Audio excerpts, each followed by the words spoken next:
We are back live. There. How's it going?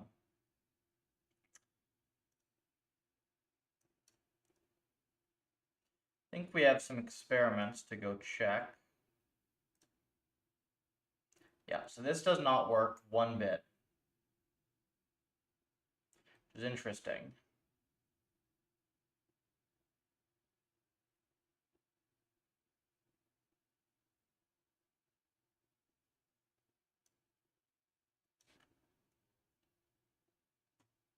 Oh, some messages.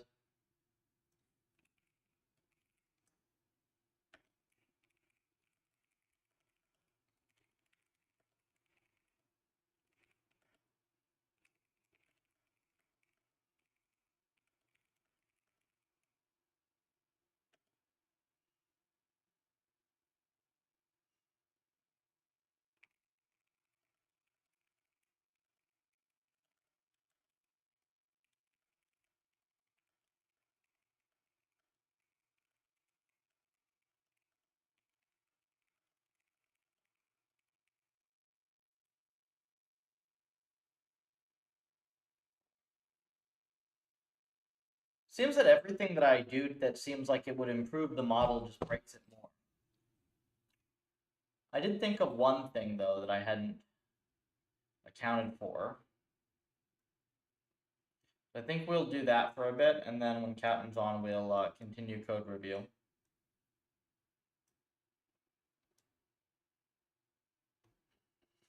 If I hold stuff up to the camera, is it flipped?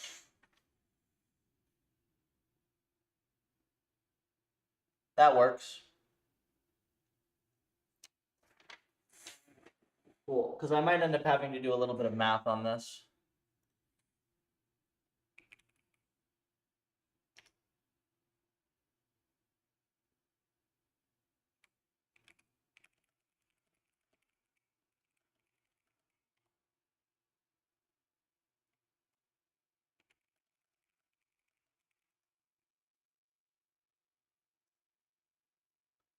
I actually might have somebody that wants to chat right now, so I might have to delay stream for a second. We'll see. Data looks okay.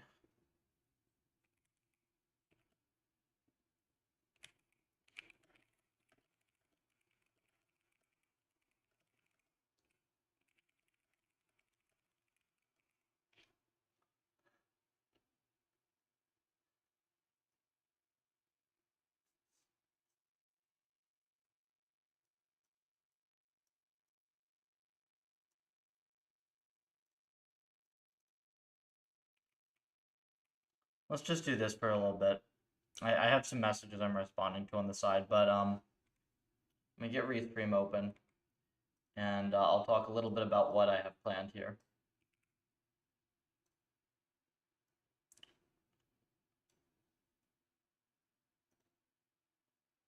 Okay, perfect. So this is going to be...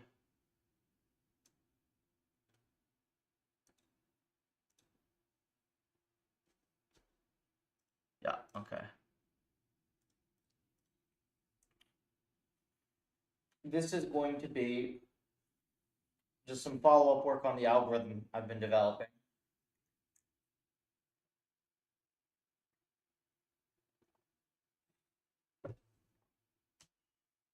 I've had at least some ideas since well,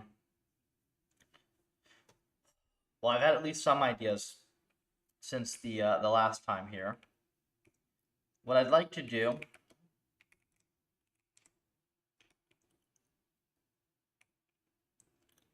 first thing, and this is the remote box, so we'll get ourselves a new term.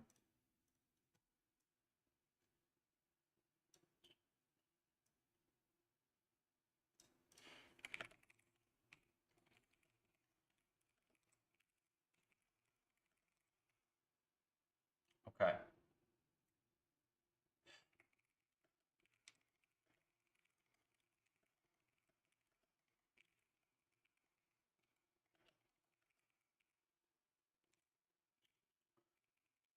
We're going to comment out this learned layer, and we're going to use a fixed, learnable but fixed set of parameters here. And then we will do the same here. Now, first thing I want to do is see if this does anything at all on its own. Wait, did I only make the change on, I think I did only make the change here. I did only make the change here, so let me go fix that.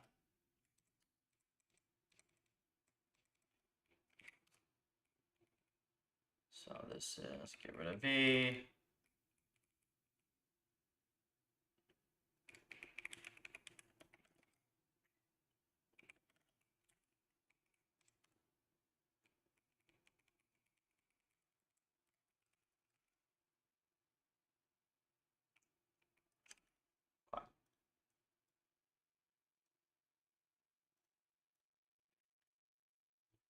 Let's see if this learns anything initially.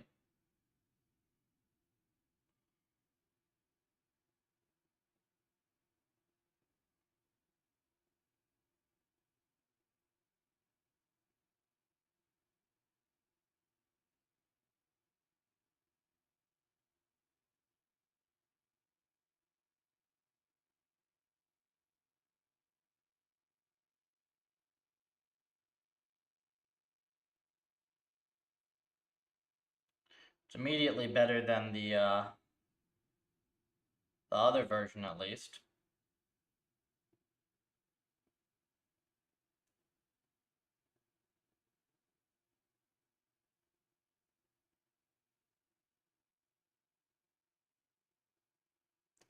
Then the next plan here is going to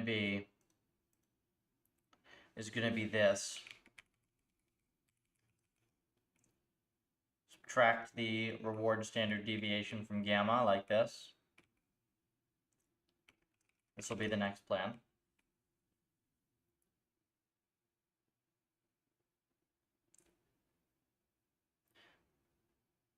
I suppose we can talk about some of the improvements that I came up with while I'm here. So here's the GAE paper, right? And one of the big things I realized, right, is draw online. I almost want to have a tablet for when I need it here, but so the way that gamma works in our implementation, this is RSTD, which is the standard deviation of the empirical reward. This is 1. This is like 0.2 or whatever. So our curve looks like this. And then generalized advantage estimation looks more like this, right? So they go down to 0, whereas we cap out here. So this is scaled wrong. And the thing that I realized, right, that I thought I was doing weirdly before, oh, does that solve the env? Wait, does that actually work? Hold on. Does that solve the env?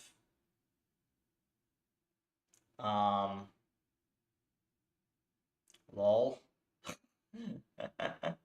Wait, did that train.use p30 true? There's no way it was that simple, right?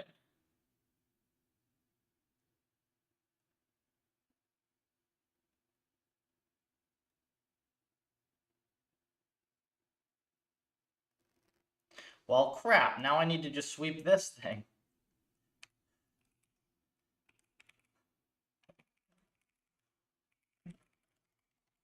Alright, that was unexpected.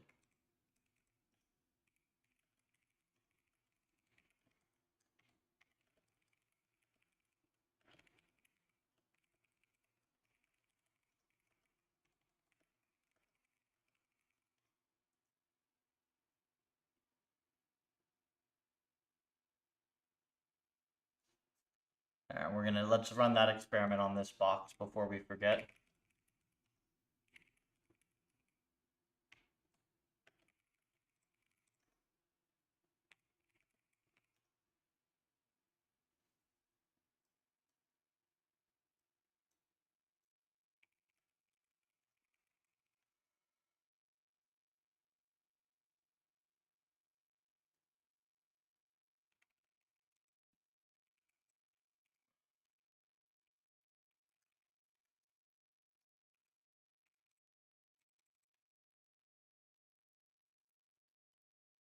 My plugin working here.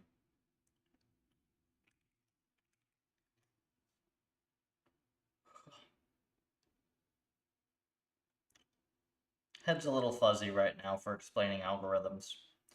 Let me at least get these experiments set up and run a couple things locally, and then I'll try to actually go through this formally.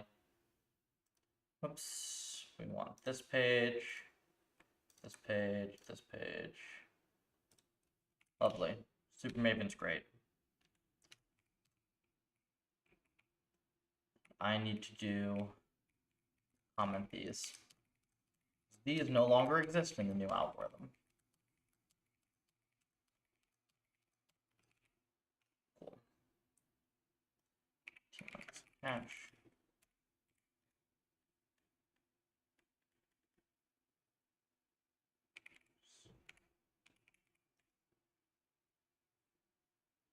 As soon as this runs, we'll try some stuff locally, and we'll go from there.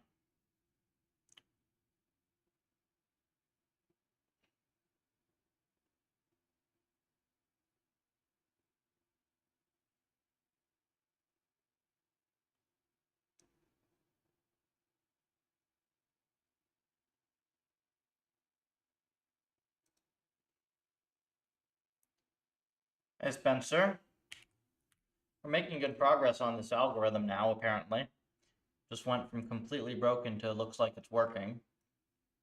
Can you check out this commit I made to fix rollout?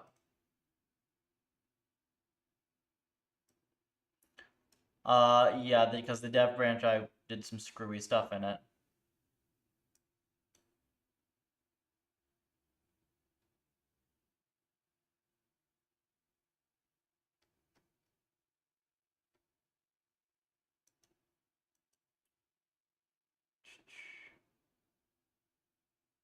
Wait, this is on the GPU drive branch? E3B. Where's PR? Wait, this is not a PR. This is a commit to your branch.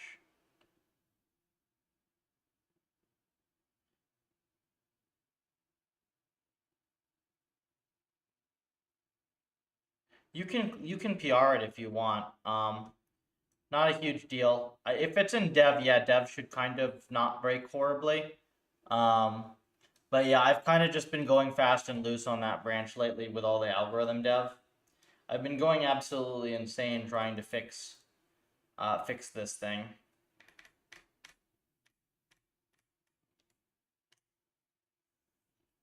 How's the GPU drive agent going? Was that fine though? Okay, I didn't even check. I just assumed I did something stupid. Let me look.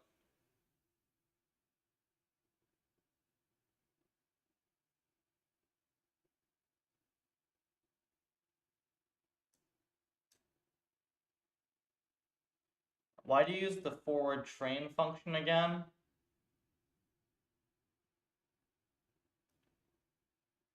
New forward. Yeah, this wasn't E3B. This was separate optimizations.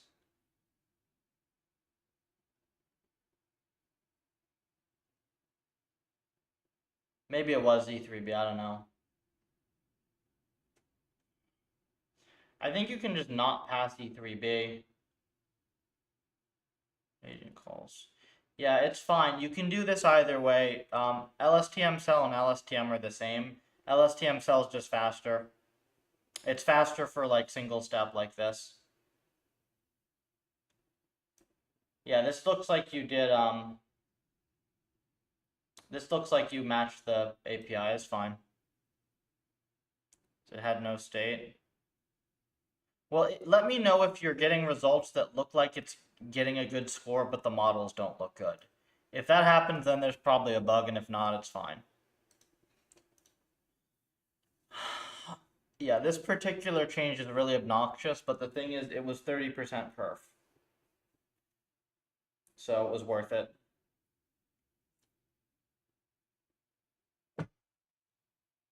Literally 30% perf. Looked fine, then it's fine. No need to overthink. I'm only like really picky with stuff like that if it's going to main. or like something that people are actually using, I'm allowed to break dev. Dev is my playground for building new RL stuff.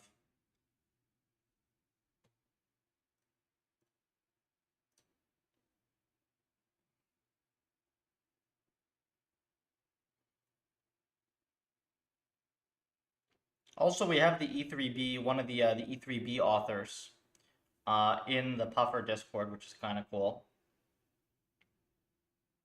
I would like it if the algorithm worked. Maybe they know how to get it to work. Maybe I just did something stupid. I don't know.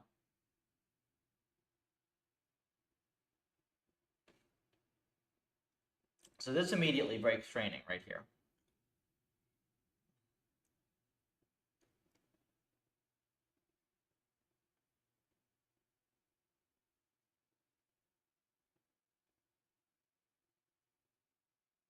No, it still runs. It just takes longer. GPU drive got a visual, not learning for agents, all agents yet. 2 agents get there and abuse reward, so I'm making some changes. It's doing donuts on the goal.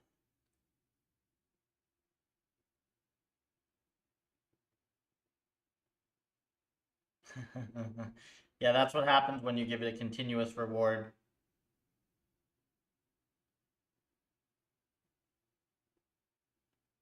Reward one time. I would think, though, if you set the...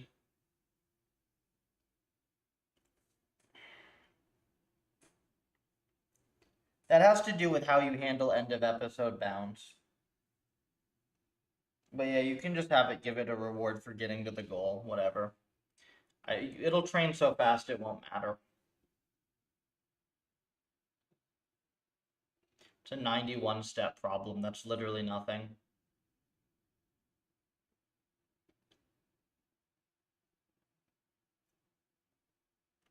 Log score is always saying log of score. Always saying 1. Well, are you only logging when it gets to the goal? Hey, Brad. Are you logging 0 when it fails to reach the goal? That's usually the culprit. Set to 0. Yeah, but you don't... The aggregate and log thing, right? You have like a log thing per agent, and then you put it into this big like stack of logs whenever an agent finishes an episode. So when if it fails to reach the goal in 90 steps or whatever it is, you still have to log, and you log it as 0.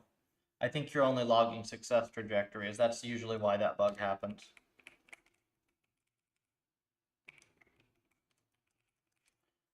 I'm gonna try a couple quick things with this.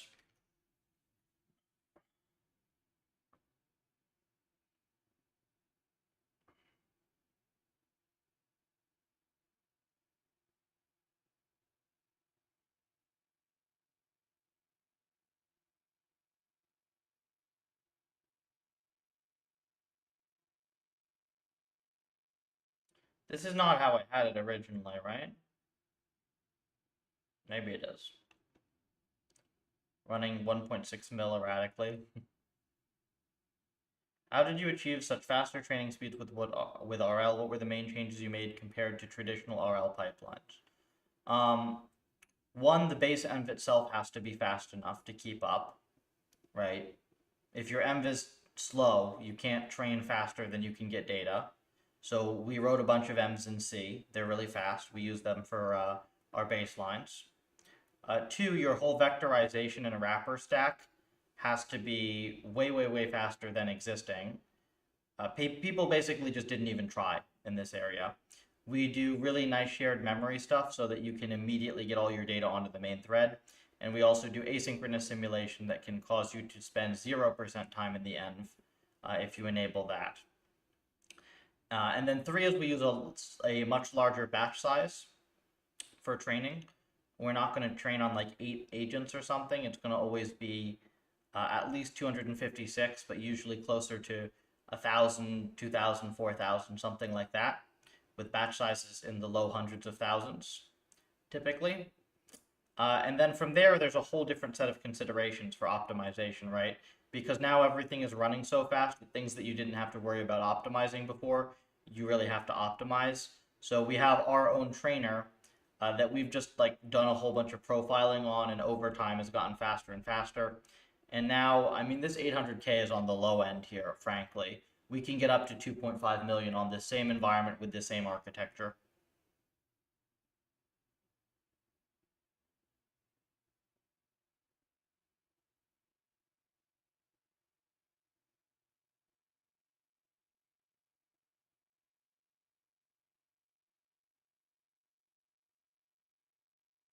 How's Algo land?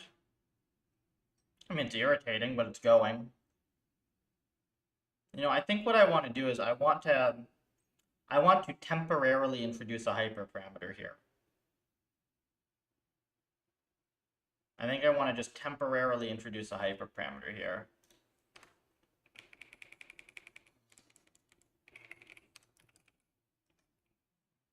We're going to call this puff.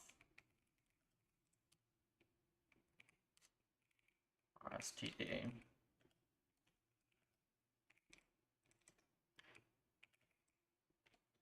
But yeah, it's been a lot of work.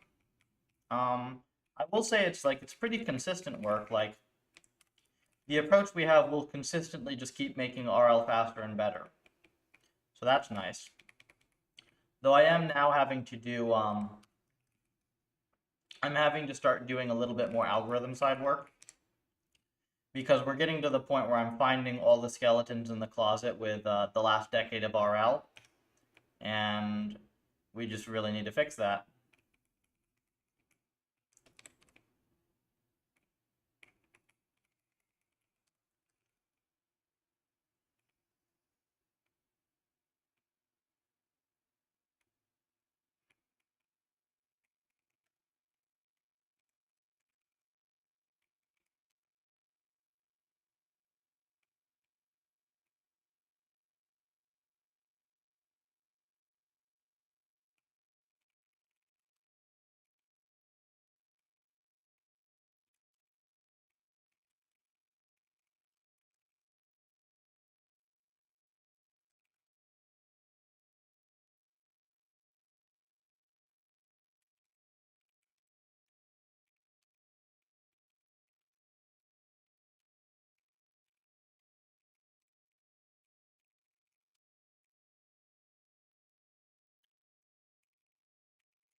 Try this.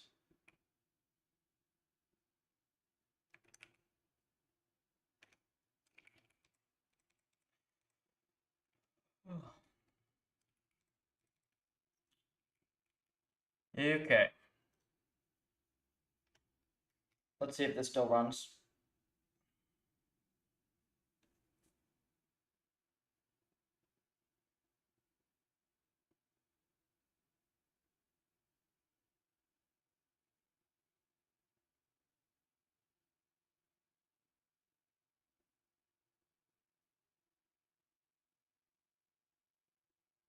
And then I will go over the algorithm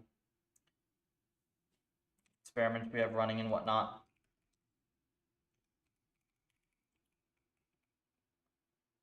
Why does config not have puff?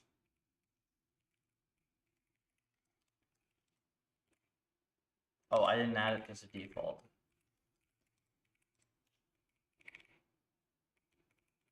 Puff.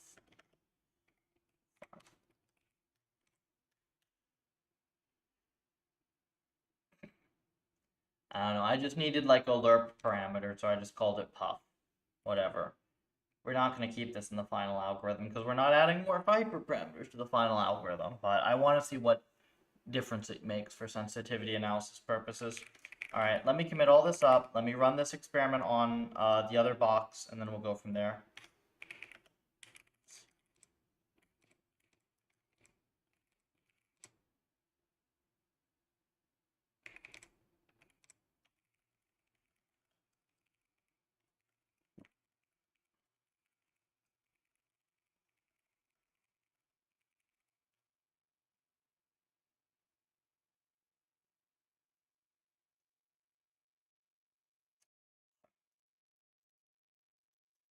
And let me go figure it, because I forgot what boxes I have. I have one other box that I reserve for my own purposes, even if I don't use it 24/7, just so that I have it when I need it.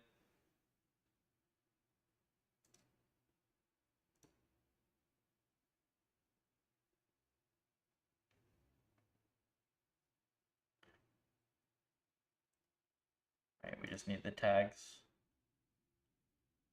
Security.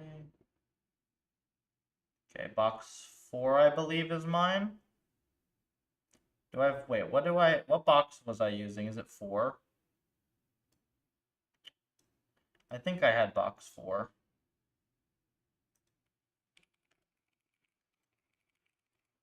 Make sure I don't kill anybody's jobs.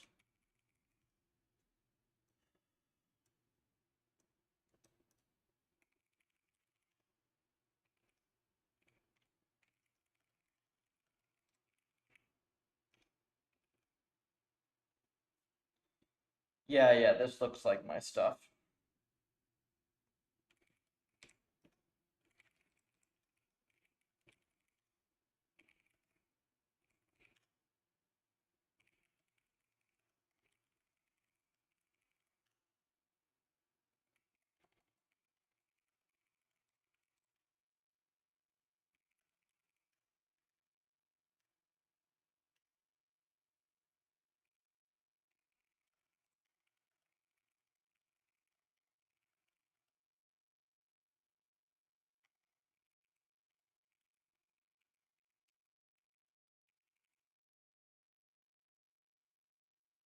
Ah, shoot, this container's no good.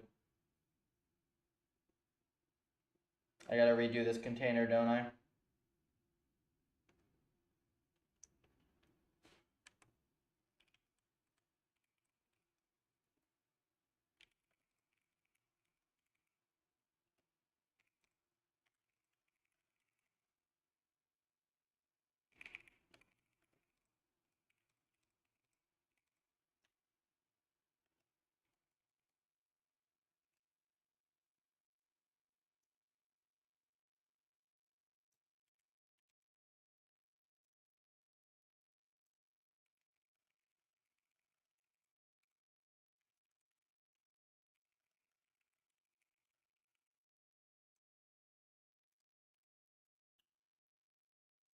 We'll just rename the container.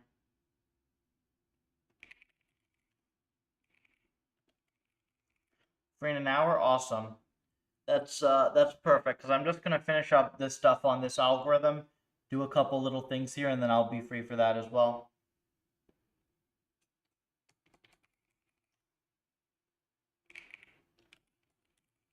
No space left on device. Really?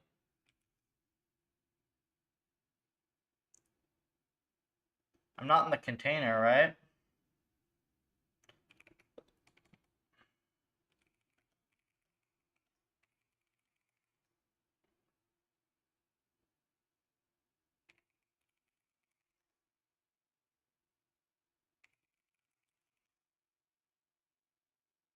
Oh, it's just a permissioning bullshit thing.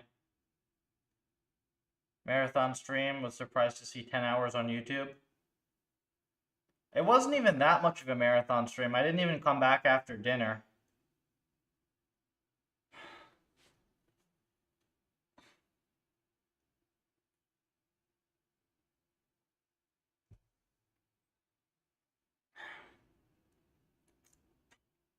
I try to maintain like 70+ hour work weeks. It's hard. It's not even like a crazy number of hours to work at all is the thing. I've done way worse. It's just with stuff like this, I get burnt out. So a lot of thinking on stuff. Though frankly, I think being bored burns me out way, way quicker than having to like think really hard.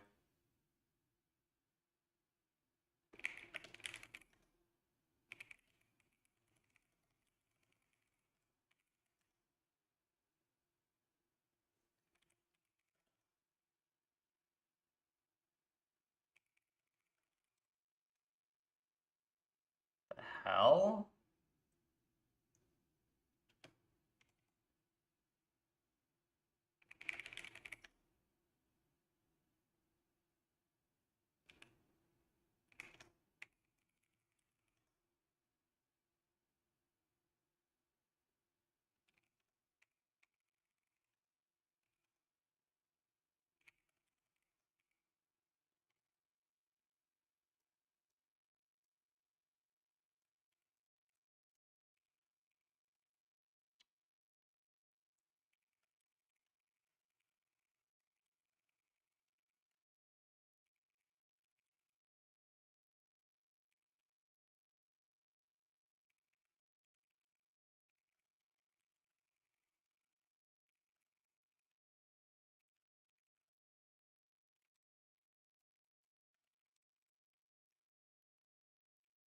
Yeah, there's CUDA 12.4.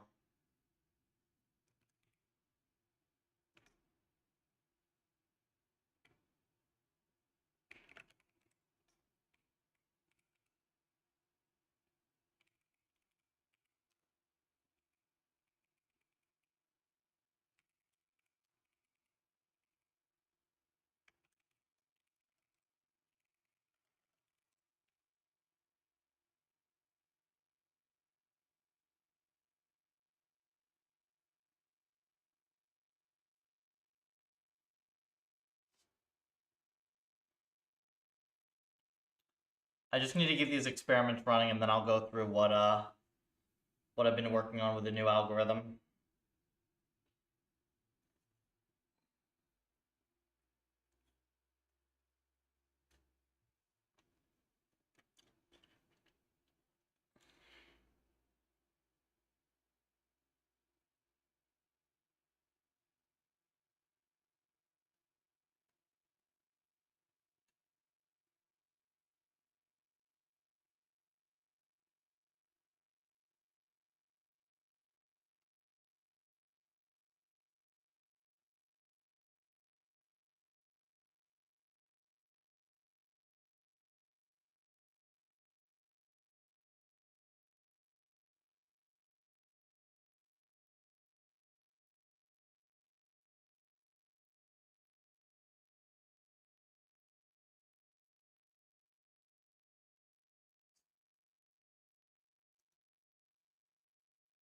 Failed to solve.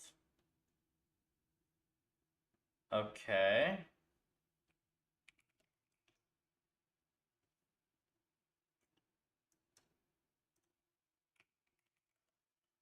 Fine.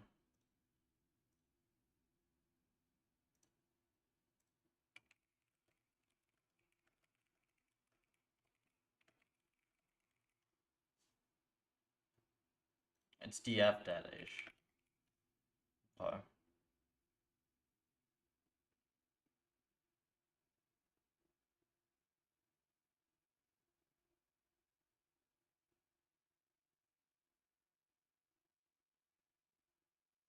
Dev mapper Ubuntu. The hell?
This is so stupid.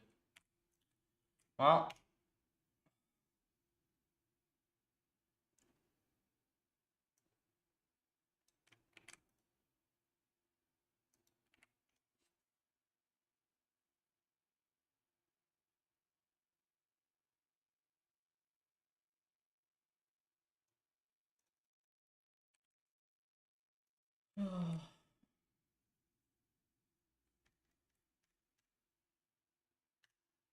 that's so stupid that it does that. Whatever.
How is it still...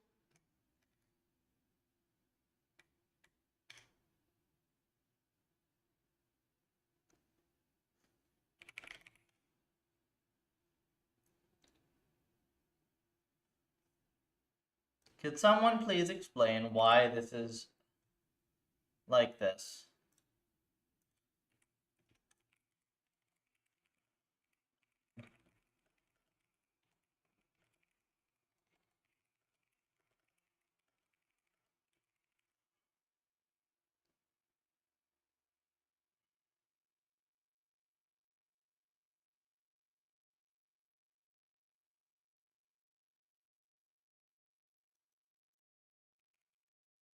Mm-hmm.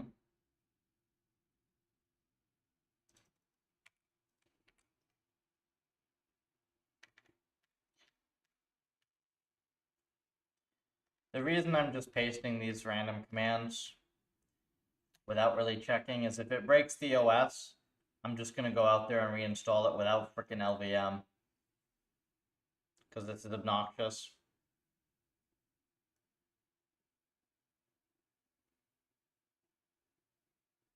It's kind of like 10 minutes to install and get Puffer working on a new machine at this point. Alright, so hopefully that works. Over the next like 10-ish minutes, I'm going to have to build 3 containers in order to get this experiment running. So what I'm going to do that'll be interesting during that time, I'll talk a little bit about the algorithm and things that I've tried. And I'll just leave this up here so that I can monitor it, and whenever it builds a layer, I'll have to go back to it. Okay? So there are 2 references that we need for this algorithm. The first is the generalized advantage estimation paper. The second is a blank pad to draw some stuff. So what is this and why is this so important? Generalized advantage estimation. And I'm going to give this in a way that I don't think has been really covered correctly before. I'll give my take on this. So this was published in 2016. This paper has, a bunch of citations, but it's not PPO. PPO is a year later. Also John Schulman, 24,000 citations, arguably the most important paper in RL. Okay? But here's the thing. PPO, it's this direct afterwards, like this direct next thing from Schulman, and it uses generalized advantage estimation. In fact, it really only does 2 things total, this algorithm. Okay? And one of them is this clipping function, which this looks complicated, but then here, this is the version everyone actually uses. It's literally just you clip the weights so that they don't change too much from the previous weights. That is it. There's nothing remotely complicated here. So there's this dead simple change, and really all this does is lets you train on stale data. That's all this does. So the great hallmark PPO algorithm is just this line, except that it also uses generalized advantage estimation. And really, all of the stuff that makes PPO work over anything else is in this generalized advantage estimation paper. So arguably, this is, and especially with how complex this method is, this is arguably the more important defining piece of PPO. You cannot remove this from PPO without completely breaking the algorithm. In many cases, you can remove the other part of PPO without breaking the algorithm. You just have to have a fast simulator and not train on too much stale data. So really, really, really important piece of RL architecture here, RL algorithms here. There's a whole bunch of math, but it simplifies down to this function, and then they give you these example special cases of, well, this is equal to training to match discounted reward if lambda equals 1, and then it is equal to this like one-step bootstrap here if lambda equals 0, but otherwise it's this exponentially weighted decaying sum that's kind of fancy and complicated. Let me build the next layer and then we will continue.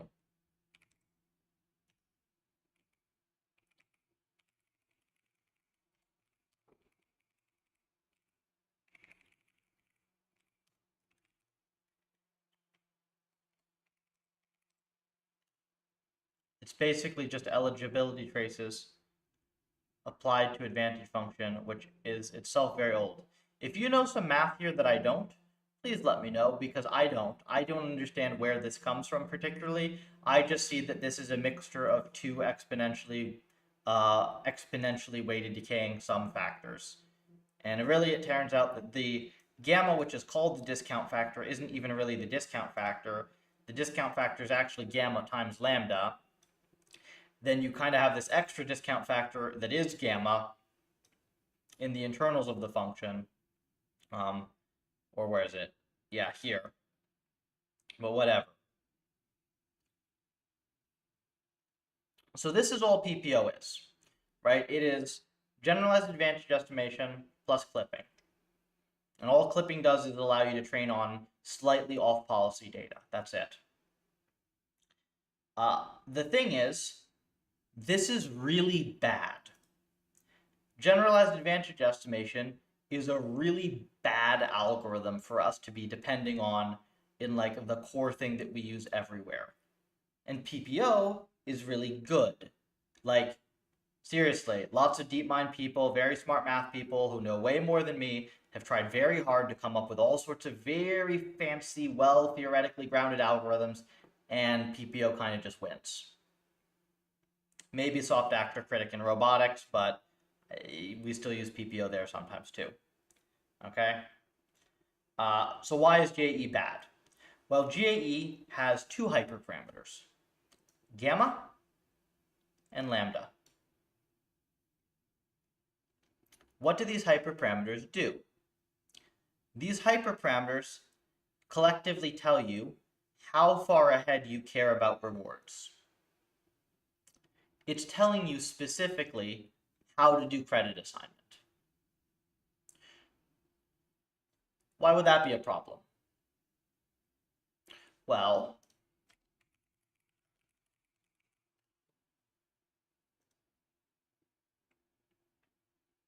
this was a benchmark. Eligibility trace is basically saying when computing TD error, get the true value of V. We either take two extremes, MC returns, or TD, which has been shown to work great. TD0 does not work great. TD0 gives you very low variance, but that does not train on its own. from anything that I've seen, because it's like a one-step bootstrap function.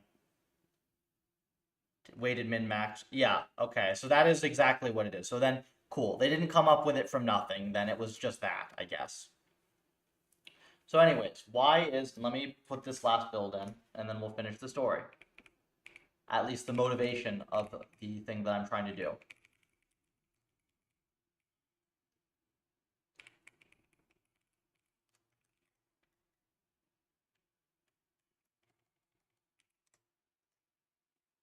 Okay. So this is the ProcGen benchmark. It has a bunch of arcade games. They were pretty fast for the time. You know, they're rendered. This thing, you can get this up to like over 100,000 steps per second if you're clever.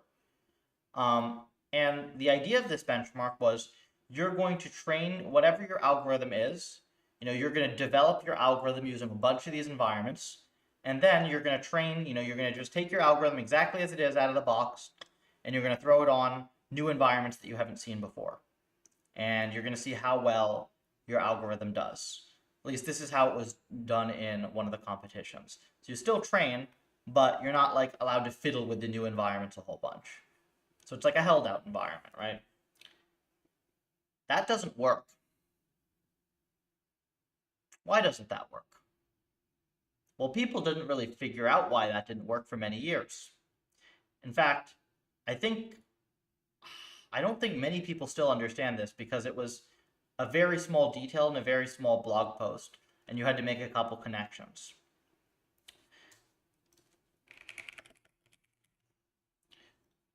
Oops. Here's a hyperparameter algorithm paper from Imbue AI.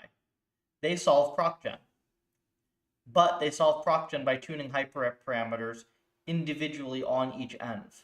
So they don't really obey the rules of the initial one, where you have to solve everything with the same set of hyperparameters. But if you actually look at the data from this, gamma and lambda vary dramatically across environments. And if you think about that for about 2 seconds, it's pretty obvious why, right? If you have a game like this one, which is like in a little grid, you only care about rewards a few steps ahead. But if you have like a continuous platformer, you have to care about some rewards that are many, many, many steps ahead. So gamma and lambda telling you the horizon that you care about credit assignment, by definition, prevents you from applying this without retuning the hyperparameters to multiple different n's. Completely screws over the robustness of this algorithm on the basis of hyperparameters. So yeah, I think pretty much only the people who are around PufferLib know this, because this is something that I kind of figured out based on the Imbue paper, digging into some of their data. So very specific. But it applies very broadly, because if you like think about it now, it makes sense that you can't use these sets of hyperparameters like anywhere without retuning. The fact that the vast majority of academia uses the Atari hyperparameters is just because they haven't bothered retuning them. And on every single environment in PufferLib that we have done tuning, when we get those parameters right, there's a massive gap in performance. So massive of a gap, in fact, that it dwarfs the difference that anybody is reporting with using different algorithms. So whatever fancy algorithm that you came up with that works 20% better, doesn't matter. Tuning the hyperparameters makes a difference of 3x. So that's pretty big, right? That's pretty big, because that tells us two things. One, it tells us why the vast majority of published RL research is wrong and doesn't replicate or doesn't transfer to other environments. You didn't tune hyperparameters. This is why you have to tune hyperparameters. This is why the default hyperparameters are not going to be good across a large variety of tasks, right? And two, it tells us we probably should replace generalized advantage estimation with something that doesn't have this problem. But that's kind of hard, right? You know, people have been coming up with new algorithms for the longest time. People that have, you know, are at DeepMind, are at Google, people who have way, way, way more math experience than I do. I'm really my math kind of sucks. I'm a pretty good engineer, I'm a pretty good scientist, I'm a terrible mathematician. So how do I think I'm going to be able to come up with an algorithm that's better than this? Well, a few things. First of all, I have this insight here from having made this connection with carbs, with the hyperparameter tuning work that we did with Puffer, and with a few other results, right? Like in the story that I just told you. The second thing is that even though we don't have DeepMind resources, we don't have thousands of GPUs, we now have environments that train at millions of steps per second. So we can run a lot of experiments and very, very quickly tell whether we're right or wrong. So even if I get a lot of the algorithmic details wrong several times, I can just keep running experiments. And third of all, I'm not just trying to make a better PPO, right? I'm not just like trying to come up with from scratch a new algorithm. I'm trying to come up with something that fixes one very specific problem with generalized advantage estimation, right? I'm trying to fix this problem where you have to sweep coefficients in order to come up with credit assignment. So the algorithm that I've come up with, and this is still a work in progress, but if we get this working, whoops, it will be the first enduring contribution to RL algorithms since 2017. And it works like this. So in this paper, right, in GAE, you do advantage of t sum t equals 0. Where is it? 0 to infinity. In practice, you go to h, horizon h, gamma lambda to the L, gamma lambda L, sigma v, v plus L. All right, so this is your normal advantage function. You're using gamma and lambda as these weighting terms. Well, what I'm going to do instead is I'm going to just get rid of lambda because, I don't know, it hurts my head. But I'm going to do something to replace this. I'm going to make gamma be a vector of size t, or h more specifically. And then my value function, right, and their value function is a specific number, right? They train the value function to match this, right? So they try to do expectation v t equals r. This is technically r because when in an advantage of t, there's the value function. You have to subtract, I think, the value baseline. So it's like advantage minus value or something. But they match the discounted returns. Running sweep on GPU drive, you were right. Setting a log and reset did not. Yeah, always that bug. I love how I don't even have to read the code to know the bug. Okay, so what are we going to do with this algorithm? We're going to make the value function output a vector. And the value function is going to output at time t. So evaluating value function at time t, it's going to output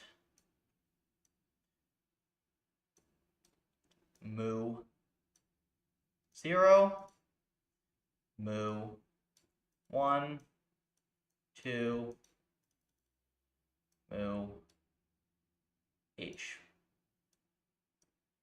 And it's going to also output sigma 0, sigma 1, sigma 2, sigma h. So now we have however many steps we're going to roll forward for the horizon. We have an estimate of the mean value and an estimate of sigma. But I haven't actually defined what we're training this thing against yet. So now we're going to have a very simple objective. And this is where there are a lot of different versions of this that I've tried.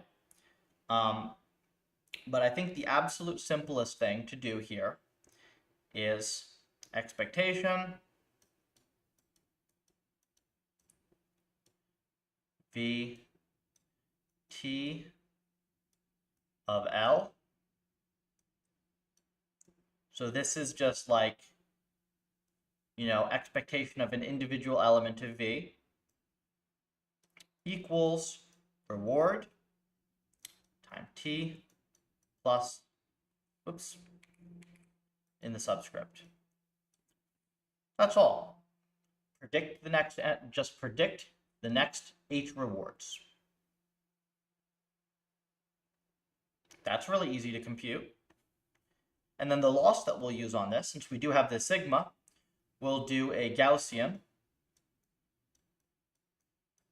not Gaussian, NLL of mu sigma, and this is the vector, sigma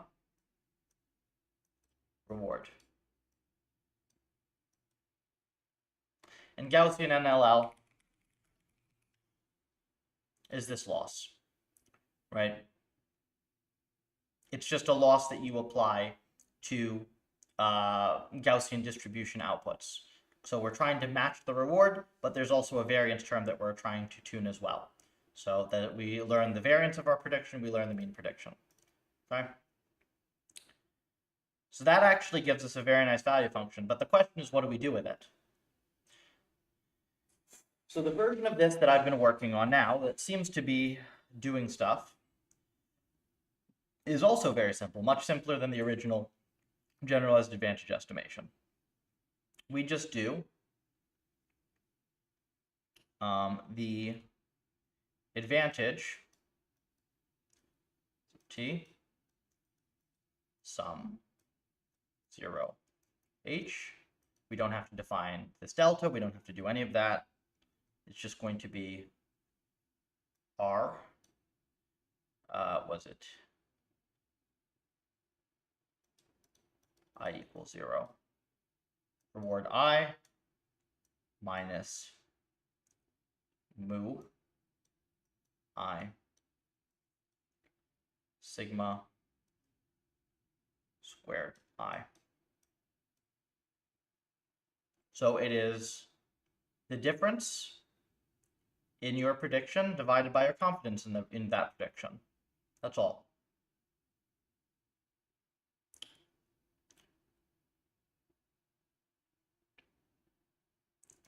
This term, if you're very confident in all your predictions, this turns into predicting average reward, which is exactly what you want. This turns into predicting average reward, which is theoretically actually a problem with generalized advantage estimation, is that it biases you away from doing this. So when you're confident, this is actually perfectly correct. And when you're not confident, this prevents you from caring about rewards that you have no way of predicting. Value function outputs mean and standard deviation, so you're pushing your actor to predict the direct next reward after you get that state. The actor has to predict the next reward, the next reward, the next one. It predicts the next however many rewards. Or critic, sure, yeah. They're just different heads of the same network most of the time anyways. Now, there are a couple tricky things with this. This needs to be scaled. So like in practice, what I do is I define gamma, but gamma is not a hyperparameter anymore. So I just do equals like 1 over sigma I squared. Where is it? Divided by max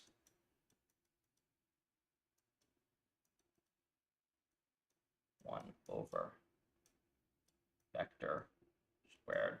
So in practice, I normalize this so that it has the maximum gamma is 1, which is usually going to be the first one because that's your most confident prediction.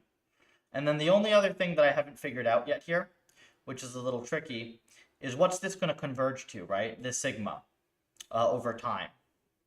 So if we look at sigma over time, right, this is your horizon. This is the value of, was it 1 or gamma, I guess. It doesn't go to 0. It actually goes to the variance of the reward. So this is like var ri. If you have no prediction here, if you just have like no information whatsoever about how to predict this value, you'll just predict the distribution. So you end up with this big gap, and you end up weighting terms that are way far out into the horizon by this value. So I'm also looking at, subtracting. You can maybe do something like gamma sub I minus equals alpha times this value. Ri. You can do something like this. I think it's technically like 1 over this. Yeah. So there's a little bit of stuff with normalization. But this does actually, I already have runs where variations of this fully solve breakout in about the same amount of time as PPO. It's just a question of, can we get this thing generally working without tuning across the board on a ton of different M's? You don't want to wait too much terms which are very uncertain of. Yeah. So the idea here is that your advantage function doesn't get really much credit for getting rewards when it had when the policy had absolutely no certainty about those rewards, right? You only get credit for getting rewards that you can predict. And by the way, this is kind of cool because this is adaptive, right? As your policy gets better over time, this gamma function, right, instead of being like this, it'll be more like this, right? Because you'll be more confident. So you actually get a longer horizon over time. Entropy of the distribution then, and plug that in. If entropy is high, your weight should go down. Get entropy of this distribution and plug that in. If entropy is high, your weight should go down. So isn't that kind of what I'm doing here? If I'm using this as a baseline term, so on its own, right, the far out predictions will converge to variance of the reward. This is variance of the empirical reward. Like you can just compute this over the batch of rewards, right? Or do like a running mean of it or whatever.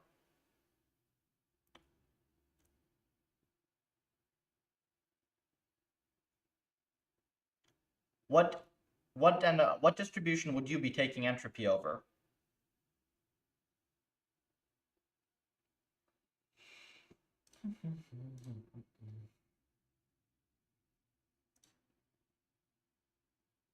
Your sigma.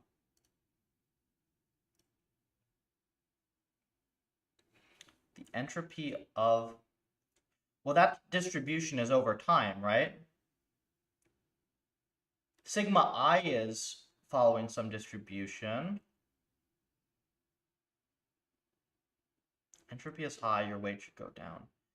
Well, the entropy of sigma, there are two possibilities here, right? One is that you learn a single sigma per time step. So you just learn a weighting function, like as a function of how many steps ahead, you just learn a fixed sigma for that. That's what I've been doing because that actually is way easier to train.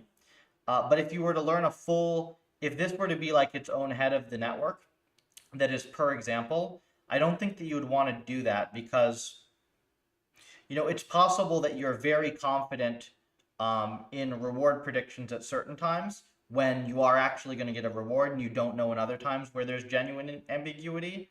So I don't know if you're looking at the entropy of the variance. I think you're just looking at the variance itself, no? I could be missing something there, though.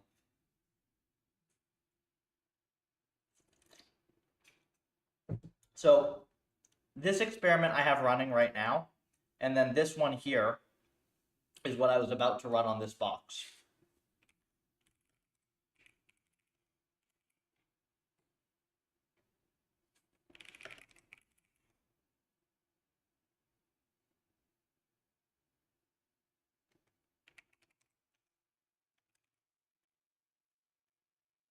What the hell?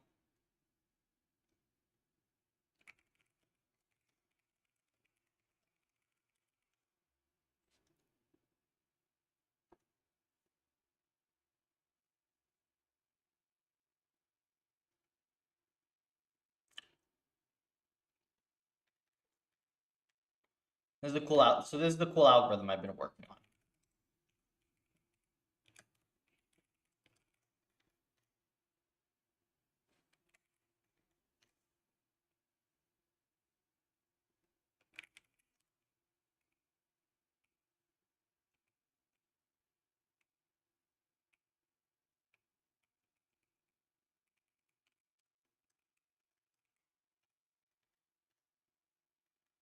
Let me figure out what's wrong with this.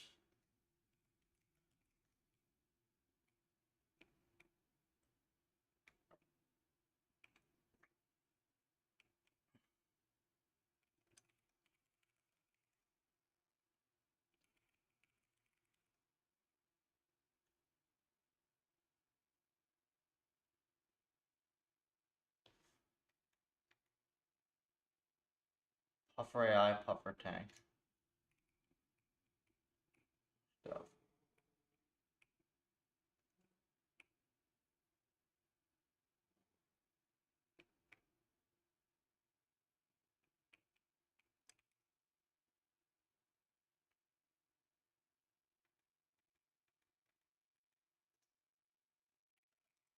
Maybe I just have one.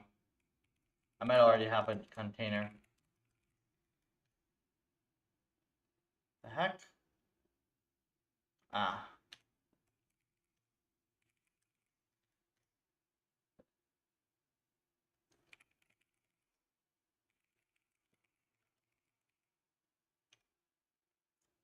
Maybe I'm confused by what your gamma is. You're using it to scale the ith term of your AT, correct? Yeah, so I kind of clipped it a little right here. So by default, it's just a normalized 1 over sigma squared.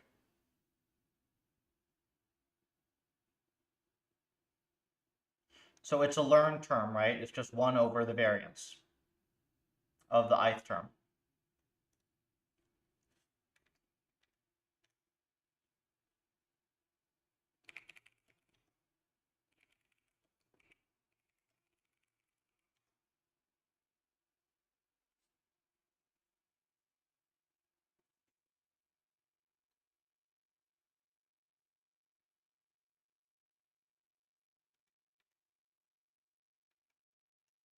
There we go, finally.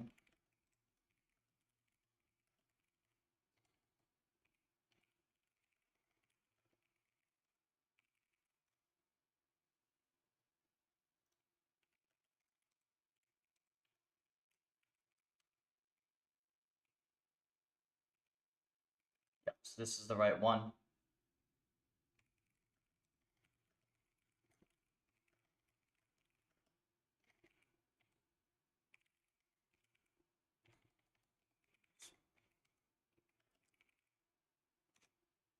When you're trying to predict rewards very far away in time, your gamma is going to just converge to the estimated variance. Yes. And this isn't converging to 0, so that blows up this sum. Well, it doesn't blow up the sum because gamma max value is, well, it kind of blows up the sum a little bit, yeah. It kind of blows up the sum a little bit. Not really any worse than normal generalized advantage estimation, but it kind of blows up the sum a little bit. It's not blowing up the sum that I'm worried about. It's more like you shouldn't be putting equal, a constant equal amount of emphasis that is 1 over the variance term on every single thing forever, ever and ever.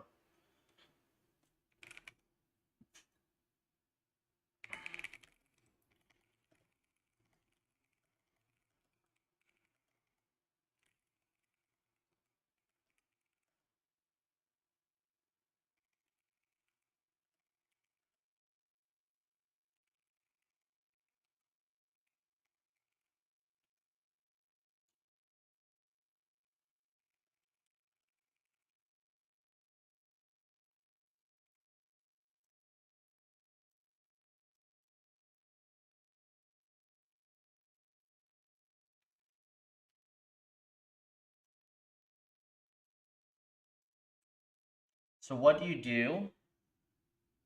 What if your gamma equals, scale it down, wait, what do you do if gamma, hang on, let me get my API token for this.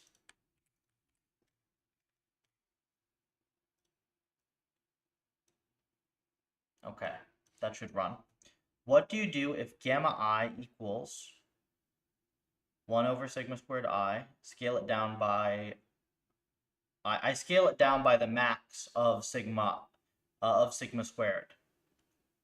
So you look at all the different gamma factors and then you scale down by the max. So the highest gamma, I, is going to be 1.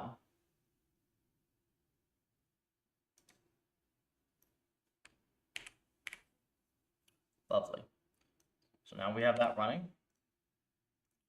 Let's see how the sweep is going. Because we had, I think from like 15 minutes ago. Yeah, there we go. Oh, that's cool. So we already have, with the other one that we launched, which does not subtract the variance as a baseline. So this one now is already solving the env, just in the last however many minutes. This is too expensive though. So the goal here, the goal of this, and like I already sort of got something with an older version of this algorithm that mostly satisfies the criteria. I just don't think it has, there are a couple of properties that make it a little fiddly. So I was trying to fix that. But this is our best sweep from PPO. And mind you, this heavily relies on tuning gamma and lambda. We're able to solve this environment in a minute and a half for breakout. So we'd like obviously, if you tune gamma and lambda, that's giving you some additional information before you even start the run. So if it takes like 10-15% longer in breakout, I will be happy. But I would like this thing to just be really, really robust and stable to where like you can run it with longer or shorter effective horizons. And if you don't need the extra horizon, it won't hurt your performance. I would like this to be really adaptive so that you can see when you're running on more complex environments with longer term credit assignment, you can see over the course of training that the policy learns a longer horizon. I'd like it to just like, the goal of Puffer is to fix RL, and that doesn't mean like we publish a paper that reports X higher performance, right? Because that's been done for years. These results don't actually hold in practice, right? The goal of this should be that when you use this algorithm compared to PPO, it should work with a lot less fiddling and tuning and effort, right? It should just feel way more stable and consistent. That is the goal. So that when you have a new problem, right, you throw this thing on it, out of the box, it'll do something roughly reasonable. If you tune the hyperparameters that no longer include gamma and lambda, it'll be better. That's the goal.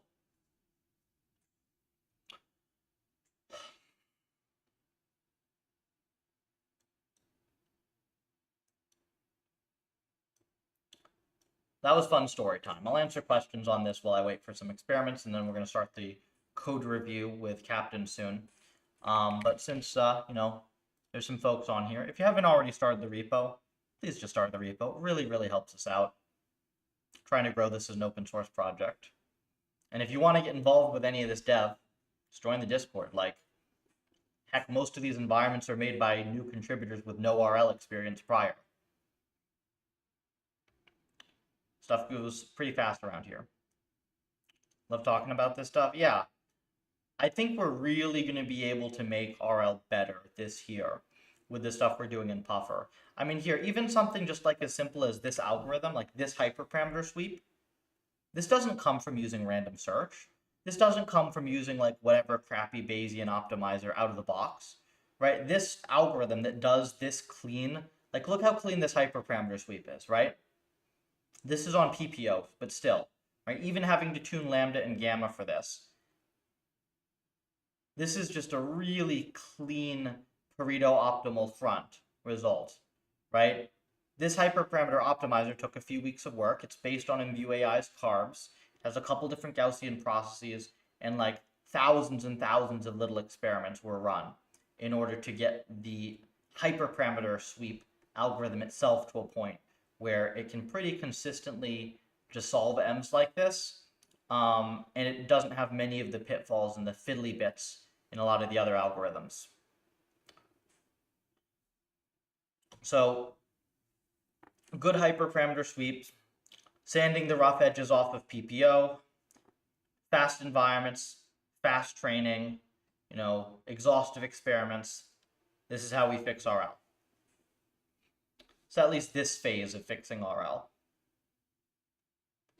But I think once we get that done, it'll already be at a point where RL will become way more accessible to a ton of different industries.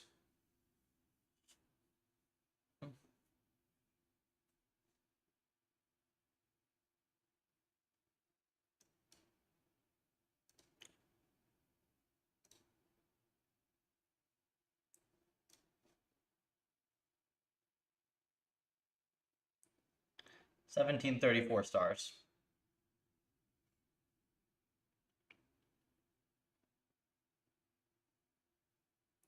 I keep trying to think of ways to really get Puffer out there. It's tough though, you know.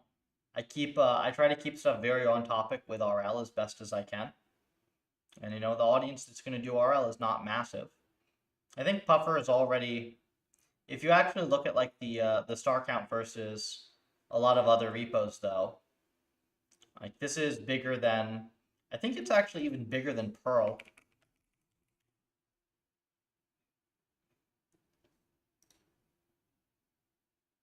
Oh, no, it went up. Okay. But still, it's like more than half the size of like thing for which they bought a booth and stuff at NeurIPS and, you know, widely promoted using all of Meta's advertising and whatnot.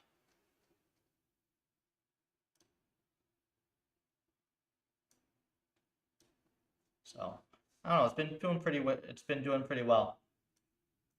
But we need to do more. We need to do more. Because I really want to ship all the new improvements so that users have faster training. Dev is about 2 or 3 times faster training than 2.0 right now. And this hyperparameter stuff is really nice and simple. We're just going to have to like, I think the goal is going to be to ship stable sweeps, this new algorithm if I get it working broadly, new baselines, 2 or 3 new environments that we are working on merging as Puffer 2.5. I think that's going to be the goal. So versus 2.0, up to 3x faster single GPU training, supports distributed training, new improved version of PPO, right? So new algorithm, new hyperparameter sweeps, Neptune integration monitoring with like better dashboards, 2 awesome new environments plus a couple smaller ones. That would seem like a good size update for the first chunk of the year. I think that's what the goal will be. Where's Captain? Oh, we got E3B author.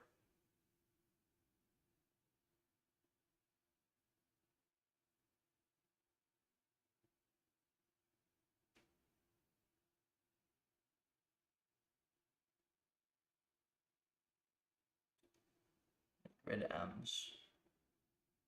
Check that episodic counts also works.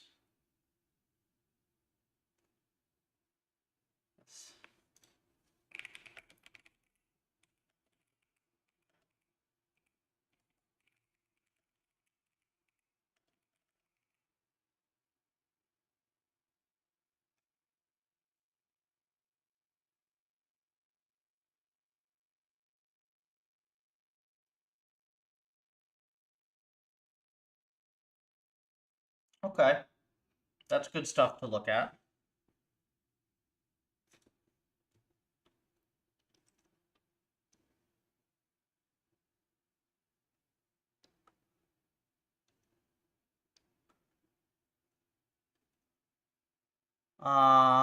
Oops.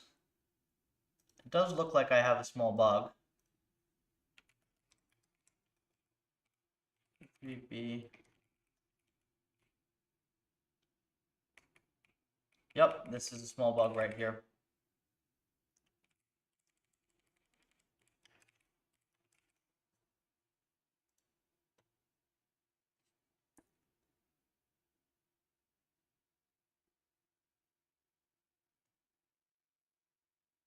You might want to remove the clamping, okay?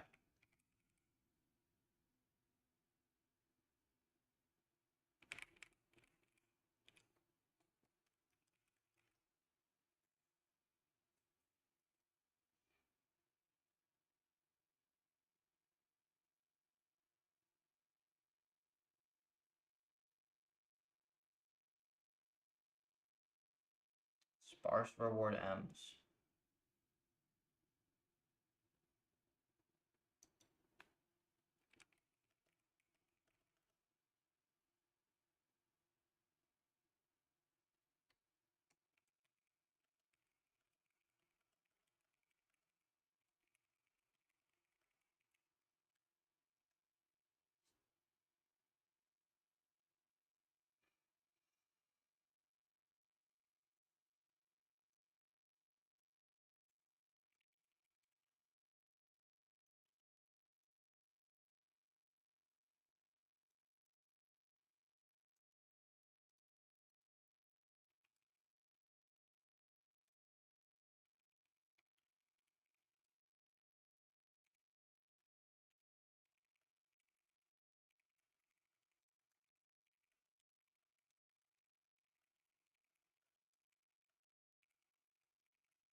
Okay.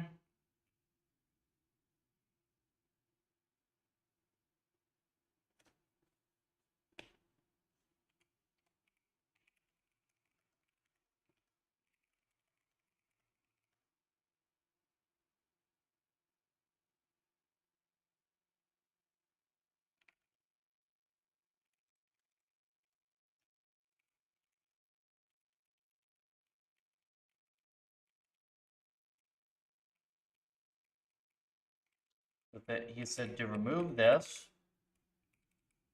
and remove clamping.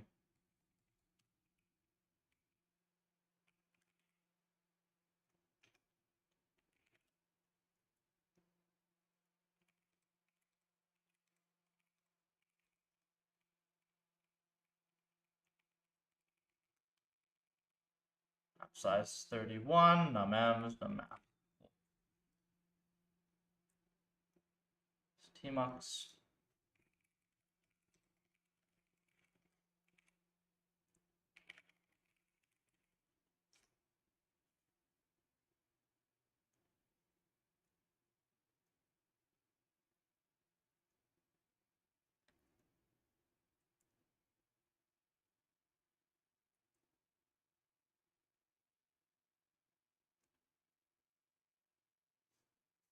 We'll see how that does. Where's Captain already? We have a really cool environment to code review soon. Whenever he's back. Fiddle with this a little in the meantime.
So this is PPO.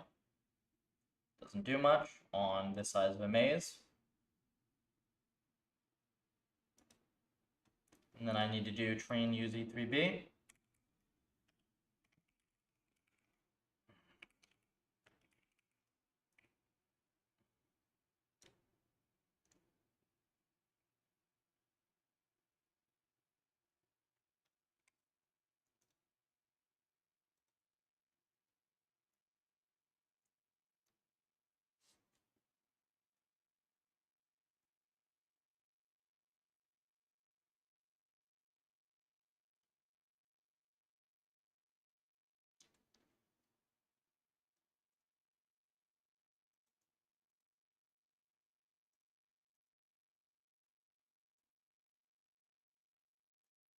It's this one.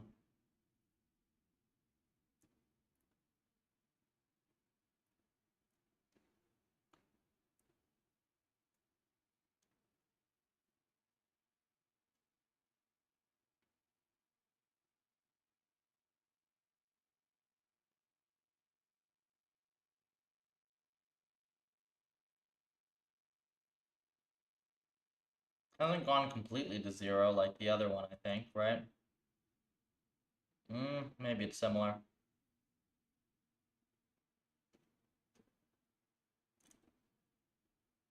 It is stable, though.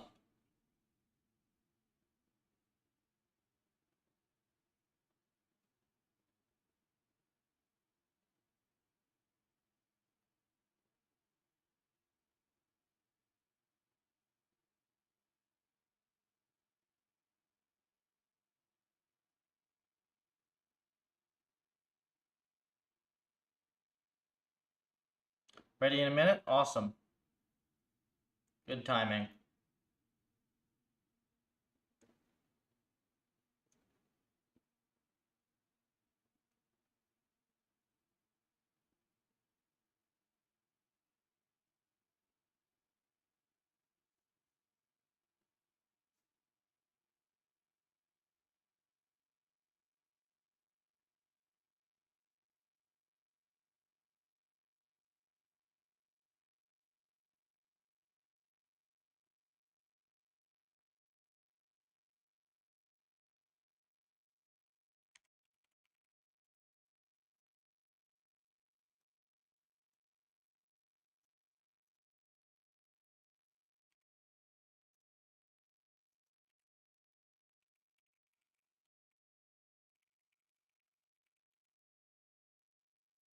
I'm still thinking about your advantage idea. Do you mind explaining where you plug? Yeah, 1 second.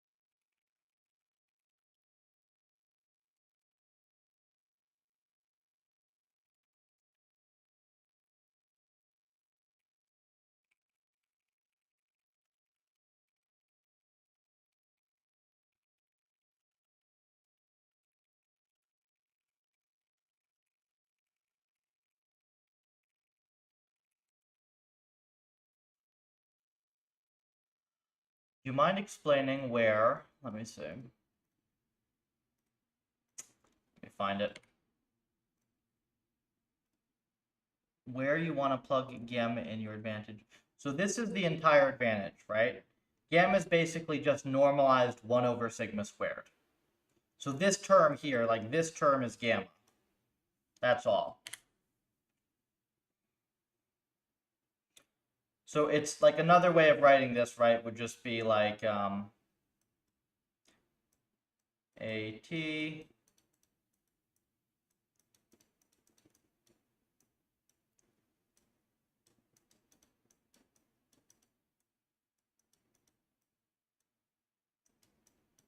just this.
Okay.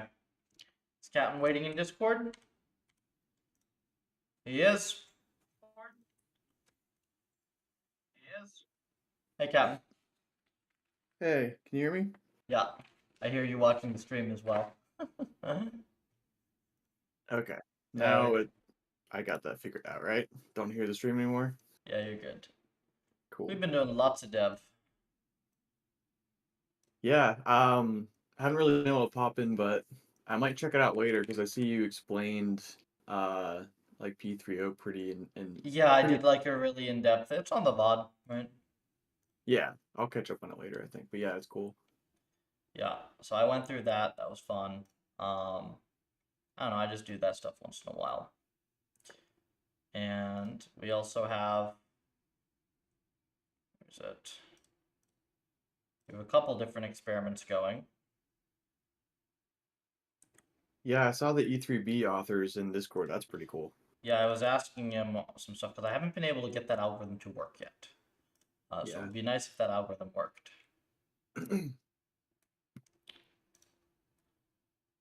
For sure. To be fair, I just got like some very, very faint signs of life after applying the fixes that he suggested, but it needs to be like, yeah, there need to be something much more significant there. The other thing Mm. is that it's kind of slow. Like it actually does add noticeable overhead as well. Is that just how the algorithm is designed in general, or is that Yeah. just like your implementation? Maybe we could optimize it. To be fair, maybe we could write a kernel for it because you don't have to backprop through it. Hmm. But it is like a big matrix operation. Yeah, I guess because I haven't really looked into it all, but I guess it's just adding a reward. So yeah, nothing extra to train, right? Except that in order to compute the reward, you do a big matrix. Like Uh, you're doing a first order approximation to a big matrix inverse. Um, does it just the algorithm does it just work for any env or It is an approximation to count-based exploration. So okay. you can use it on any env. Whether it works on any env, it depends whether like soft approximation of count space exploration is good there. Yeah, that makes sense. So it it'll run in any way, and Hmm. whether it'll actually improve learning is another matter. Yeah. That makes So sense. generally, like we were looking at E3B because we had one of our collaborators who wanted it. I didn't see anything, and I saw that it like was slow, so I didn't really push it too far. Um, but if it is a nice general purpose enhancement, then we could potentially keep that in here, and it could be nice. Hmm. Well, okay, cool. Code review. Oh, so let me show you something real fast. Um,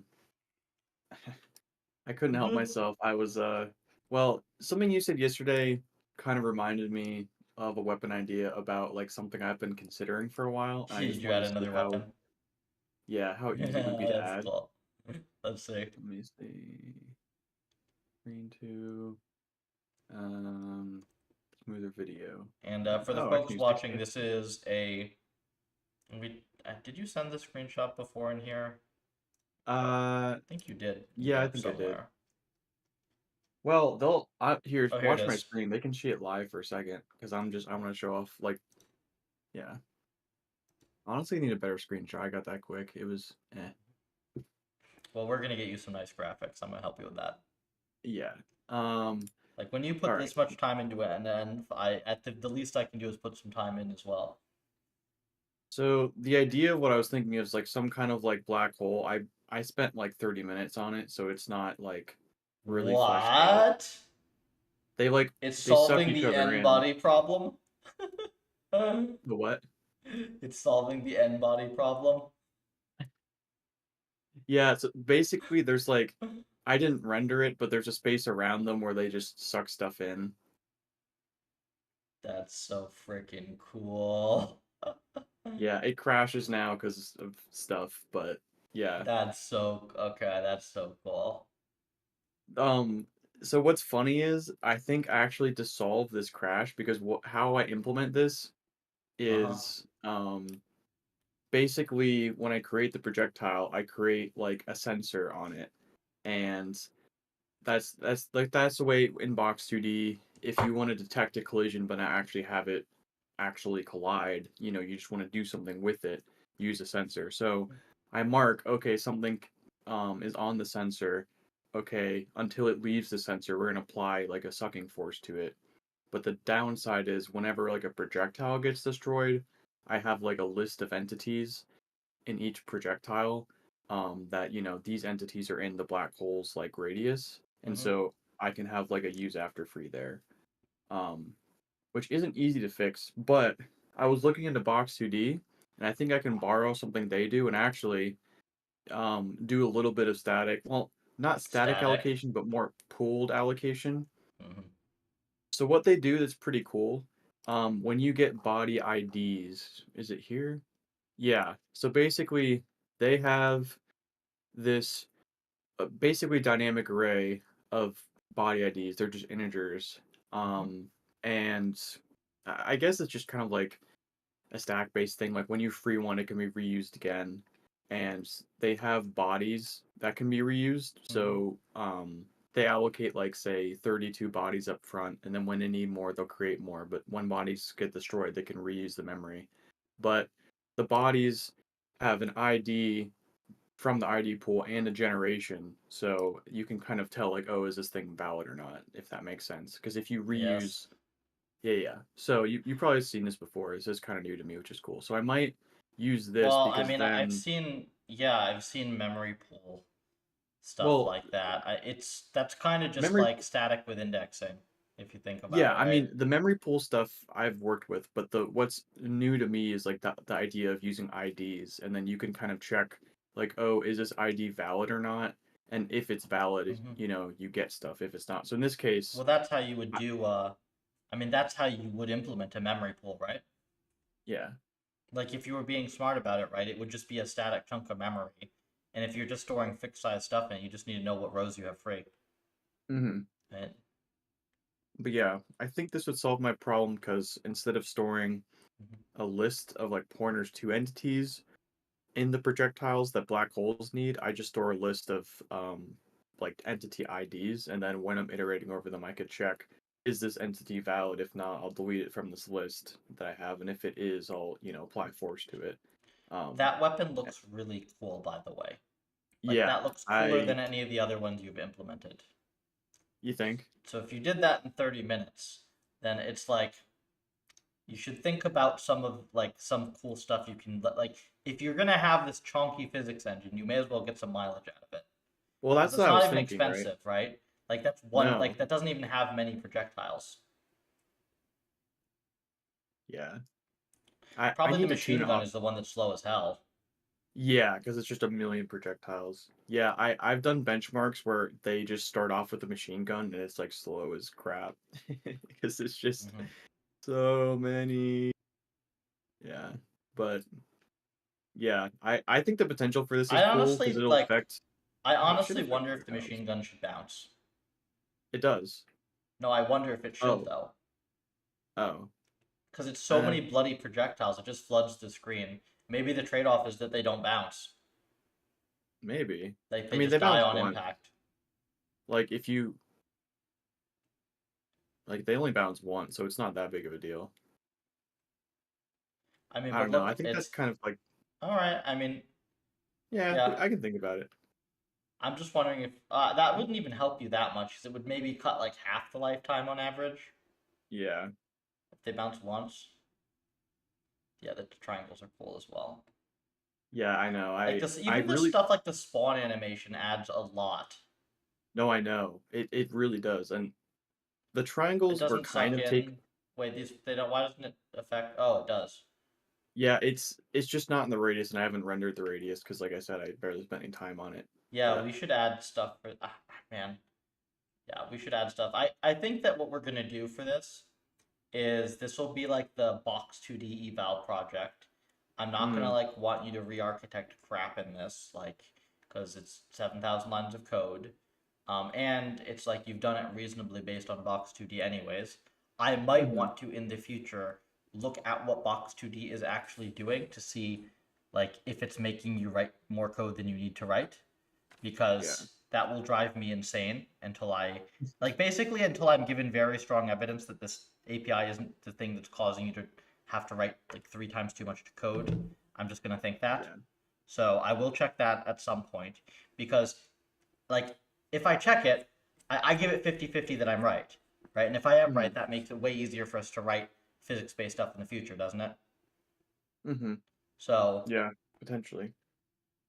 I Well, okay, yeah. what would be the alternative though if we decided like we're not going with box two in the future, just find some other thing or try No, and we go use our Box own 2D, or but like it might just be that I can rip out the core stuff that actually is perf, like that is important to perf, stick it in like a 1,000 line utils file that just does the heavy, like the physics parts that are complex, and then you just write your own loops, and then you end up with half the code because you don't have any boilerplate. Hmm.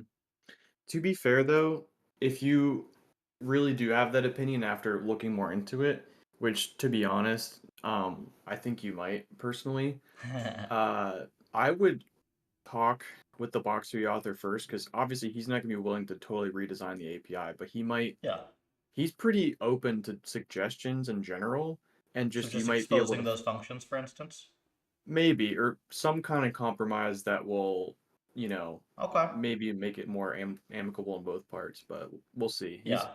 He's pretty cool. Like I said, I've had multiple times where I've had issues or found bugs or Mhm. whatever, and he's fixed them pretty fast when I can give him a good repro, or Yeah. just people in there generally pretty helpful. Like, Well, what I yeah. would do, right, is I'd probably go try to find the functions I need. I'd like Hmm. put them into a short file, and like we'd see like, okay, I can build an end with this, and then I'd be like, hey, like, do you think that you could expose these functions as like these pieces of code as standalone functions, and then I could just use them from Box2D, and then you just have like a lightweight API that exposes the like the actual math parts that are hard to implement without having to use your Hmm. whole loop, right? That would be the nice way of doing it. So then it gets Yeah. upstreamed.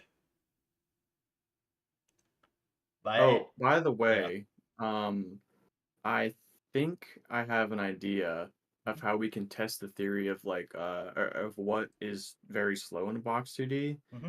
So I was looking and just I don't know various stuff because I was trying to figure out how they did like the um ID pooling stuff. And there is a Boolean toggle when you create a world. Like, do you want to enable continuous collision detection Mm-hmm. like globally at all? And my thought is if we turn that off, and I'm testing it right now, the collisions definitely aren't as good, and I wouldn't do this for the main game, Mm-hmm. like normally. But I bet if we turn that off, we get a lot of perf. Like I bet Just that turn it is off the for main. training and see if it works well enough. No, because a lot of stuff would tunnel. But I'm just wondering if Mm-hmm. we just do another test and see, hey, is Okay. this actually? But Sounds good. I'm willing to bet that's most of it, because given what gprof said, solving continuous or Mm-hmm. whatever was like most of the time, the runtime. Yeah, and the stuff I'm proposing probably wouldn't even like the stuff I'm proposing wouldn't even make Box 2D faster, right? No, it It just would make it easier literally to it would use. but it would make it easier to see where stuff is slow, Yeah. right? I I don't. don't. Yeah, It's not worth that doing one for could this be there. project, right? Because it's easier to just Yeah. find the things that are slow. But just in Mhm. general, I think it would make a big difference. Yeah. I mean, definitely, if anything, right? Seeing like the amount of code that is required for like a top-down 2D physics, it's like 3 times, almost 3 times the amount of code, or 2.5 times the amount of code for a neural MMO, right? Like Yeah. the extent to which we're going to be able to write like more M's like this is going to be hampered by that, right? I mean, Yeah. this is like a Herculean effort from you to get something of this size done. Um, like there's a lot of freaking code to have to write and maintain for you. It is, and to be fair, I'm not totally disagreeing with what you're saying, Hmm. but at the same time, in some ways, on the surface, I think this game is less complex than Neural MMO. Hmm. You actually go get into it and get into the implementation details. I think it is even without, say what you will about Box 2D's API, whatever. I think it is a little bit more complex with just all the edge cases, all the weapons, all the stuff going on. So even if we could, I don't know, shrink down the boilerplate and stuff, I think it still will be longer, still more complex. I But don't know. It might end up being. I mean, there's a lot of stuff in neural MMO. There's like a dozen different types of items. Equipment all works differently. There are, internal combat stats for damage calcs. There's a whole market, and there's literally a dynamic market, right, in which yeah, players that's can true. list stuff on an auction and stuff, list stuff for auction and whatnot. The PCG for this, it's like That's a the combination BCG of is good, three yeah. separate algorithms for PCG for neural MMO.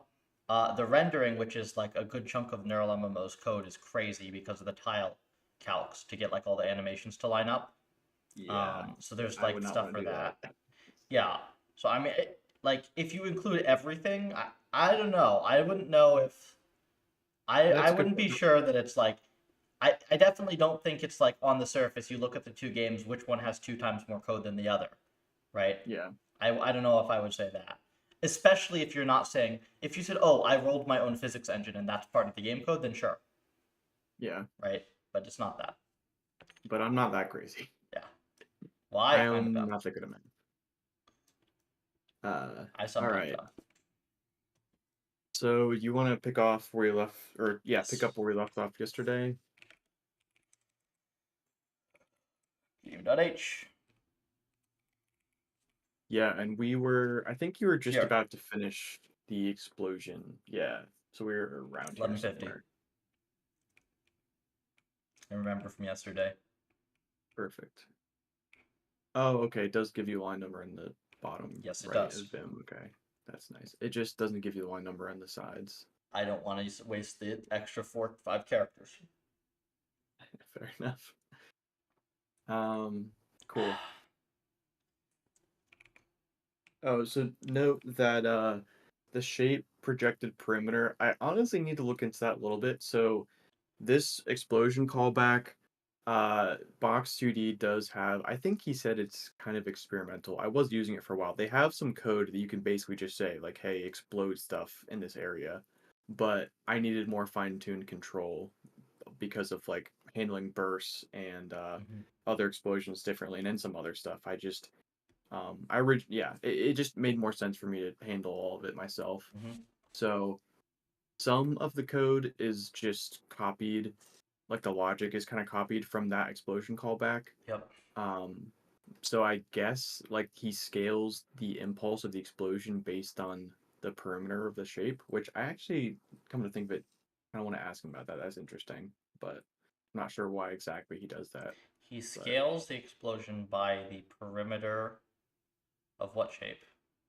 of this, so in this callback right now, Mm-hmm. um, basically, yeah. So basic this callback, like the parent function is a bounds check, and anything in the bounds is being so any entity, any rigid body, actually any shape in the bounded area that I asked for is being called with my callback. So, uh, and it's based on a filter I give it. So this is any projectiles, drones, or floating walls, their shapes.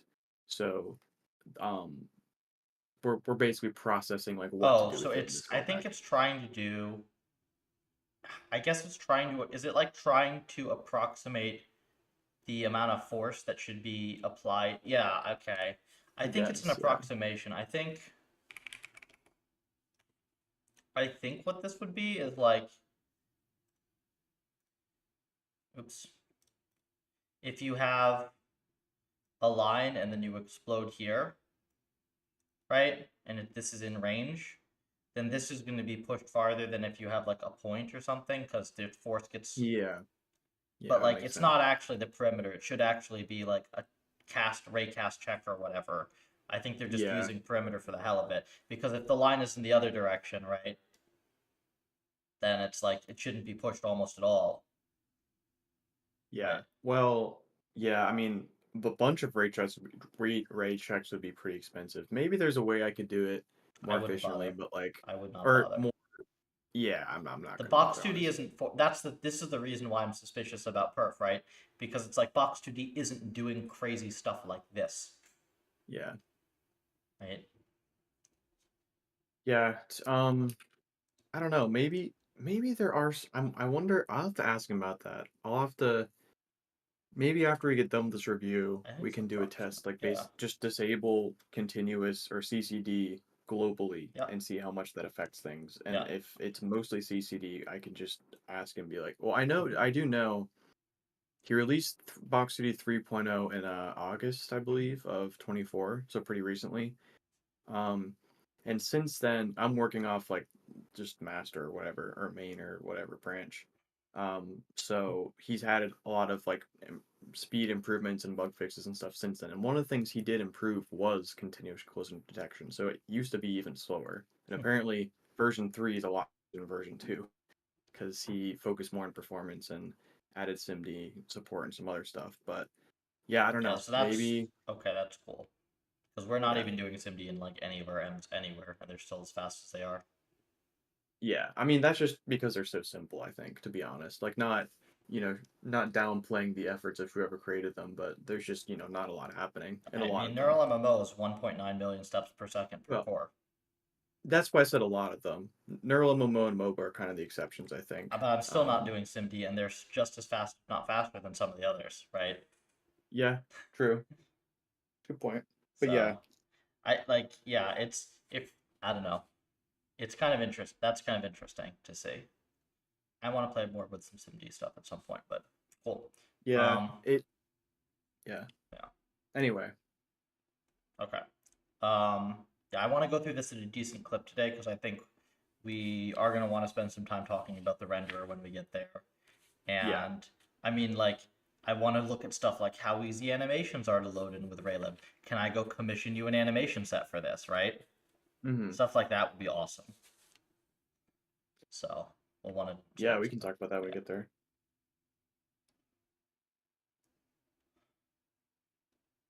So do you vaguely remember what happened to this function, or do you need to like brush up on I the? probably should just like quickly. Yeah, just blow through it.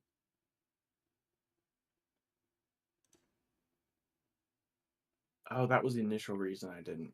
That's right. The initial reason I created this callback was you could basically just pass when the normal explode thing. You could only say like, oh, explode all shapes of this type. But I wanted to do more granular filtering. Mhm, Like that's right for bursting. I wanted to say don't explode the parent drone, but explode every other parent drone or every other drone. mhm. But you can't do that. So, and then I kept adding a bunch of stuff, so it made a lot more sense. Anyway.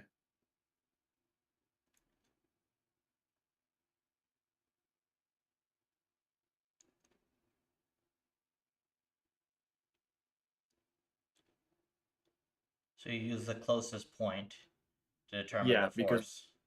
yep, and I went over that yesterday. We do that. I do that so that Mhm. I can accurately determine whether the shape is in the explosion's range or not, because their center could be pretty far from Mhm. the closest point, relatively speaking.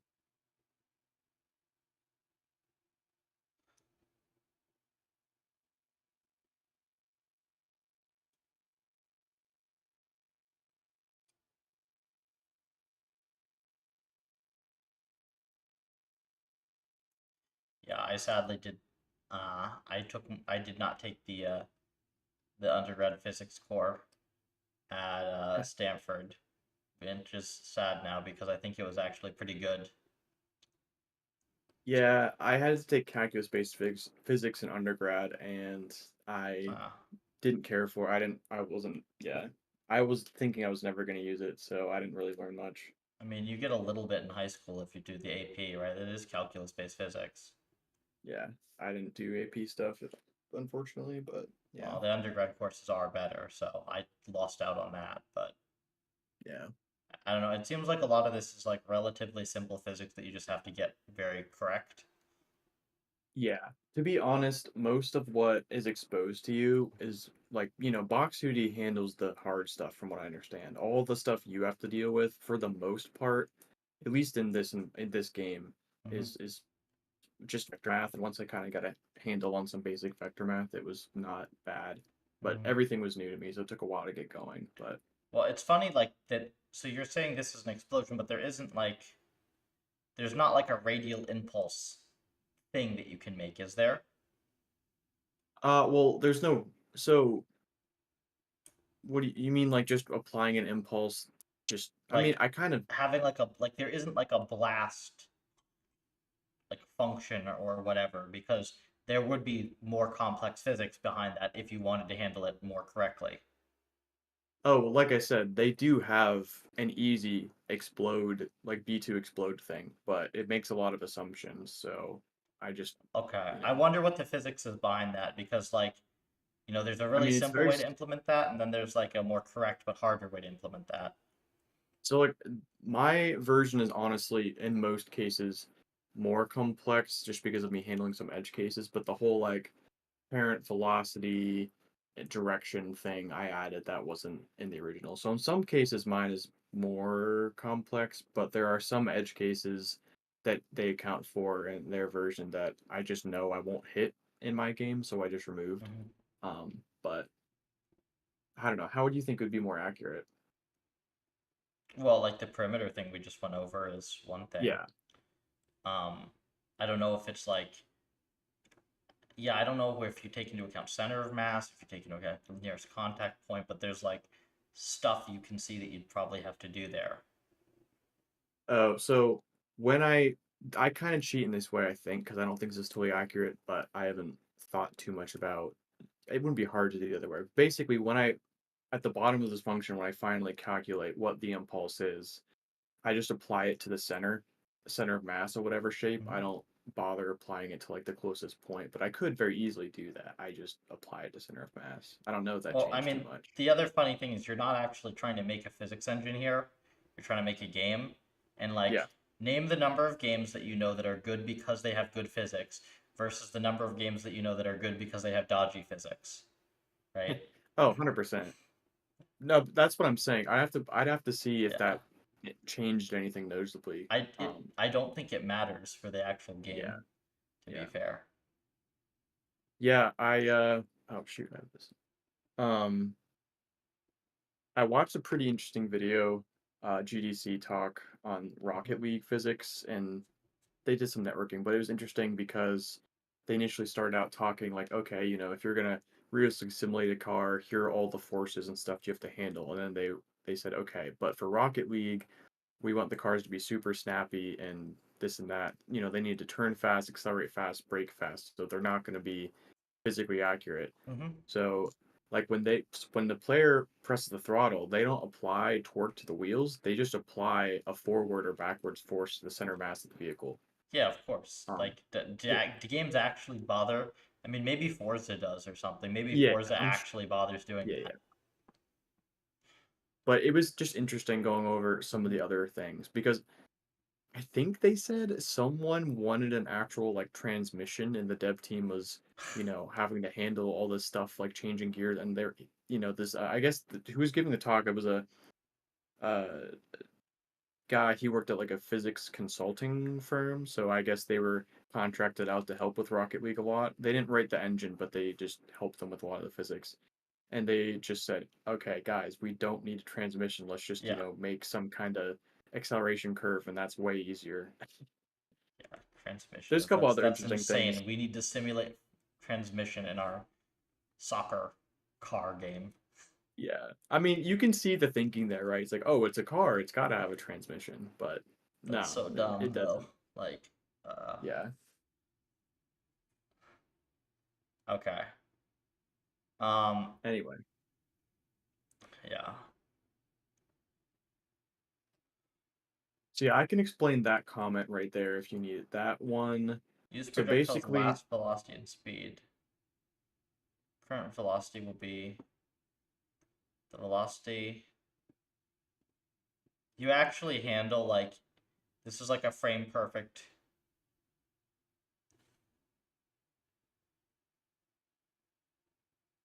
Is this like the handle if you, like, explode and hit something on the same frame? no, kind of. So basically, normally, so when you shoot projectiles, if Mm-hmm. I shoot a projectile and it's gonna bounce multiple times, and we're both players, I hit Mm-hmm. you.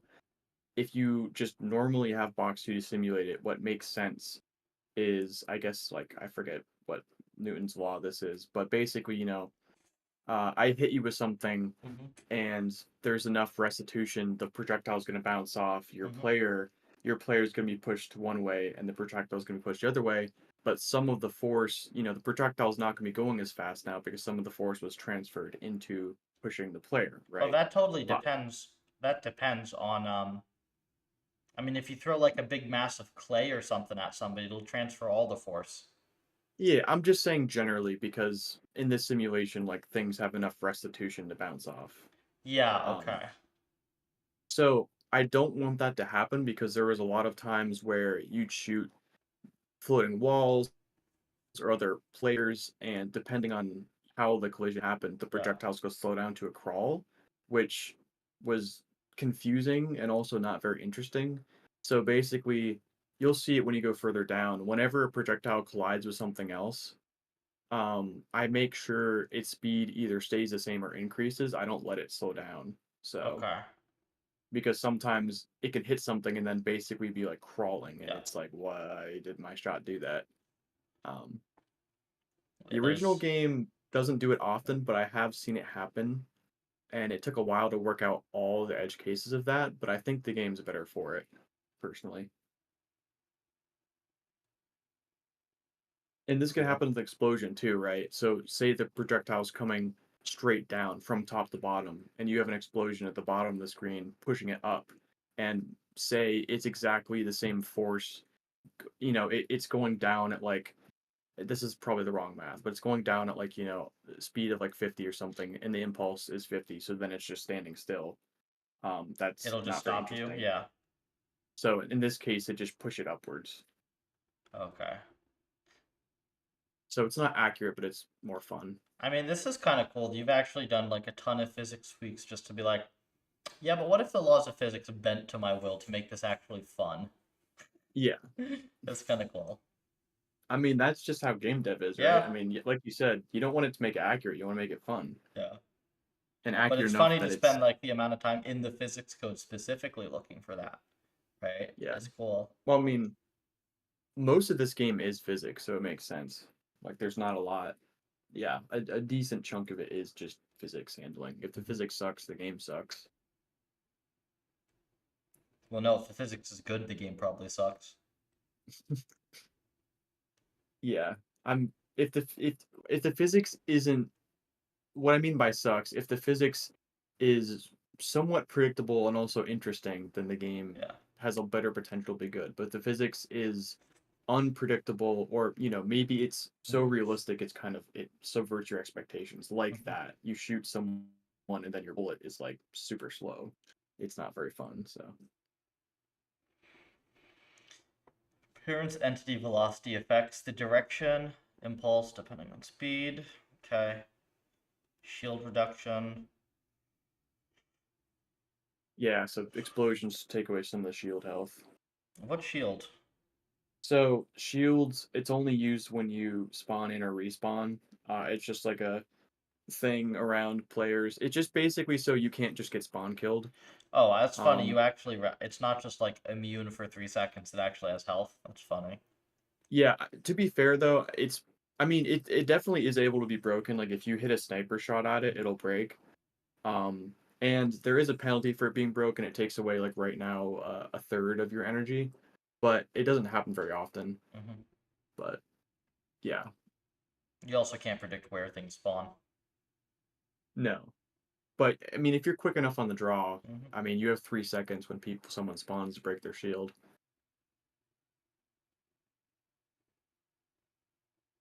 Maybe I should punish the player that has their shield broken more. I don't know. Maybe take a heftier energy penalty or something. Not sure, but nah, I don't know. Probably not.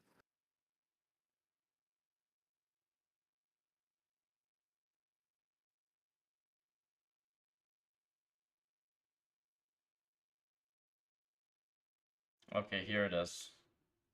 Hmm. Linear impulse is static wall. So yeah, that So this is if an you're bursting, explosion, uh-huh. and it's up against a wall. Then it's So reflected. Okay, I see. so be normally if it's a normal explosion, I'm never gonna allow static walls are basically never going to be in this callback because the filter won't even allow it to be processed. But if it's a burst, that's the only way it'll Okay. get processed. So if we have a static wall in here, we know we're bursting basically. Just the whole rest of the function.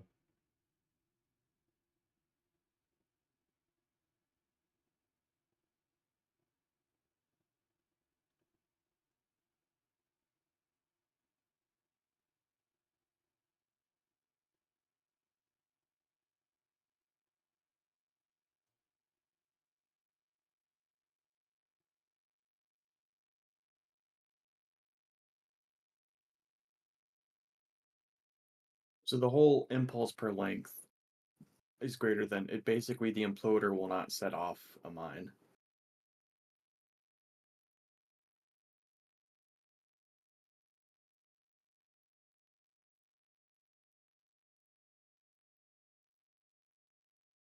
They don't. I would like there to be some visual differentiation between explosions and implosions, but the way I thought of it is, explosions setting off other explosions, but implosions are just like sucking, so that wouldn't really set off the mine. Oops. We'll come up with some. Well, I'll help you on some fun graphic stuff because Yeah, there's so much physics in here. It's going to be tough for me to like come up with good stuff to do here. I can definitely do stuff on the graphic side for sure. yeah, And I mean that it might even give you new ideas for weapons and fun stuff. Or also we should just train. We should also just start training on it. But mm-hmm. I think make it look good and start training on it would be priority. I Yeah. mean, live service game gets updates. Buy the battle pass. Oh my gosh, I'm not selling my soul. No, you're selling the battle pass. Uh, Same thing.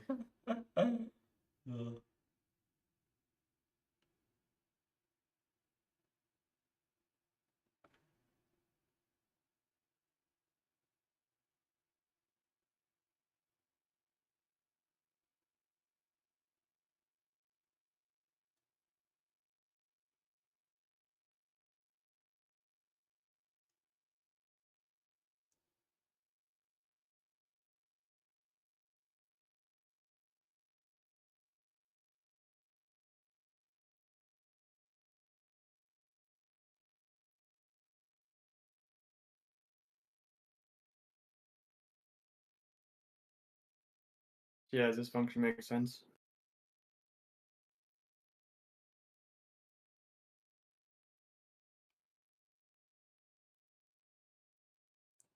Yeah, I'm just fitting in my head to like where this would be getting called. Gotcha.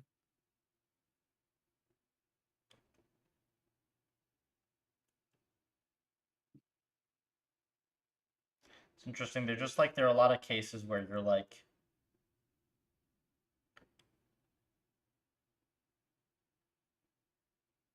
a lot of the special casing here is because you're fighting with the physics engine that has its rules and like it things are updated according to physics. Like Mm-hmm. except here and here and here and here. Like, Mm-hmm. I see. Yeah. From what I understand, that's pretty common because, I mean, the physics engine isn't making any assumptions. It's just trying to Hmm. simulate physics somewhat accurately, and you have a very specific vision for your game, which probably isn't going to fall. In order for you Hmm. to achieve your vision, you don't want 100% accurate physics.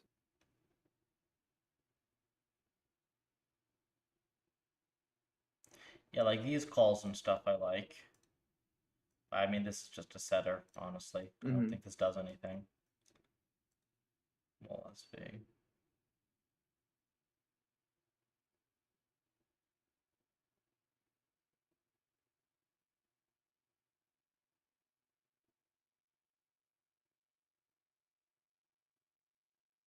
Do you know why there are all these setters and getters? Why it's not just like drone, like VX or whatever?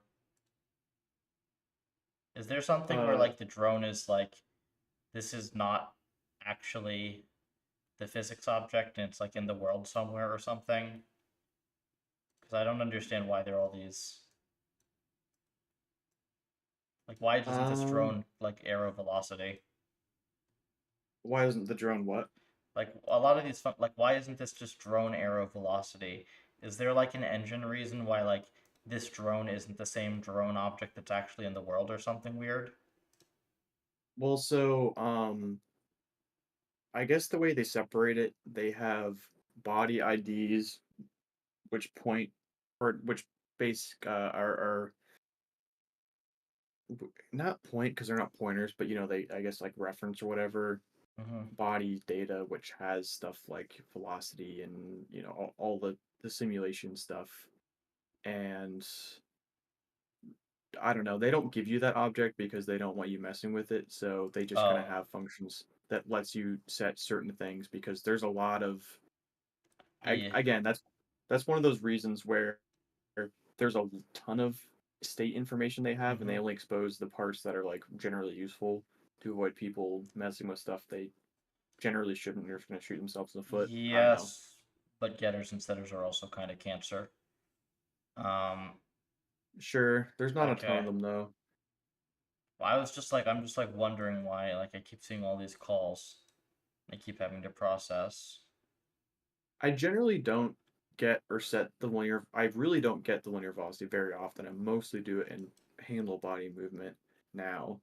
Um, but it's pretty rare that I actually get it outside of there. I'm just doing it here because Mm-hmm. I know the velocity is updated because I just applied an impulse which directly updates the Mm-hmm. velocity.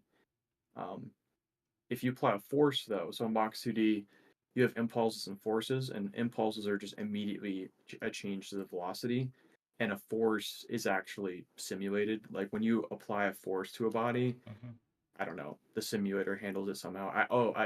They have sub steps. So like say you have four sub steps, apparently the force is like spread out over Hmm. those sub steps during one world update step. So um but yeah, so forces are if you want to do something potentially across multiple steps, impulses is just a one shot. Like just I'm shoving you versus I'm pushing you over the floor or something. But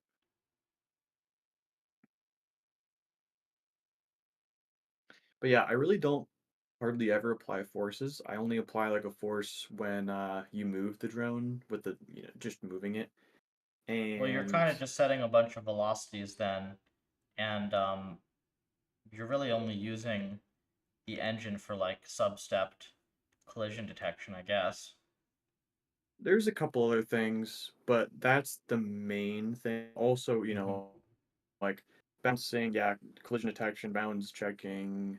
Um, I mean a couple other things. There's a lot of things yeah, I don't know. But yeah, I'm not using a ton. Like I'm not using utilizing Box 2D to the full extent. That's for sure. But this would be very. This game would not like be barely anything if I had to do the physics from scratch. Well, yeah, There's enough. because there like you'd have to have like a nice bounding box hierarchy, which is going to be like a quad tree or some other data structure. Yeah, You'd have to have very optimized collision checks. There are a few other physics bits in there as well. yeah, But it's tough because like I'm trying to review the code, and every damn criticism I have is a criticism of Box 2D, not your code. yeah. So yeah, now you can see where I actually call the explosion. Like, I look, just even when you have the opportunity to, you even do this. It's like you can't even, you just can't, you just don't even have the syntax with Box 2D. hmm? Like you even use the nice struct initializer syntax for stuff when you can. It's just Box 2D doesn't let you a lot of the time, right? Yeah, but I mean, yeah, when you get body definition or Mm-hmm. whatever definitions, like I get it because they set the defaults in a function, so I, I don't blame them. It's not the big deal.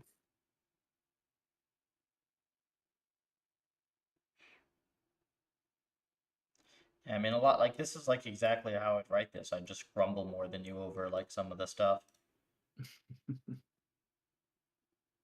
Other than that, like, yeah, the minor stuff we don't have to care too much.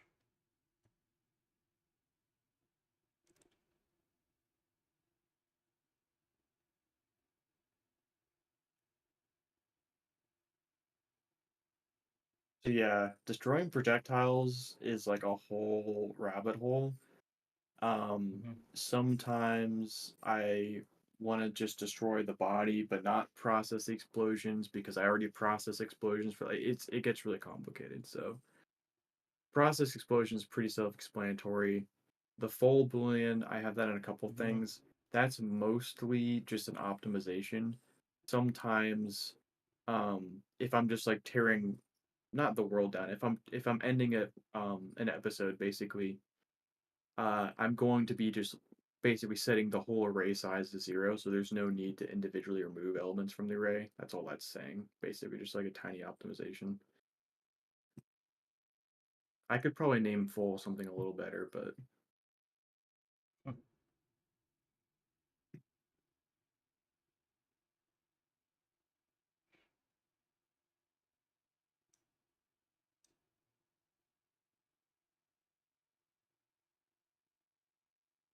Well, I'm actually really starting to understand how your code is and like how you're writing stuff now. Finally, um,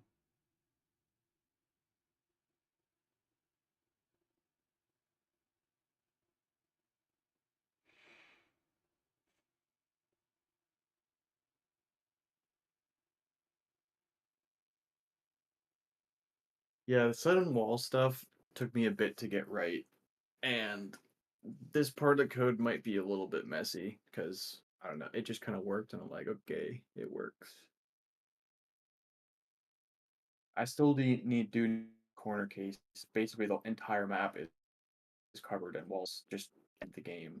Like because I have multiple lives now, there can be a case where um, players are in the middle of like respawning and the whole wall, like the whole map is covered in walls, and so the game's not over. So then the game tries to place more sudden death walls, even though the entire map is covered in walls, and then it just crashes. So pretty easy thing to handle though.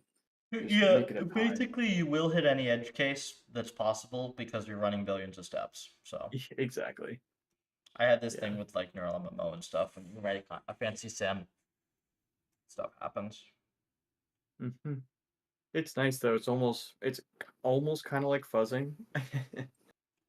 Hmm. Like you're bound to find tons of bugs you wouldn't have otherwise found probably. Fuzzer agent.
Yeah.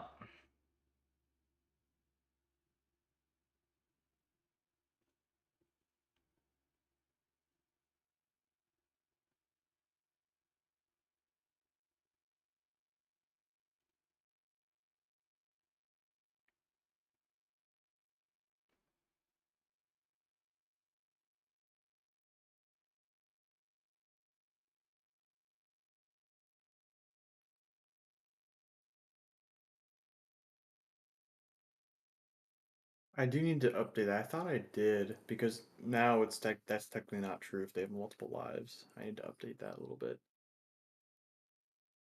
Yeah, that would like just insta end the. Hmm. But before with one life it was always true, so yeah. It makes sense, I guess, for the main game. Um, Mm-hmm. Generally, just having like continuous respawning stuff is going to make your life a lot easier for RL, Mm. as long as you don't get into weird map states over a long time, like long bits of Yeah. time. But that's just like pure eng.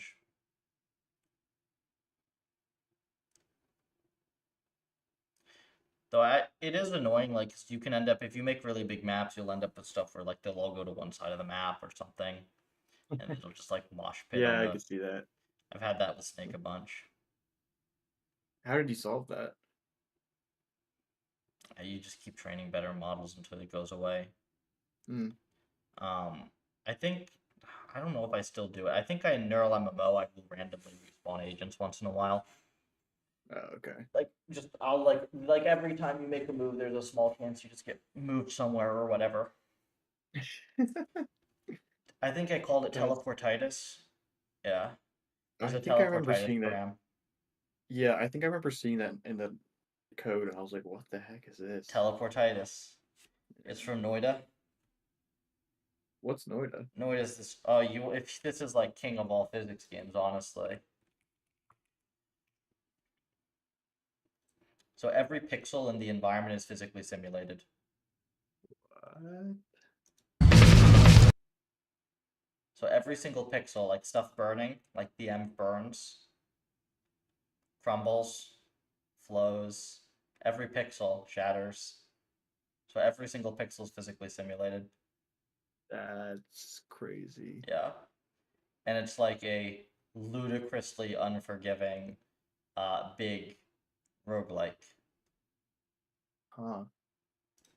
That looks awesome. It is an awesome game. It is incredibly frustrating as well. Uh, it's yeah, it's kind of crazy the stuff you can do in that game. Like you know I the what is it like the parallel universes meme from Mario? yeah, yeah, yeah. So this game it parallel universes but unironically. Oh my gosh. They Yes. kicked it up to 11. It's Man, actually yes, like yeah, it's you should play it. It's fun. But I can't imagine the code. parallel universes. That's And it's insane. like the type of thing where like there's this massive map that you can just look up for all the exploration stuff, and then you go like, oh, but I don't want to spoil it because like it's so cool to discover this stuff. But it's like at the same time, it's like in Dark Souls you could technically find everything on your own. In this, Yeah. there's no way in hell you do. So interesting. So this is a roguelike without a pre-generated or It yeah, is generated it map. is there are it is generated, but there are like structural elements in regions that are going to be in the same places every time. Oh, okay. Gotcha. Huh. So like you can be like, if I go to this point in this area of the map, there will be this thing here. Hmm. And that thing might But be maybe randomly generated itself, but like that area will be the same, and the stuff that's in it will be from the same pool or whatever. yeah, and maybe the journey to get there will be different every time, but or what you Yes. see along the way, or whatever. That's kind of cool. Nice Yes. compromise. It is So you're also not. incredibly frustrating because you can play like 20-hour runs in this thing and can just like instantly die, even if you're like stacked. Man. So like there's never a point in the game where you can't just instantly die. And okay, so it's not like Hades or anything where you can kind of get strong. Like you can, slowly kind of build up strength Yep. between runs and Oh enter run no. stronger. Like it's a base. Yeah, you just It's start from scratch every time. there's way less progression. Yes. Yeah. Okay. There are a couple very small progression elements, but they're almost meaningless. Interesting. Yeah, I'll check it out. That looks I cool. don't know. It's a fun game. There's no way in hell to run it fast enough for RL though. Oh yeah, I was thinking the same thing. No way. Honestly, even though it is 2D, they probably had to play with perf a lot with all the stuff they're Oh, the simulating. They game had, you can lag that game on the machine I'm running right now. yeah, I can imagine. That is a game you can have. You might be able to have infinite projectiles in that game. Like there, it's probably the coolest implementation of magic I've ever seen in a game because, and Huh. this isn't spoiling anything, you build your own wands. Oh. So Huh. you build your own spells, and you can literally build like, yeah, you can build wands that like teleport you to different universes, literally. And not like there isn't like a button that does that either. Like you basically have to program your wand to do that. That's really cool. This Yeah. sounds like the biggest like nerd snipe of a game. It kind of is, but also it's like it's also just like so hard to figure these things out on your own. It's not even like the typical nerd snipe games where you could technically figure this stuff out on your own. Like you kind of just can't. Hmm. Yeah, I'll definitely have to check that out. That's Yeah, sick. Um, I don't know. I'll Anyways, so games. you reminded me though, really quick. I wanted to see if you thought about this because I've actually thought about two new weapons in the games because like I showed you that black hole Oh weapon. man, I there's think. so many things you can do here. Oh Glue yeah, gun, freaking glue give it gun. Roadhog hook for like you can do so many things. I was grappling hook would be really hard. I was thinking about that, but Mhm. I have no idea how to implement that. Um, what I was thinking of though, um, some kind of like teleporter gun, like basically the portal gun from Portal. Mhm. Um, I don't know how that work exactly. I guess like whenever it touches something, it just places the first thing it touches, it places a portal there, and then second time you place the second portal. I don't Oh know. I geez, think that's I'd hard have. because then you have to be able to shoot through portals and stuff. Yeah, I no, honestly, I think that'd be really easy because basically when something hits a portal, It you just just goes to the other one, I guess. Yeah. and then you just change the direction of its velocity based on Huh. like the orientation of the other portal. I think that'd honestly be really easy. Wasn't Um, there? Do you remember that FPS that was literally like? yeah, Splitgate. Is that what it was called? That it like died Uh-huh. instantly, but it was really cool. Yeah, yeah, they're coming out with two soonish. Is this it? Um, They got yeah, money for this. It died instantly on release. yeah, I don't know. They're coming out with two soon. It came out when Overwatch did, and they just got crushed. Oh, was it? I started playing it a couple years, like 2 or 3 years ago. So I I didn't played it even know way they still had after. servers on. Yeah, That looks cool. it's it's fun to mess around in. I suck because I just suck at FPSs, but it's just that portal concept is so cool. Yeah, I've been trying to get not terrible, but it is hard. yeah, I agree. I know, but The yeah, Yeah, I don't know. I get nerd sniped super hard by games because I suck at them, and very often it's just like, dude, your mechanics are just that bad. But it's like I feel yeah, there's something to solve. It's like, why can't I solve this game, right? yeah, yeah. Oh, were you able to order the controller or Fuck, a I controller? forgot. Okay. Let me. Do I have Amazon logged in? If not, I have to go get into FA. I do. Which controller do you get?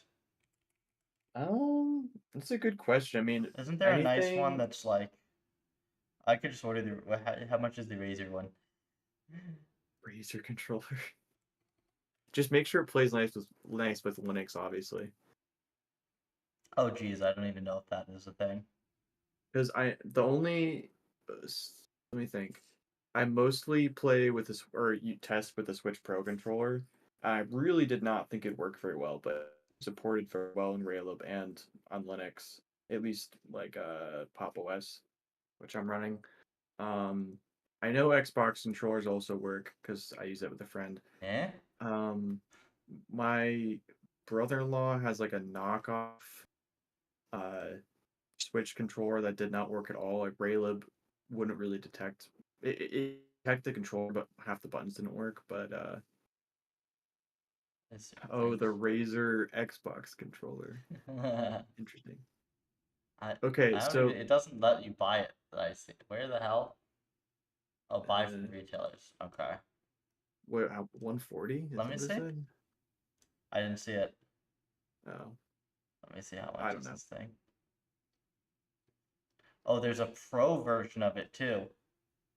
Yeah. I think So that one's 200.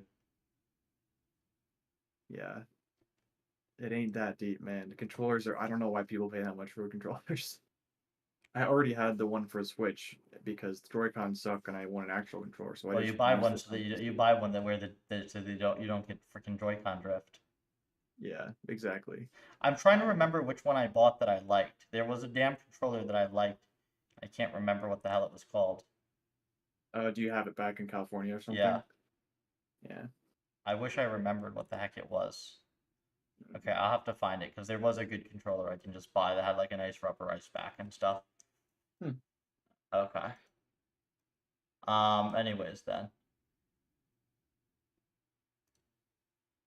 We should But finish yeah, reading. you think the idea of a teleporter weapon would be kind of like You interesting? can like the thing is you can infinitely keep adding weapons. Yeah. Um, at some point, at some point with this, it's like you may as well just go do the big maps and stuff if you're gonna keep doing that stuff. Yeah. At least at this point, weapons are fairly easy. Mhm. Well, I guess depends on how big the scope of the weapon is. Something like the teleporter probably require a decent bit of code because it's special Mhm. case. But I could add, variants of like, oh, this is a burst rifle or something. Yeah. That'd be super easy You to could add. let But you could let the people have like 2 or 3 weapons as well. I was thinking about that. I just don't know if I'm making the game too complex at that point. Yeah, you're gonna I think at this point already you're gonna just completely crush human players. Um, Now that like ironically you might make it to the point where people can find strategies that the bots can't discover on their own. Hmm. Um, but yeah, if you just keep cranking it up, people are just gonna get murked instantly. Yeah. It's to the point now whenever I try to show someone Hmm. I'm halfway decent at it, so I still die stupid deaths, but I can, kill my fair share of scripted or neural network bots, Hmm. but anyone I show it to who doesn't have any experience with this or the original game Yeah, just gets destroyed. But I remember being there when I first played the original game, so yeah. it's not totally skill Well, issue. I There honestly, is. I think that you can take this really far, but if you are going to take this really far, then you should put the effort in to make it fast enough so that we can like let's get training going at the rate that our other M's are training, Yeah. our other complex M's at least, right? And also, this thing is not going to work with multi GPU right now because you're going to be hard bottlenecked by CPU. Yeah. So Hmm. there's it's not just like no reason to ever make it faster. No, you can like you keep getting benefit by making it faster. Oh, I Um, agree. I've spent a lot of time trying to mhm, optimize it. I'm just kind of hit a wall. yeah. So there's that, and then let's actually make it look like the thing it is, right? Hmm. Yeah. Like there's no point in like if it's going to be super super lo-fi and there aren't going to be any cool animations and stuff. I would way rather see this thing get like the current thing super polished, and then you be excited to like work on bigger versions of stuff and expand things if you want to go that route, Hmm. um, rather than keep adding stuff to it. But the graphics still look really way simpler than it is, and it's still kind of slow and stuff like that. Um, Yeah, fair enough. so I would think that that would probably be, and I think you'll have more fun doing this as well because you'll get a little break and you'll get to actually do like some science and research side stuff with Puffer, Hmm. um, and then you'll be able to actually like see that on this game that you've made. Yeah. All right. I'll stop going off in tangents so you can Yeah, keep going I'm really in bad with between. it as well. Okay, drone move. It's just getting nerd sniped constantly. Is all it is. Yeah. I'll just try not to make matters worse. Drone move.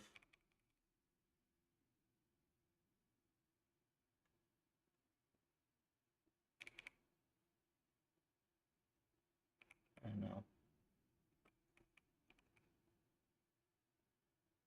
Fly force to center. So when you move, you do apply force. Hmm.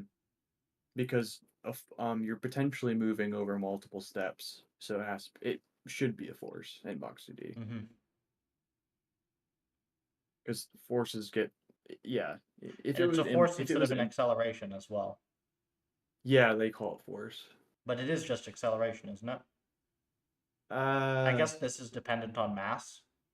yeah, it is. So this will just do the division for you or whatever. Yeah, you just figure out how Oh, much force you want to give it, and then Box 2D figures out how that's how funny. it's going to simulate it. Okay. That's not bad on its own. This is the slow one because it spawns projectiles. Charging my laser.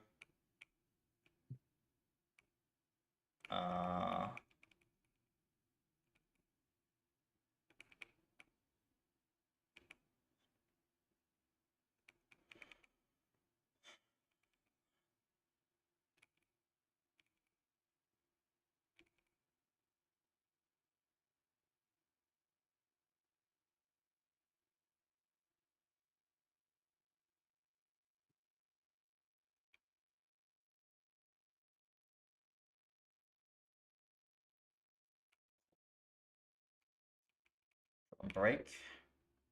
Now this I actually want to see. So breaking That'll does have just new a breaking. damping. Yep. It's basically just damping and then a bunch of energy edge cases.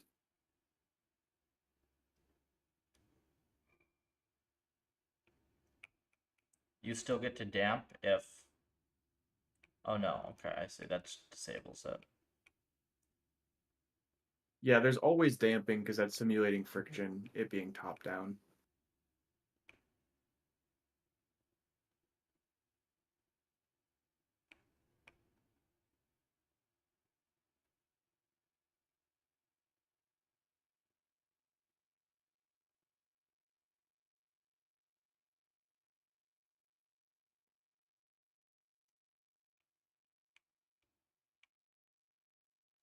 When you get into it, actually, the actual like core logic really isn't that bad so far. For the most part, it's not. It's just there's so much freaking object creation horseshit.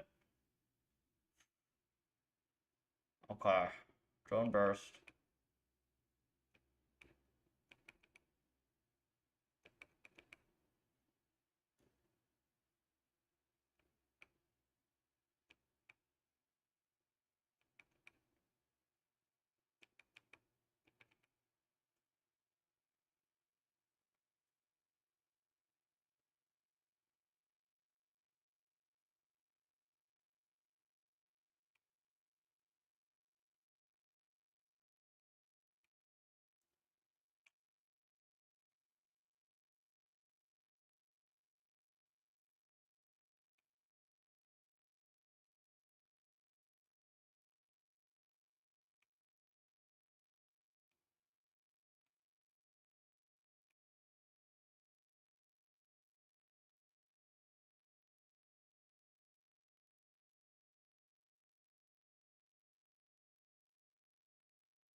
That's so funny that you found like edge cases like this.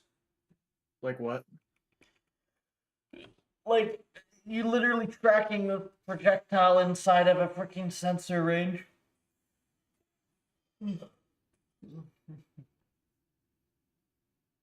Oh yeah, that edge case is really obvious though if you don't handle it. Because basically if you set a mine and the mine is set on a wall and a drone is in its Mm-hmm. radius, but the walls between them, and then the drone moves into line of sight of the mine really close. Yep. Yeah, you can have it so the drone can be right on top and nothing happens, which is makes no sense from a gameplay perspective. So yeah, it's a very obvious edge case. You know what another really easy weapon to implement would be that would be pretty funny? Hmm. You could do trigger mine. Like you place a mine and then you trigger it on will at will. Yeah. Yeah, I was thinking about being able to do that or not. Yeah. Like maybe with one Congratulations, you have shot. implemented Junkrat. Take a little 15-minute break. You're looking tired. Eh, I don't know. I've gotten a fair bit of exercise in today. Maybe that.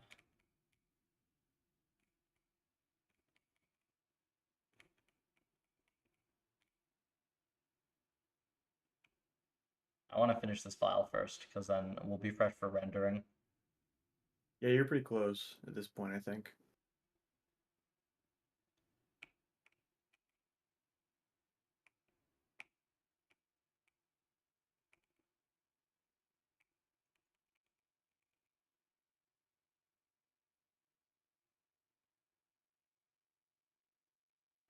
I honestly can't say I found a single thing in your code where it's like, that's dumb, you shouldn't have done it that way.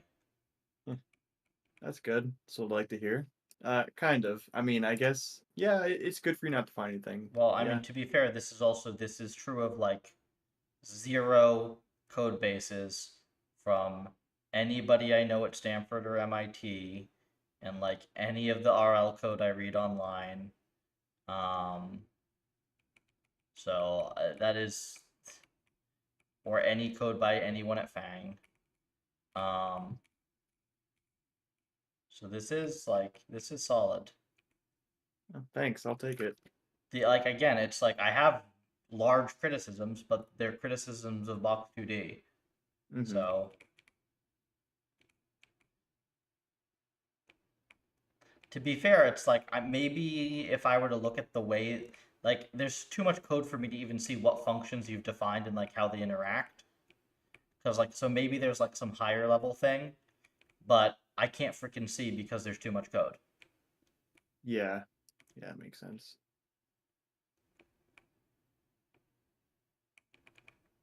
I've honestly been thinking about just getting like a static call graph thing for these reviews because that would help.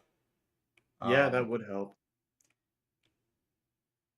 I mean, just because I'm like too lazy to like either get cold code folding in Vim or use an IDE that has it.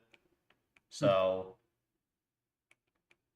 yeah, I basically only see one screen worth of stuff. Yeah, it if anything else, the ability to just jump right to a function's definition is like Oh my no, I can most do that. used. I do that pretty Okay. easily. Oh, good. Okay. See, Yeah, I just have that's. quick find.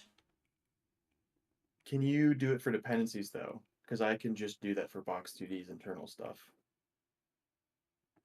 No, I guess I'm not usually doing that much though. Okay. Um, but when I'm looking for a def, I just type like, void like weapon and it's just start typing and it's done. Yeah. Okay. Or in Python, you just look for def name. Mm-hmm.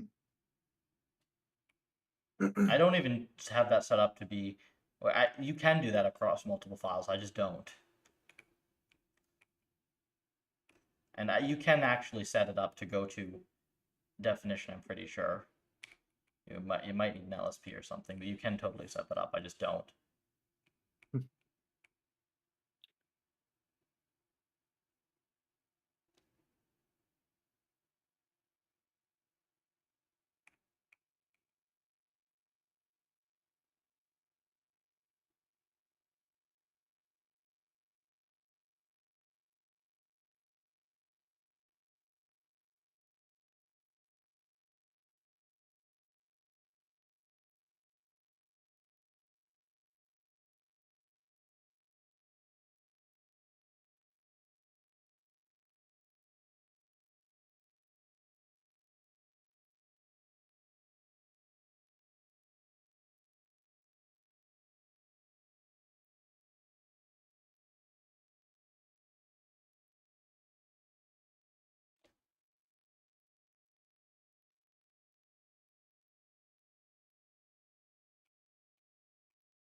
So yeah, a little bit of context on this.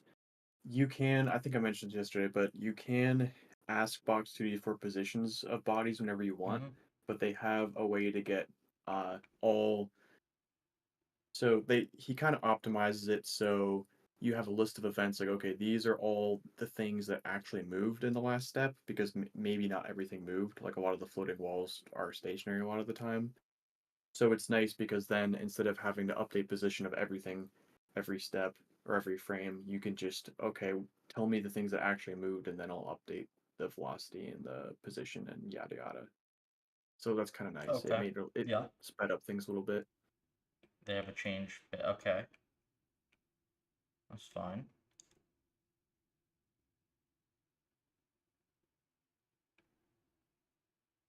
And yeah, I do that bounds checking here. If somehow the stuff is out of bounds, then I'll just destroy it or kill it.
What is this? So, entity is Ah, null. yes, projectile contacts. That's another Oh my gosh. fairly tricky, like involved function. So what are you confused about?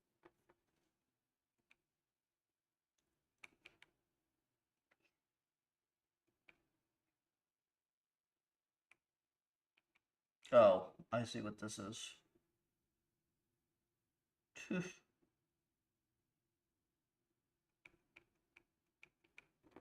Return.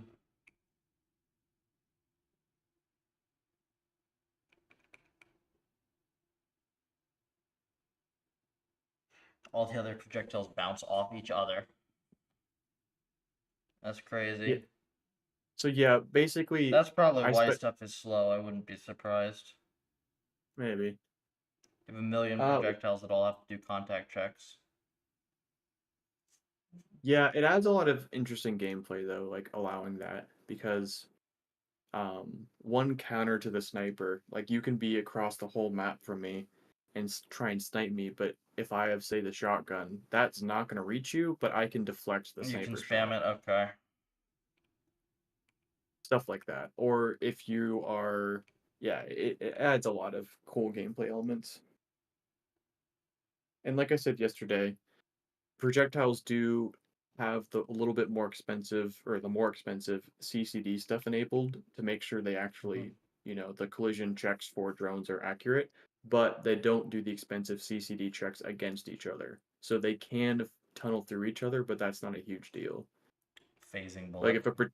if a projectile was supposed to hit another projectile but phases through it, that's much less of a deal than if you tried to shoot a player and then Mm-hmm. it just phased through the player. So it's a good compromise.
This might be the first thing I don't actually like.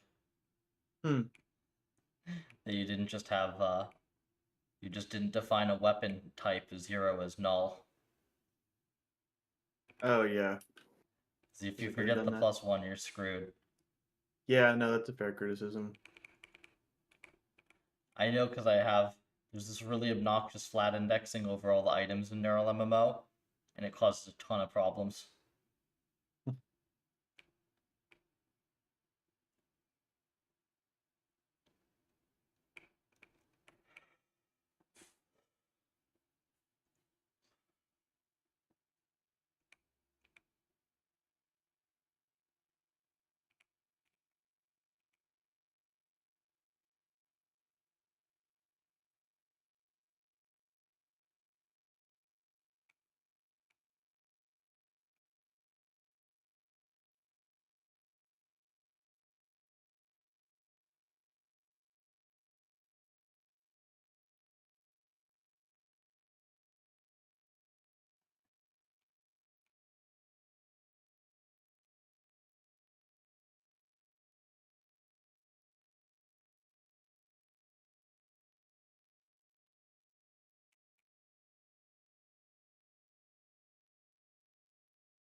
I'm surprised that this isn't as easy as just like adding this to the shape def of the original body. A joint? Mhm. Yeah, if Well, it's rigid, like it doesn't move. So why do you need? I don't know why that's a joint instead of just adding it to the shape def out there of the original body that it's stuck to.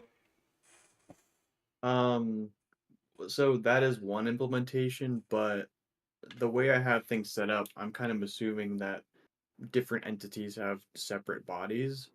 So I could just Hmm. destroy the. So basically, this happens. Mine hits a wall, and I'm attaching it to the wall. So I could destroy the projectile's shape and just create a new shape on the wall. Um, You but can't attach I it to just the kind of existing. Okay. yeah, I just like to have everything always have its own body. It's just Yeah, easier to keep track of that's stuff. fine. I remember being like, it's weird that there are multiple anyways. So.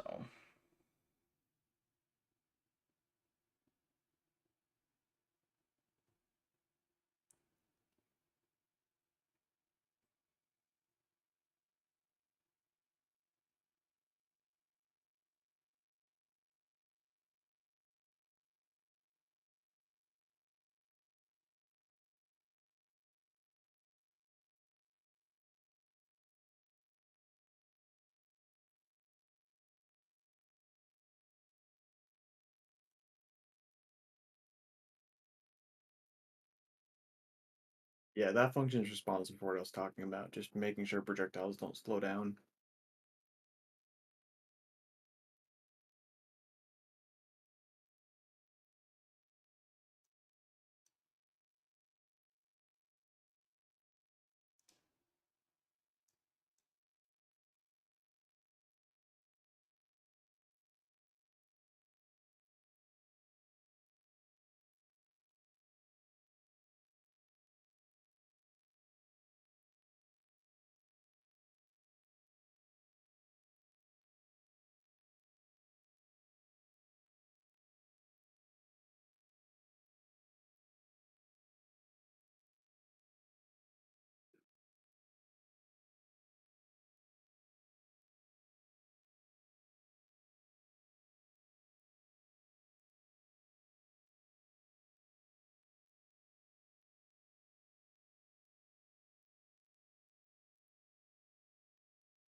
Hmm.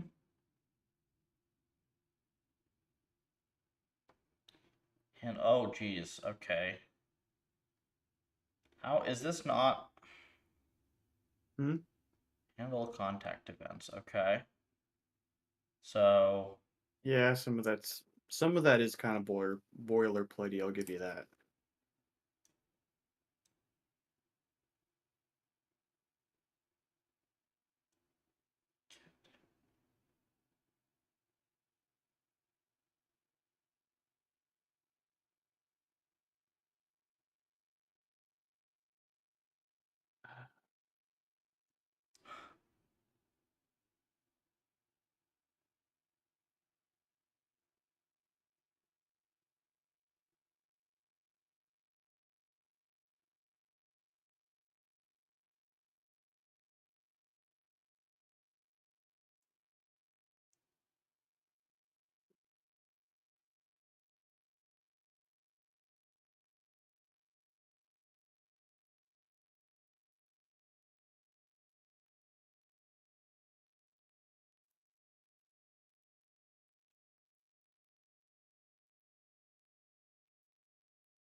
Yeah, okay. I just did a test. If I disable continuous collision detection CCD across the board, it basically halves the runtime hmm. of the benchmark. So yeah, CCD is the biggest offender here, and that's a I'll have to ask Box2D dev about that. I don't really know what I can do about that myself, unfortunately. Yeah, because was it 170K or something in that benchmark? Yeah. Oh wait. Um Actually that's not right. The benchmark failed because yeah, it hit a bug, but I'm finding other bugs that I thought I handled but things are going out of bounds all the time now that I have CCD disabled, so that's Hmm. good.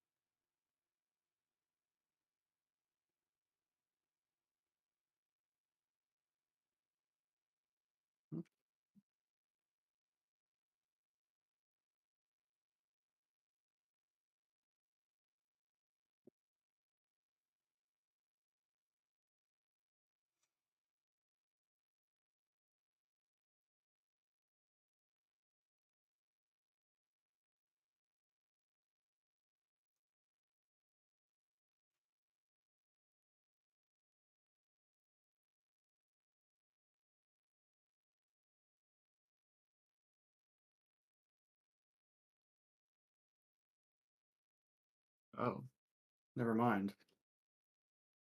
That really didn't affect time that much. Hmm. I wonder if you disable CCD at the world level, it still enables it for I don't know. That's interesting. It didn't really affect the benchmark at all. That seems weird. Huh, interesting.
What's the distance thing on a projectile?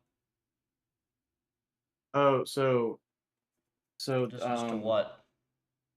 just distance that's traveled since it spawned. Oh, So okay, I see. So it's yeah, okay, I see. yeah, the flat can is the Yeah. one that will explode if it's in the vicinity Mhm. of a player, but it waits a distance Mhm. to do that, so that way it just doesn't blow up in your face Yep. whenever you shoot it. And it just adds a little bit of strategy to it because you can't just. It's really useful at like once you're. It really enforces like proper positioning because if you're too close to them, it doesn't really do much. So, kind of interesting weapon.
This is the end of it here with the sensor events. Oh, nice. Yeah. And that's just kind of boilerplate calling it stuff you already saw. Mhm. And find your walls is tiny. So yeah, you're pretty much at the end. I wish I had better feedback for you because it's like all the criticisms aren't your criticisms of your code.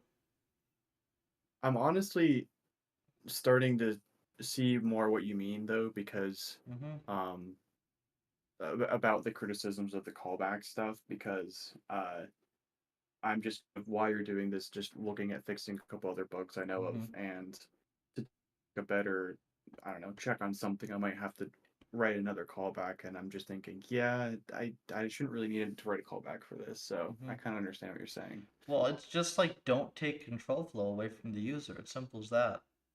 Yeah, I think if you use an iterator pattern, what you can do and see, it's a You don't need little. to even use a freaking iterator pattern. Like, I mean, your loop is usually gonna be like four, like a four thing in loop do function. No, but I think it's important to have some kind of way to stop early because the advantage of a callback or iterator over just a dumb loop is a dumb loop. Um, it makes it, or what's the word I'm looking for? If you just have a dumb loop, Box 2D has to gather everything up front, which can be expensive. But if you have an iterator or callback, it allows Box 2D to only deliver or find or Well, provide hang like on. one thing at a time. You iterate through elements, right? And then you're gonna have Uh, Box2D is gonna do things like, check collision, update, move, like update position, right? Check collision.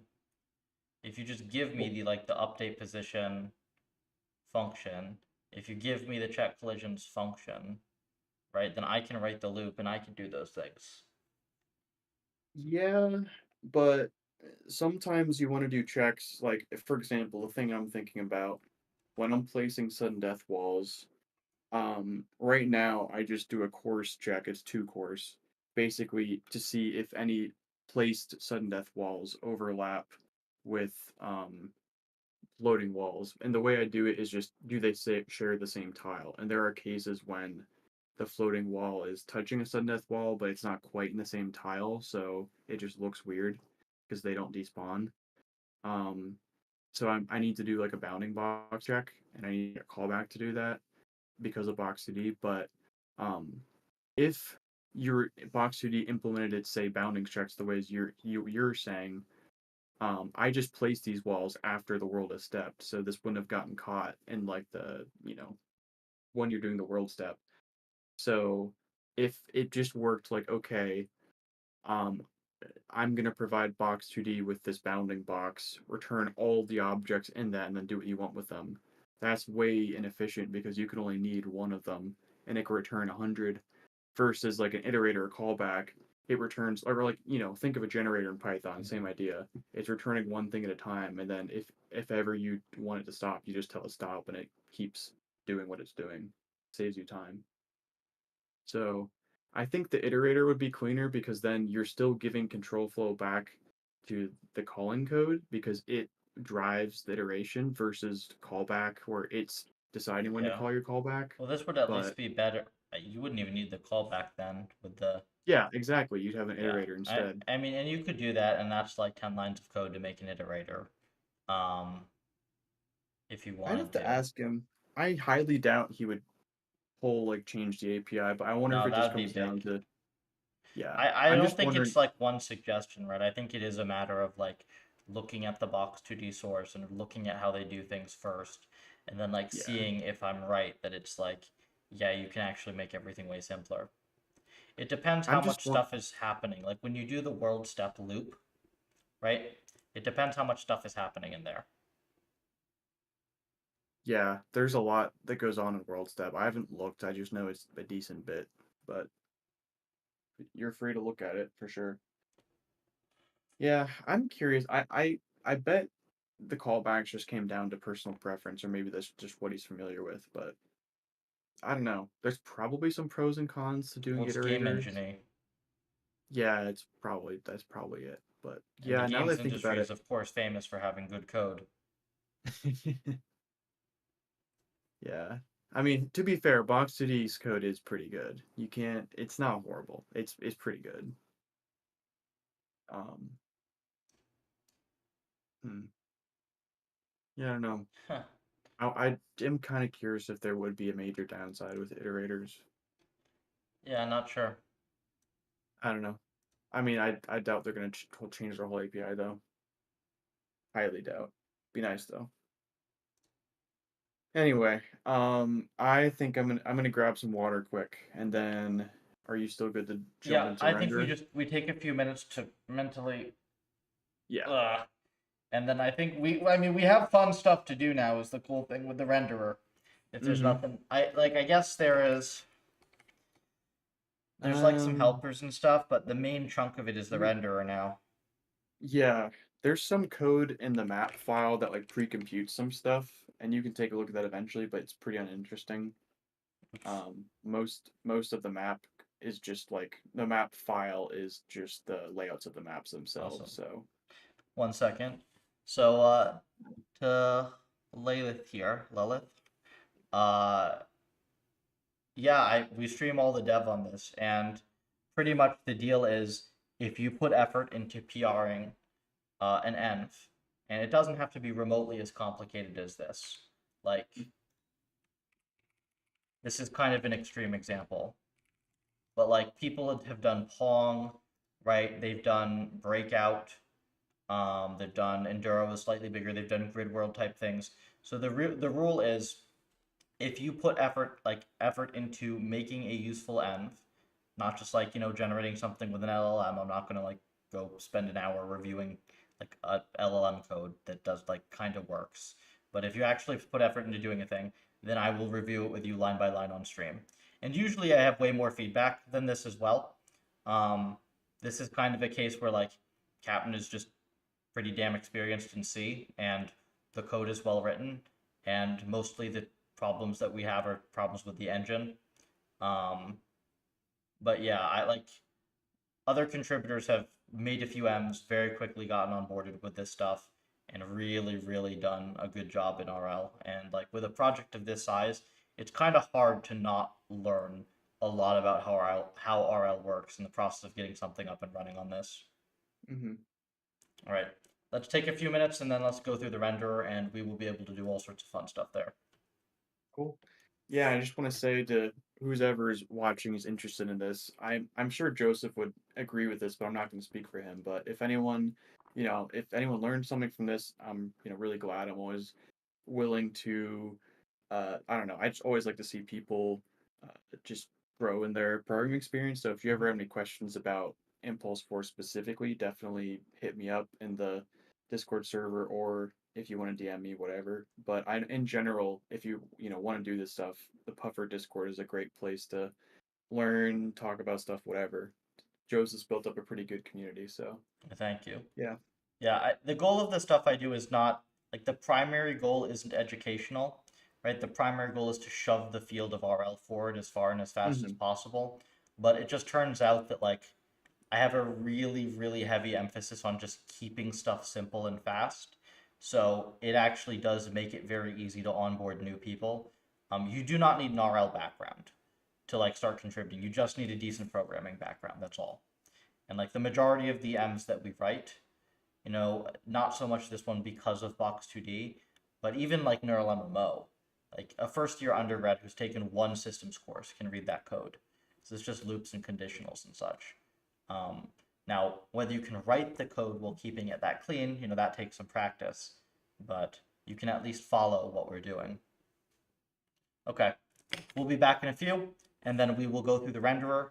Uh, we might even like fiddle with some stuff live there and see if we can make some big improvements to that. All right, be right back.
Oops, forgot to unmute.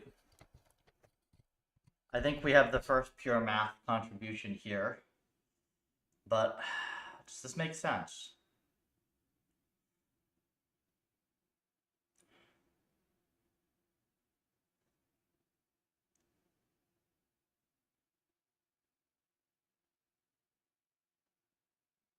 The growing term, the denominator.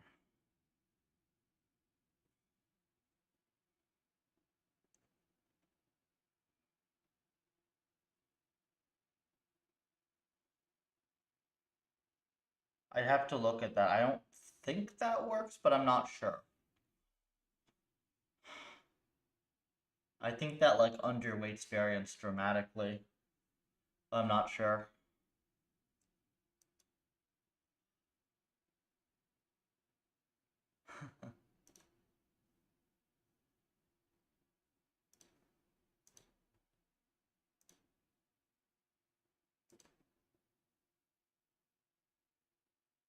Ooh. Okay.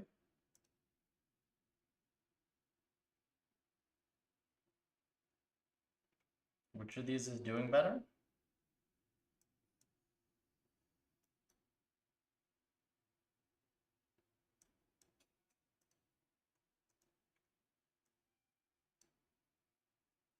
This one would take longer to optimize, right?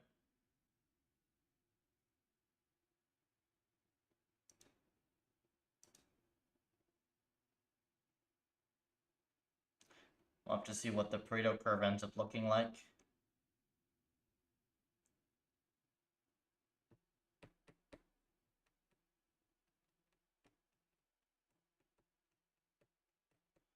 I think it's likely there is something in there with that algorithm. It takes a lot of experiments and a lot of fiddling.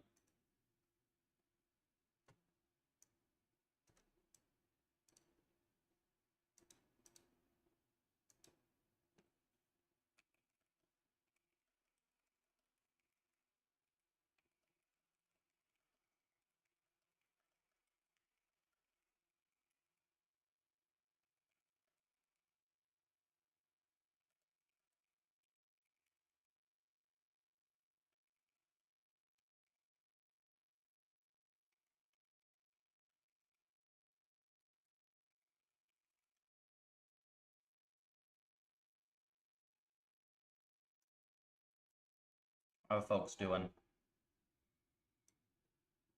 I'm thinking we might go ham on the renderer. Just put in so much work. I might decide I want to have some fun and like spruce up the renderer a whole bunch.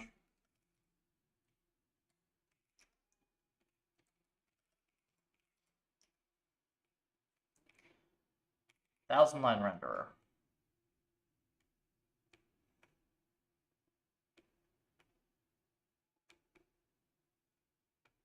Lovely unscripted nonsense.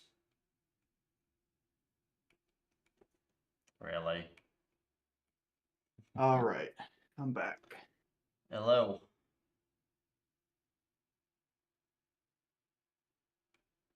So yeah, if you probably will have some criticisms with this Yes. because you're What is pretty this? experienced with rendering and I am not.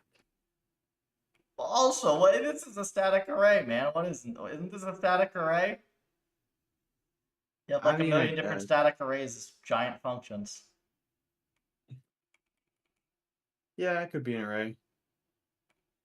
This is a switch to case statement. This is like case 1, case 2.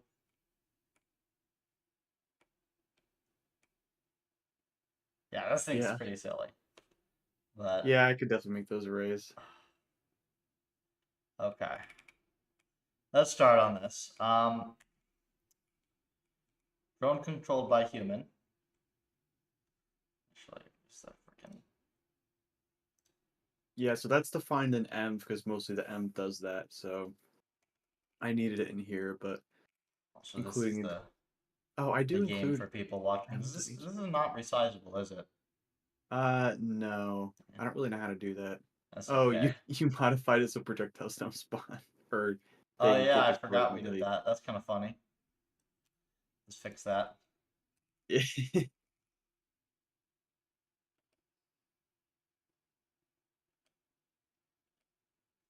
Where did we do that?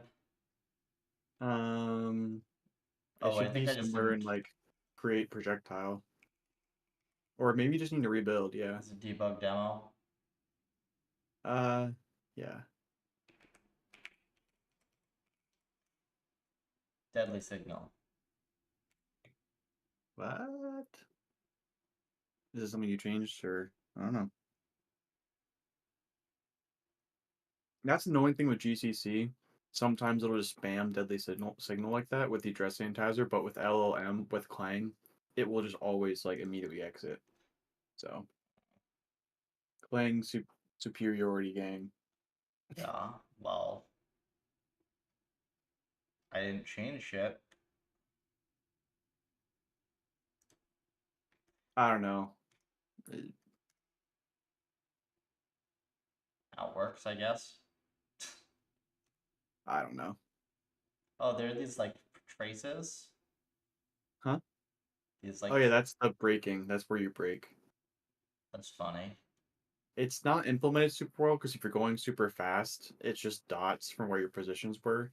So if you go really fast and break, it looks crappy, but yeah, that could definitely be improved. You can see the pathfinding, it went all the way around the imploder.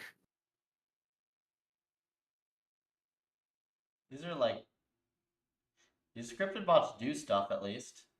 Yeah, they're not they do stuff just poorly, except for aiming. They can aim well, but that's about it. They can't put position well or pathfind well or yeah. Or save themselves. Yeah. It's pretty non-trivial to write a decent scripted bot for this game though. Mm-hmm.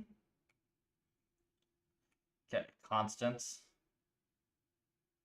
ray math, and helpers. Some colors. And I have to get you some cups and puffer colors.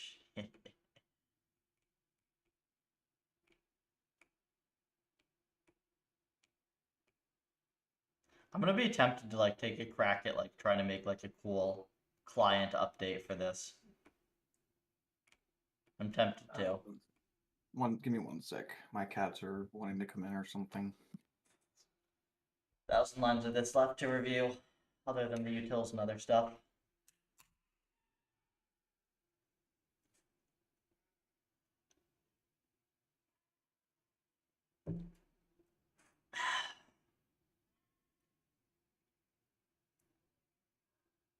All right. So yeah, what were you saying about a client update? I might be tempted to try to make a big client update for this. Yeah, go for it. This is pretty darn cool. Okay, so trail points. So we are modifying trail points from the client. Yeah. Um, so like I said, my goal was to keep all the rendering code Mm-hmm. here, and I have to create things like trail points or explosion, whatever. Like I have to kind of create certain Mm-hmm. things in the game file, but for the most part, anything that deals with rendering, I try and keep in here. So I create the trail points in the game file because I kind of have to, but then I manage them here. I see. And then Same. you took these out of the end so that the end is const. What do you mean?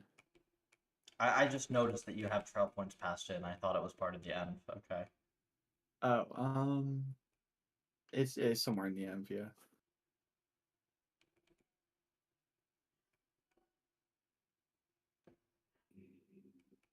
So this is scalable, isn't it? No, I'm not sure why. Should What be is pretty this? easily This is scalable. scaling it, isn't it? Uh, well, kind of, yeah. It like fills your screen, but it doesn't allow the window. Yeah, okay, sorry. It's scalable, but it's not resizable. Okay. But I'm not So if I just sure go to how. default width, if I do, if I just Yeah, change it'll change the this, size.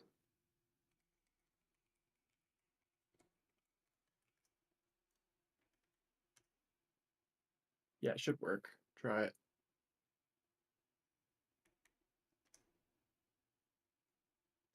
Okay, so right now, actually, what it'll do. Then it stretches it. Interesting. Yeah. It did change it, but then it stretched it again. Yeah. Okay. Yeah, it ain't perfect. Now a lot of this is easy though. This is so much easier to deal with in physics. Drone color, weapon abbreviations, weapon names, aim guide width. Oh, Yeah, yeah, for the guides. yeah, it's really the height, but the way I render the projectiles, the width is kind of like how long they are. So, I don't know. Depends on how you look at it. Basically, for different weapons, like the sniper, what the snipers has a really long aim guide, and the other weapons have longer, shorter ones. So,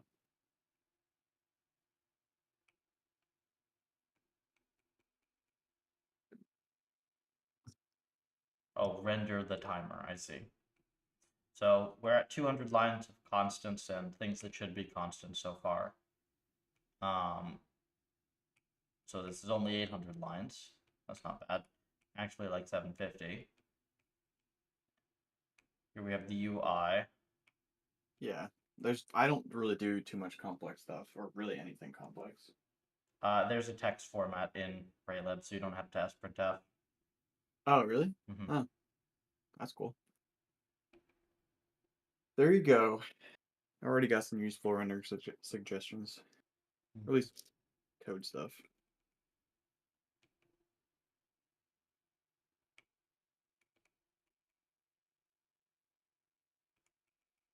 Which drone index?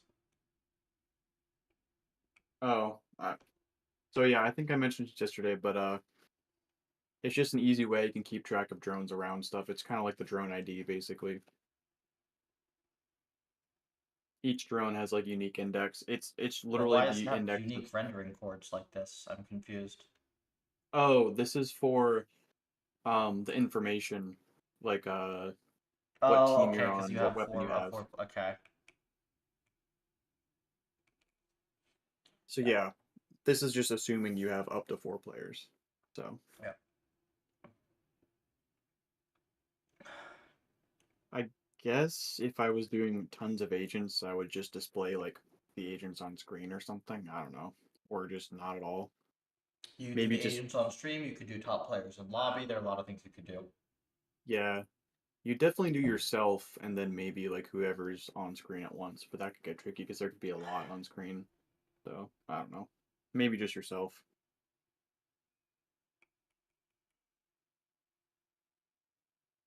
Hmm.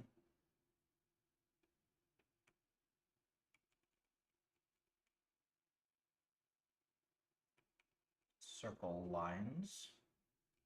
Yeah, this is annoying that Raylib doesn't have a function to draw a donut. Yeah. Well, they do have a ring. I think that's basically a donut. Do they? Yeah, I use it other places. Drawing.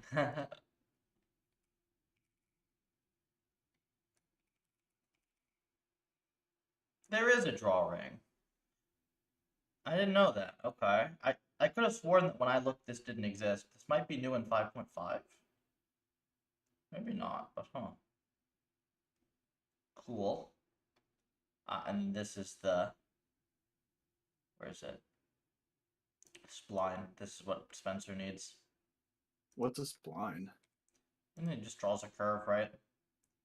Oh, okay. Maybe I need that. Um, for the projectile and drone trails, that is some of the. I did obviously clean it up and conform it to my style, but that's some of the code that's like almost direct rip from an LLM because I had no idea how to do that, and it looks halfway decent, but they could be improved. So It would maybe I probably need be a curve, yeah. What you do is yeah. you actually do just have the dots, right? And like, but then you draw it as a curve, and then the dots disappear one by one, so it actually Hmm. fades reasonably. Though I don't know if you could actually fade. Yeah, that would be tough because I don't think you can fade like the last bit of the line easily. Interesting. Yeah, I don't know.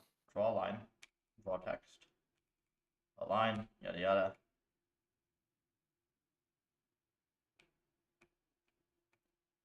You can also load nice fonts in. I don't know. Yeah, the default font looks fine, but yeah, we could I do think it's kind something of else. crunchy. I Isn't it crunchy for this game? Let me see. honestly don't mind it. This freaking thing. Oh, that's actually my bug, not your bug. That's right. Yeah, I remembered. Oh, It's you kind of have to re. crunchy. It's kind of pixel crunch. Well, I guess because right now things are kind of angular, but if we put shaders in, this is a lot more of like a smooth game than a crunch game the way it is at the moment. True. Yeah. I think this one does work better as a smooth game as well because there's so much stuff going on that it's less cluttered, right? When you have what smoother font? No, no, no. Just in general, like the asset design, everything is like smooth. It's not like pixel RB, like crunchy, right? Okay. Yeah, I guess the original is definitely not crunchy at all, so that makes sense. Like Neural MMO is like a pixel crunch, right? Like Yeah, the yeah, current yeah. version is, right? But Hmm. then like the older versions were like very flat shaded. It's like the opposite of doing like the flat shaded low poly style. Yeah.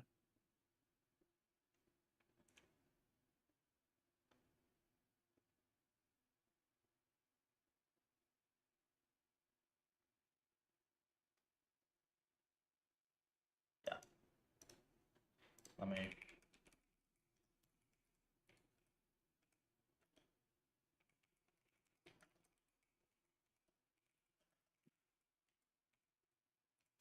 Ah, look, it literally already completes it. Yeah, Except that that's this funny. is redundant. Stupid LLM.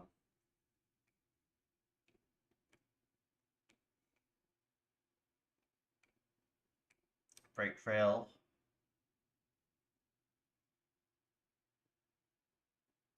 Yeah, the break trails are super basic. I mean, most stuff in here is honestly.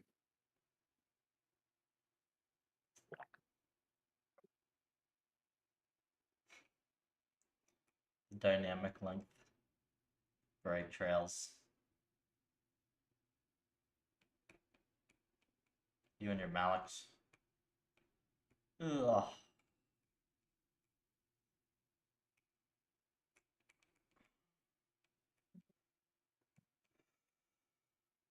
We're gonna do explosions.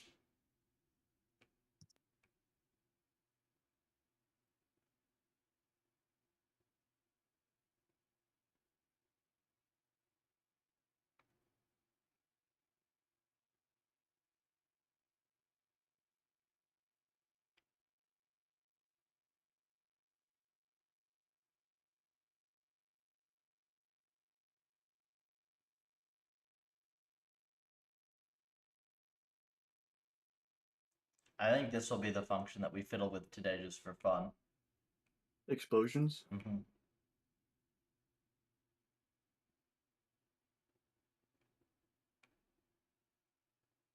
I have some ideas there. Circle V. Render empty cell. Yeah, that's not. It's mostly used for debugging. I played around Okay. with rendering like a grid, but yeah, I don't use it currently. It is useful for debugging certain things, though.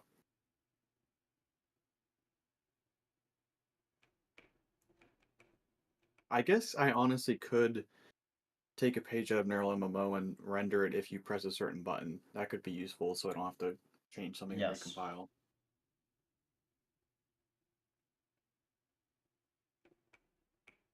Yeah, I might do that.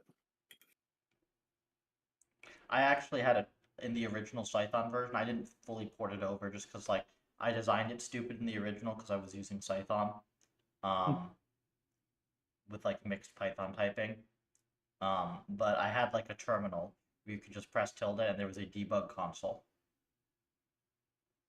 Oh, I guess that's easy to do in Python, but you can't really do that in C very It was easily. in Python. Well, it's just like I could have done it. It was just a pain in the ass, and it's like I'd been working on it Mm-mm. for too long. It's technically still in there. It's just I don't think it's actually implemented. Like, yeah, see, you can type stuff in here. Oh, but just nothing happens. Yeah,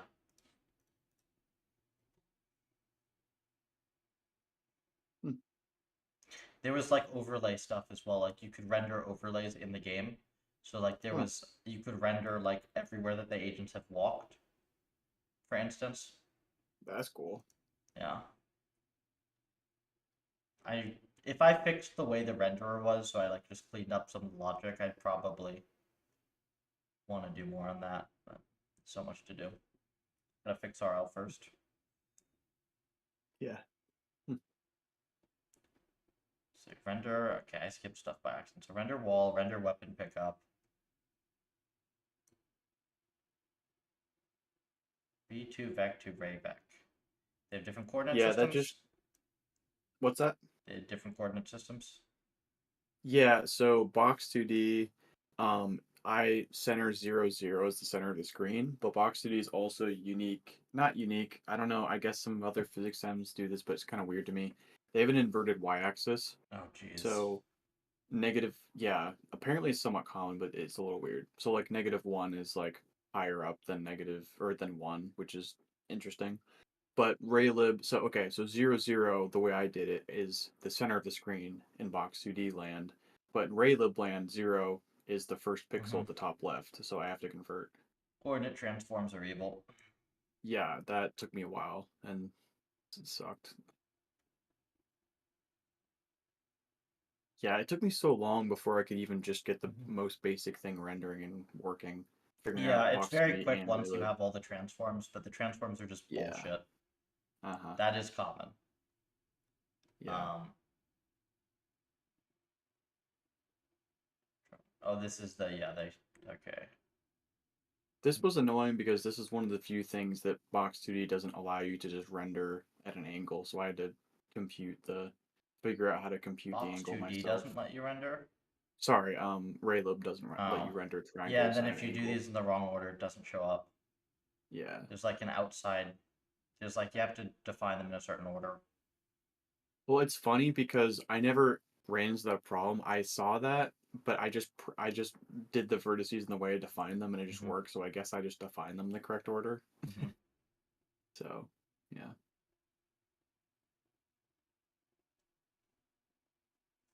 Yeah, the respawn guides are really cool, but that was something pulled straight from the original. That was a really nice touch there. Yeah, Because I mean you're just before you doing would your own animations here with this. basically, yeah. Hmm. But yeah, without them, it was kind of hard to track like where you were, and it looks a lot weirder. It's kind of amazing how just simple, Yeah, no, I noticed that immediately. yeah, the circle getting smaller, it's all it is it just feels so much better, looks so You much need to better. rename this to "What are you aiming at?" uh, okay. It's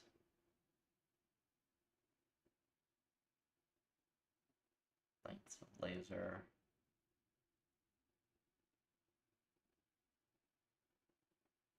Touches the nearest shape. Oh, so you actually do have to do box 2D stuff here? Yeah, you do. Oh yeah, a little bit because yeah, like for instance, if you the sniper Yeah. like guide will go as far as it possibly can. So like if I had a that's gonna be weird actually. The way the sniper is implemented in both games right now, the original and mine, is it just goes forever until it hits something. Hmm. So I don't want it to go through things, so I have to stop it when it hits something.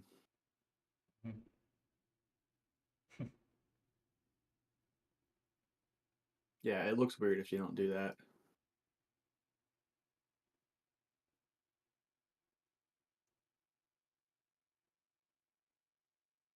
I don't know if you noticed this, but this is the trail you can kind of see when drones are going fast.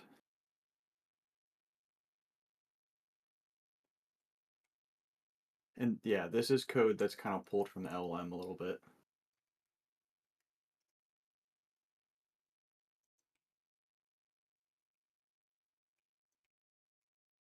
So if Oh they yeah, shoot that you, trail, you'll I probably see see it. it. Yeah, I saw it. Yeah.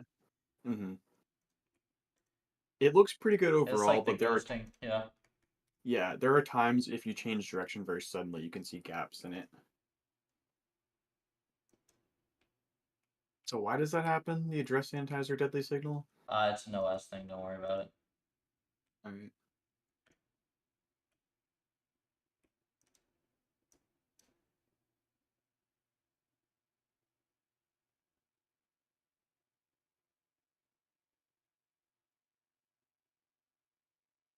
I should this is a minor change, but I should probably change the velocity at which the triangles come out when you kill someone to be proportional to how hard the drone hit the thing.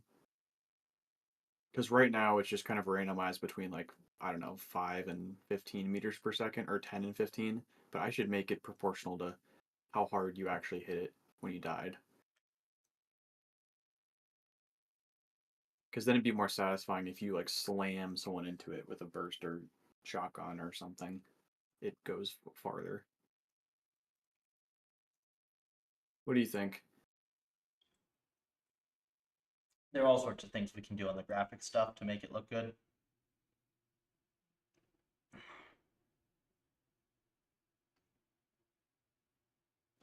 I'm trying to think whether I want to mess around with 3D. You know? Maybe. Well, okay. Once you get through this, um, you should at least look up some YouTube gameplay footage of the original because they have a We kind should of play it as cool. well. They have it Yeah, 3D. they do, and they have some kind of cool effects that'd be cool to emulate.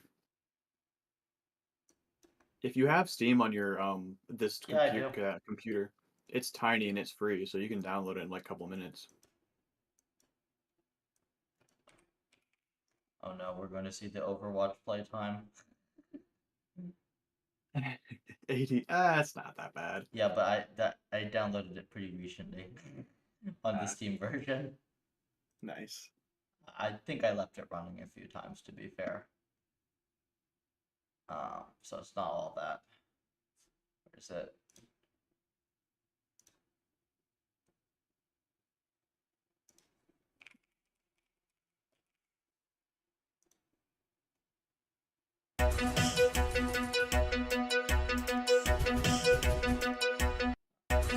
Okay, they got snazzy retro music. Cool. The music is nice. I do like the music. Let's see the Some of the install. loop points are a little janky, but overall it's not bad.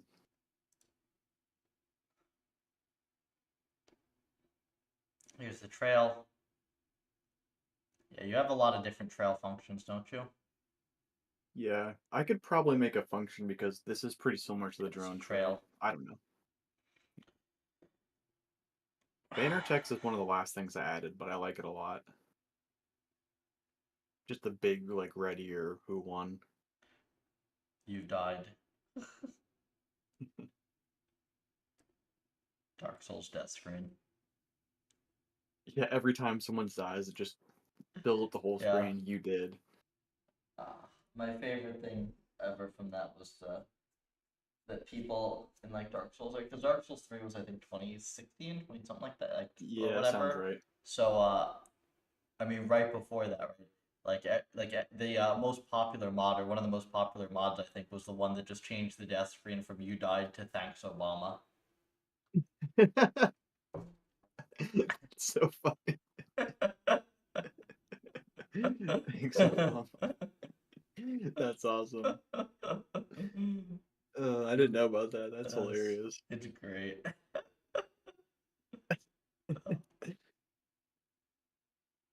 Thanks, Obama. Now this abomination that could only exist in a nightmare just slit my throat. No, All your fault. literally. Render explosions. Okay, render break trails. Drone pieces.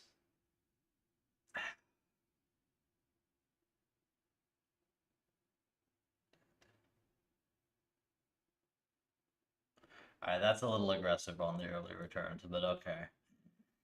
In one So, line. yeah, Uh, I always have the braces. Is that what you're talking about? no, I mean like the fact that you have a continue. when there's literally one line that you skip by like doing the early continue. I'm okay. I get, yeah. I don't know, a lot of the You stuff in this file seems like it was done like quicker. yeah. The rendering was just a means to an end for the most part. So up until pretty recently, yeah. Yeah, treat your render code nice, you know? It's how your whole game looks. Mm-hmm. Oh, jeez. My main Stupid focus thing. was on the mechanics and stuff though, so Cool. So, let's take a quick look at this, and then let's figure out what we can do with the graphics.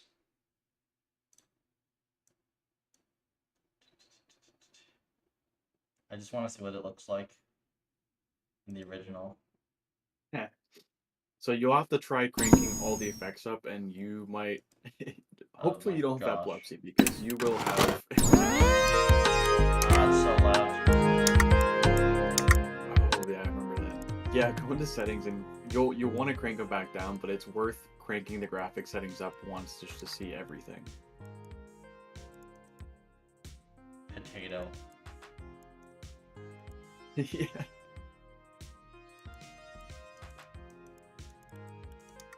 You probably want to turn like screen shake and VSH effects off because those are annoying. Or you can just keep it on and see what it looks like. I'm just trying to see. Wait, it's literally, this effect is, it literally is CRT always? Yeah. Oh my god. Why? Dude, if you're gonna do that, at least make it an option, holy hell. Yeah. I also, dude, looking at it now, think it's funny that they have like buildings in their logo. You know, those that, I don't know, doesn't have anything to do with the game. So it's got, there's a grid around you. Uh-huh. That's an absolute smaller grid that's grid. parallaxed with the floor. Uh-huh. So you are above the main floor. Yeah. I like this sort of like border thing. Where they It's have funny though because it's funny, it almost seems like it'd be too busy, but when you're in a game, I don't really think it is. Oh yeah, they have a smoke trail based off your weapon.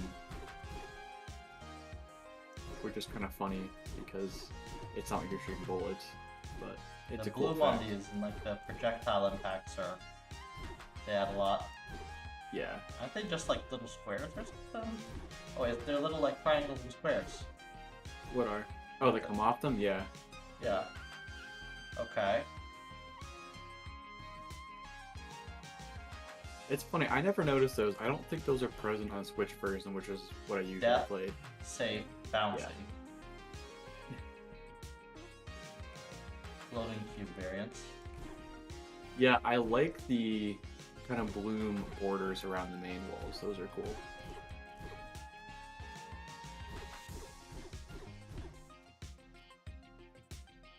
Shoot to charge the weapon. Okay. Like that. Yeah, and they have like ammo casings you drop too. That's kind of cool. Yeah, they spent a lot of time with graphics for this game.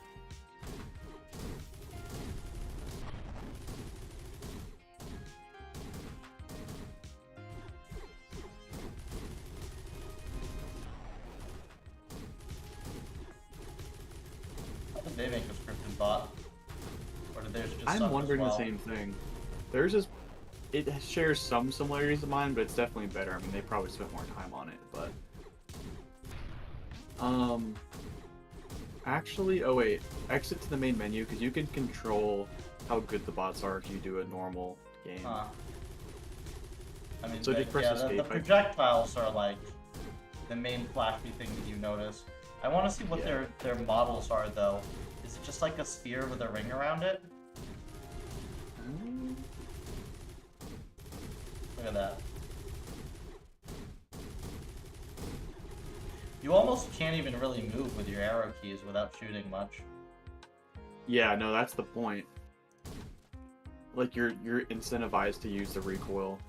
because you're so slow otherwise. And can you tell a difference in speed? Like, you actually move faster and everything. Like, there's more recoil in my game because I wanted to make it a little bit faster. Yeah, it feels like it feels very slow normally, and like it's like almost like I don't want to. It's like I almost don't want to even pay attention to my arrow keys. They are useful though because they can counteract some of the recoil when you don't want it. Yeah.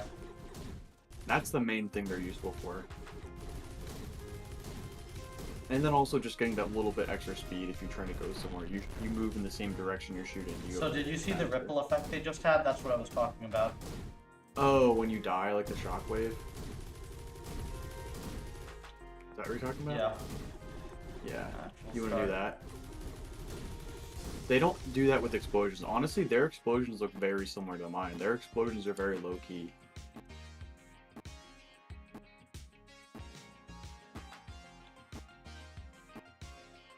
Yeah, I think it's funny how it waits to count down when there's one human player. Okay. So I'm gonna do this, and then we're gonna try to find some stuff to this weapon. Okay, pick up some question mark weapons, because then you could maybe see some explosions. Yeah, if you can.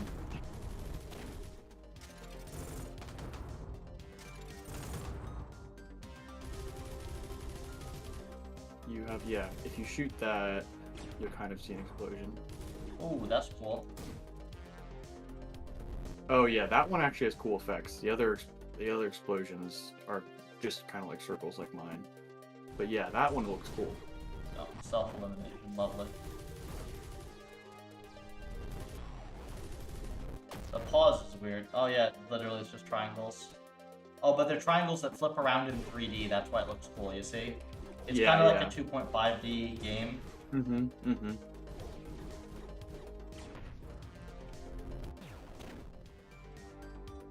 Yeah, I could probably emulate that even using box. I honestly think that this would look better in, it's like they're using, like, the parallax stuff a whole bunch. Oh, that's sweet. What's that? What? Oh, the This mirror? bar, yeah. Yeah, so any shot you shoot at it will be reflected straight back. I need to implement that. I was thinking about that today. It would be easy. That's Okay. like one of the honestly, I think that we could make something that's, like, kind of similar to the way that this looks. But I think we might even be able to do better than this. Really? Yeah. I feel like that'd take a lot of effort to do better than this. Well, not all the shaders, obviously, but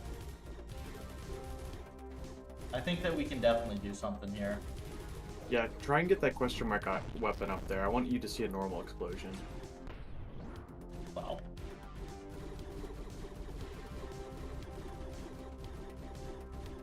Uh-oh, you got it.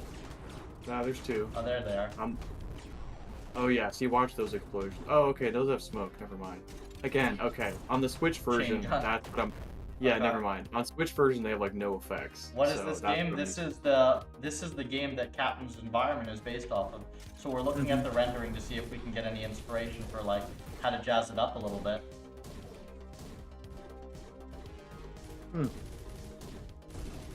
Okay, yeah, so that's funny.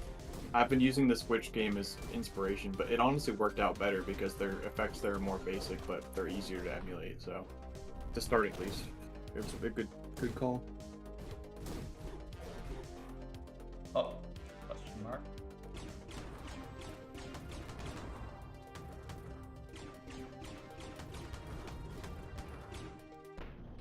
Boom.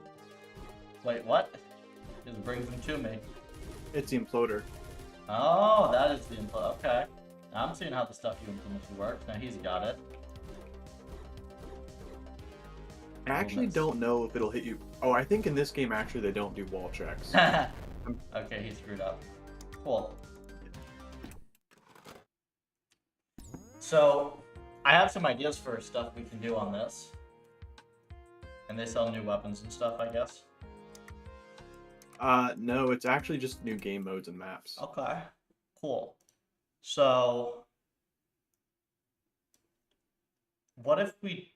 I'm thinking, what if we actually try to do the 3D? Right? Yeah. So, the coolest effect in 3D, I think, would be how those walls are kind of like the angles the angled Yeah, you know what I'm talking about, like the perspective thing. I don't know how to do that though. I think we just go borrow Spencer's code. Maybe. Um, Oh, the only thing is though, this game has a camera, and I just don't deal with the camera. I just show the whole map. So I guess I that's could fine. implement a camera, but I You don't know don't if I need. need I one. actually don't like their camera. Yeah, I would agree. I think it's just better I looking think at the fixed whole thing. perspective, like we do fixed perspective on it. Hmm. So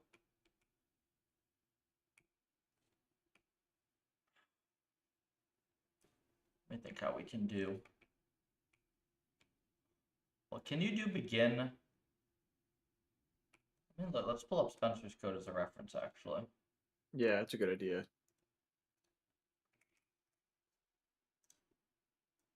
I just want to see if there's like. That man knows how to render. Oh wait, did we? Yeah, we did PR it.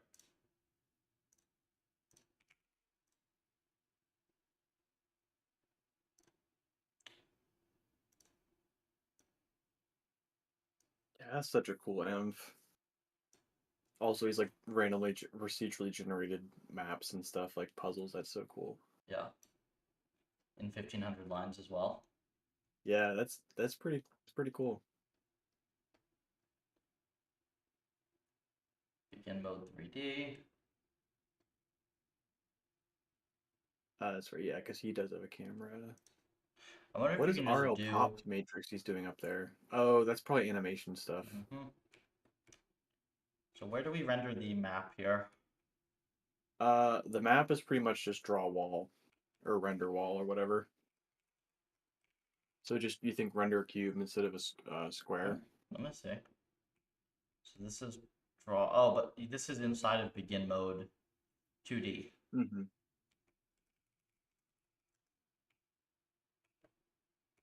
Can you? Is this You right should be here? able. Is this the main? This is it, Yeah, right? this is the main. Yeah. So we can. Well, Is okay. it? Where's begin mode 2D? Oh, we don't have begin mode. It's just 2D is the default, I think. Ah, yeah, I it guess. is. So we're good then. Well, yeah. Go into his. Does he do begin drawing? Does he just and then enter 3D mode like immediately? I don't know. Let's see. Yeah, he does begin drawing. And Begin then he mode 3D. calls right. Okay. Wait, what? Why does he end shader mode right after he begins drawing? I guess he does the shaders first. Huh. Can we get the camera from here or no? I Do we guess need a not. camera? Do you not have a camera? No. Well, yeah, I don't know if we need one.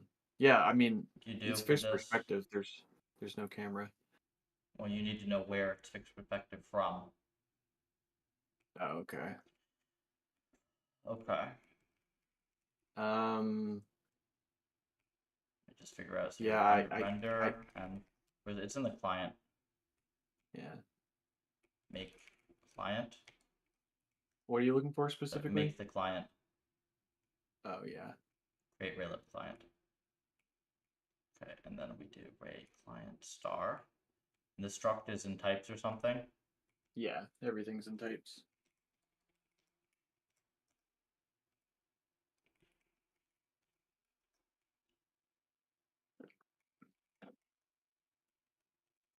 I don't see it in Should here. be. Ray Is it client. not? Oh, it's just Ray client, I think. Yeah.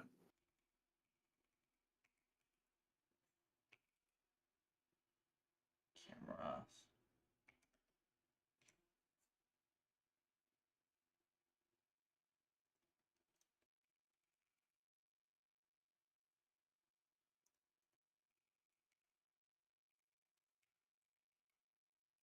Camera. Yeah. This is one thing an LSP is nice for because you can just you don't have to know the types up front. You can kind of just type and it'll give you options. Too easy. So do we just set it to all zeros?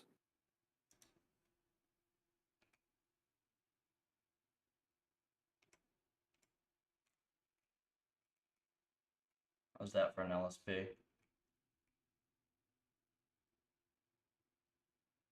There's an FOV for X and Y. Interesting.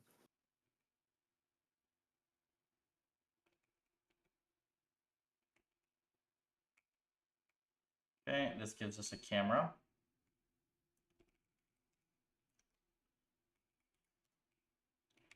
Also, I'm wondering, like, when you're going in 3D mode, how I wonder how like the normal positions interact with the 3D positions. Like if I say draw something as 0, 0, where is that in 3D world? Is that like 0, 0, 0? I don't know. Oh, wait, you don't want to pass the camera. You want to just pass the client. We're going to do it this way. Well, the client's in the M struct, so you have Oh, it. it is? Yeah. Okay. So,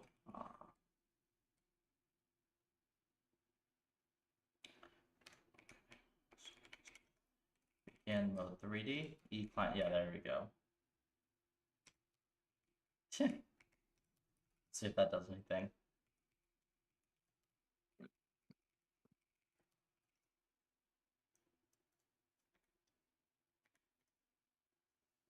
All the walls are green. How do I get Hmm? errors that don't suck? Oh, Okay. no, it's okay.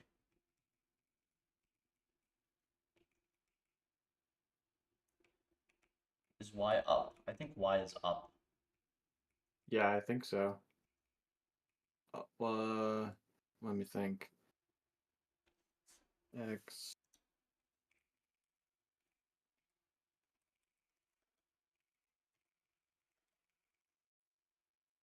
Yeah, I don't know. I've never really worked in 3D before. That's weird.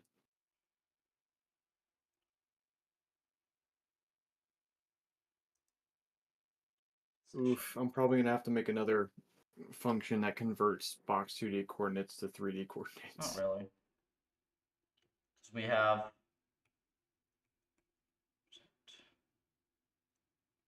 extend X. Is this it?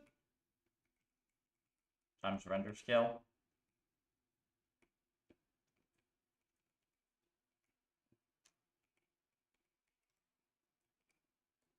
Yeah, so render scale is based on the size of the map. So like the bigger the map is, the smaller I render everything.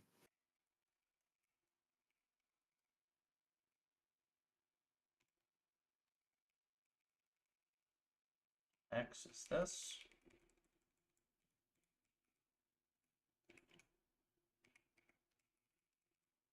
Hmm.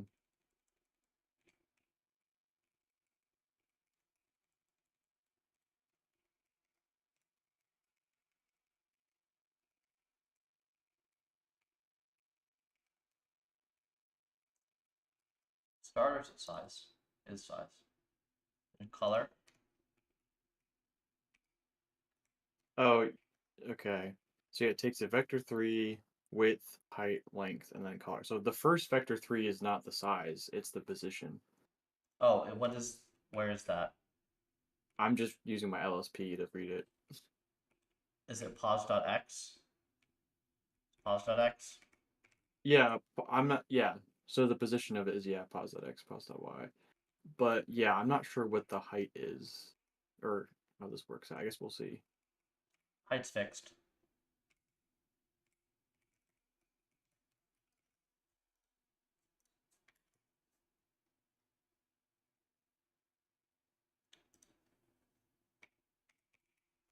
Height. Didn't he do that? Camera dot projection.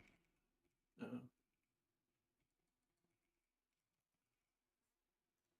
what does that mean? Camera projection. Orthographic, for instance. What was it? First person, isometric, whatever, like different camera type. Oh, apparently the two types are perspective or orthographic. Yeah, that one. What's that mean? That's first person? No, or isn't that the ISO camera? I think it's that like parallel lines. Was it parallel lines don't meet at the horizon? No. Okay. New to me. It's it's like if you're. I think it simulates a pinhole camera. Oh, okay. I think that's what you use in isometric. I could be wrong. It's been a long Huh. time since I've done camera stuff.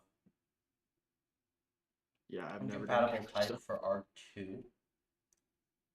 Yeah, you don't pass a vector 3. Oh, for V See, you this do. is hmm?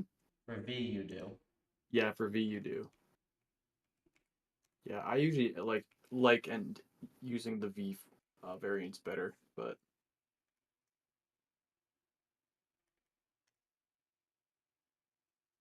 she builds. Why is it so big? Uh, I don't know. Did you change some of the like No, the it was on the wrong monitor. oh yeah, that would do it.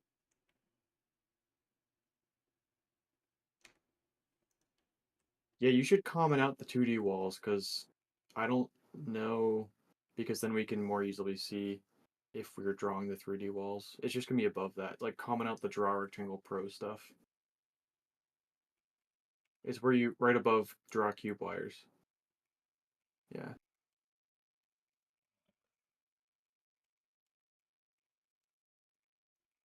Function. Okay, so I'm assuming this is coordinate bullshit. Yeah. I'm thinking what it is the 3D camera is not at the right place because you just copied what Spencer's That is was. also possible.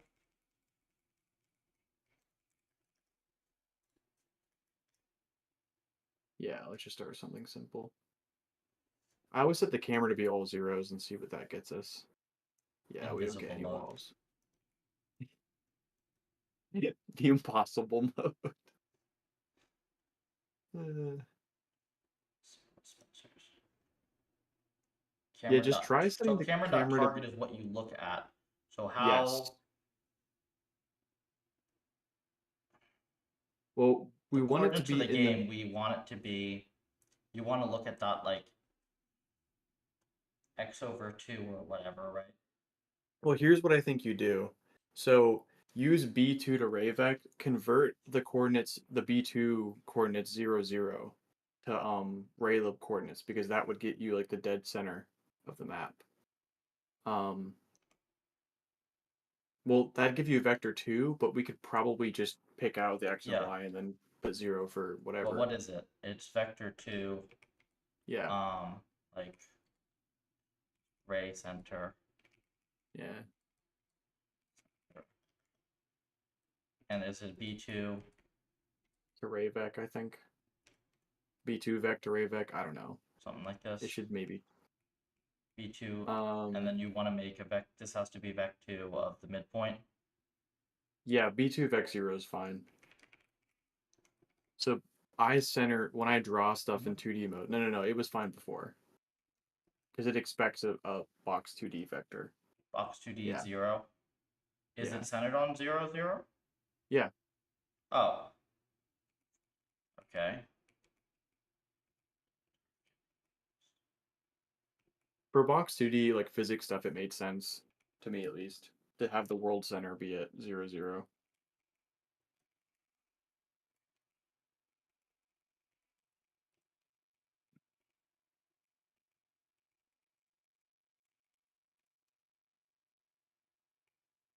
Yeah, the target should be the same position, just like lower, I guess. Mm-hmm. Yeah. And then up, that's like how it's angled. We probably don't want to have any up, right? No, dot up is which vector is the up vector. Is like Oh, y up right. or z up. Well, camera up vector rotation over its axis. That's what it says. I'm not really sure what that means, to be honest. Rotation. Heat buffer overflow. What we do. Uh, oh, I think you might be using the client before. Yeah, you got to call the v2 vector avec like later. Just call it the bottom of the function.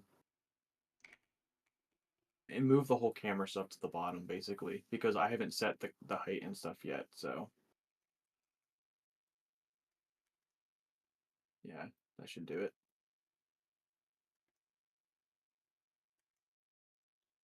Yeah, not No? my PC. It's broken.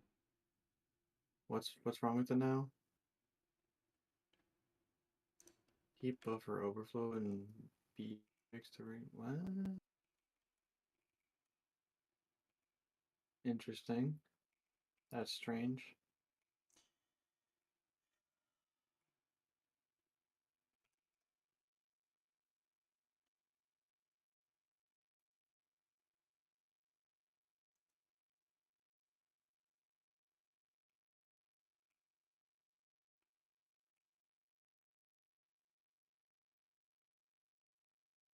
Hmm. Yeah, I'm not sure why that's happening. I would just debug, like just run it under GDB or something and figure out like what's happening when you get there, to be honest. B2 vec20 is just 0, 0. That's all it is.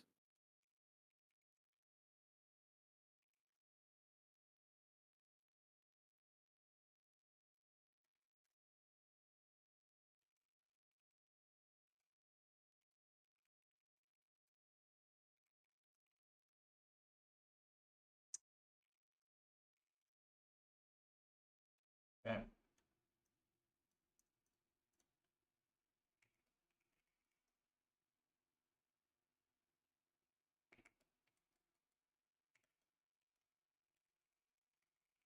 Just print the locals No or the client. args, I guess. Yeah. What? Because yeah. Hold on, just do I locals or I args.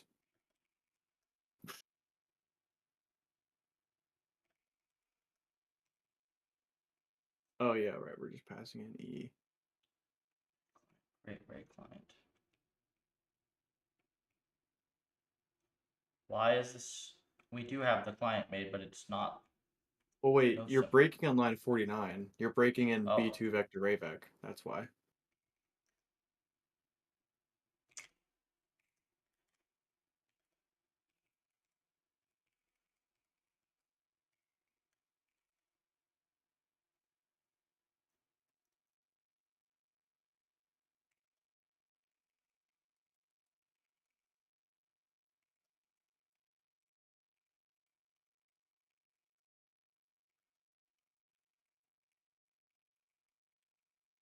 Yeah, it's just a constant always 0.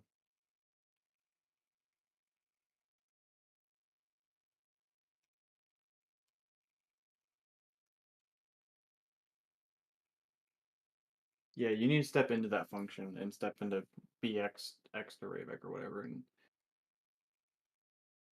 keep overflow. That's really weird.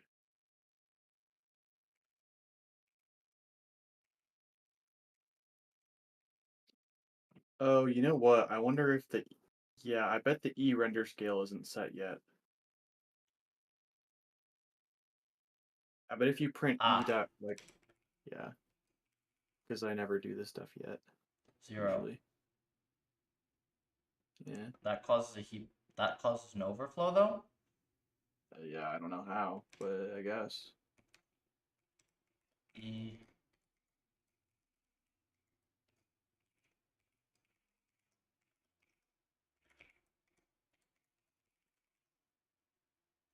E client is not set. Uh, So end was not a uh, client is not assigned to end yet. yeah. That makes sense. So Yeah, I do that later, usually.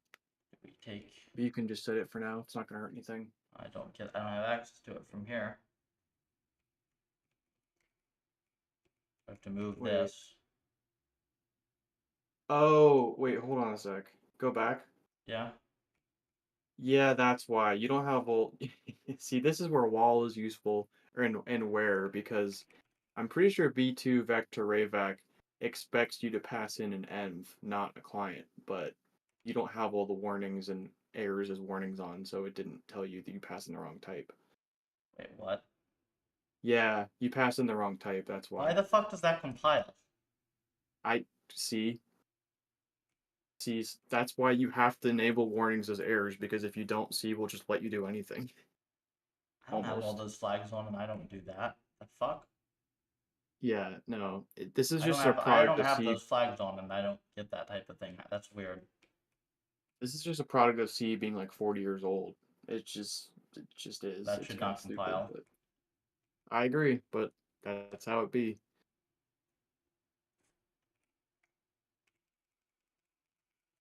We don't Yeah. have env though, Yeah, so we'll move so this.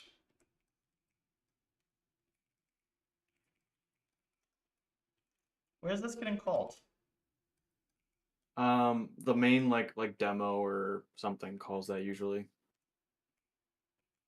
Demo.py, yeah, or We do. demo.c. What is this env called?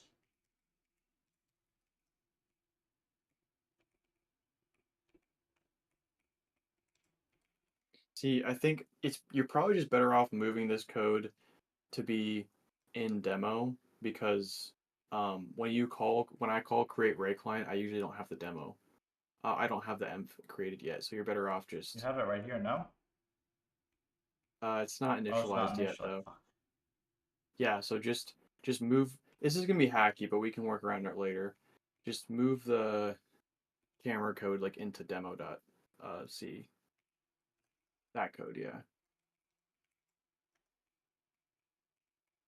We're just trying to get Here. something working. Yeah. And change M to be E.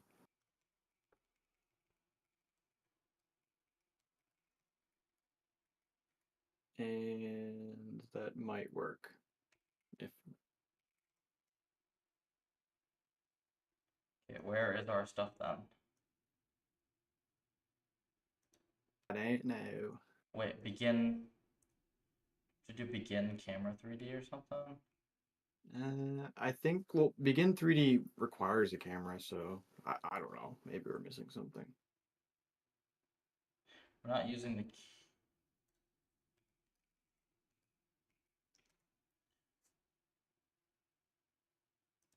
Spencer's thing.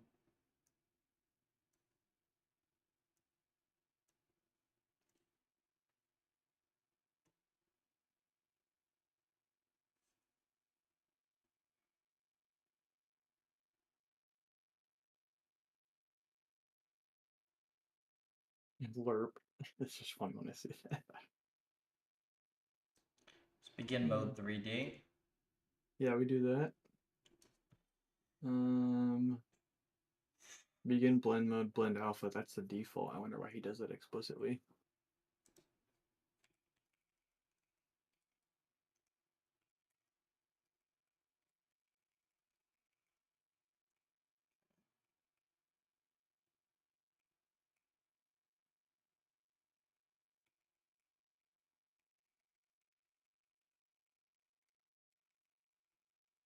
We we might be using the wrong axis.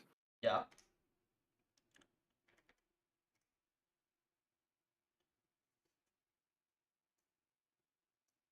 Well, we should just look it up, like which axis in Raylib is up and which Well, is. I think that's what you set it with up. We set x-axis up, didn't we? I don't know.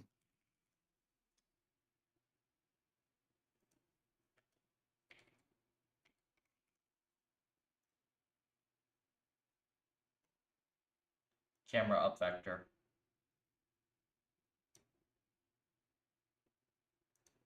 Rotation towards target, but we don't want Yeah. any rotation. No, do we? This is how they just set up a basic scene. Yeah, but we want to be looking straight down, so we don't want any rotation, Oh right? wait, camera is at 10 and 10.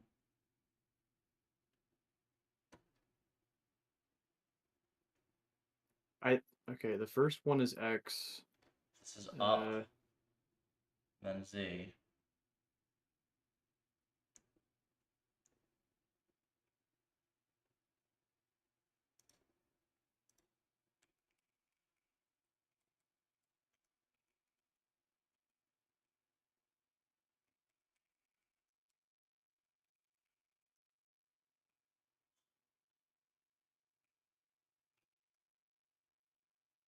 I mean, I wonder if we just do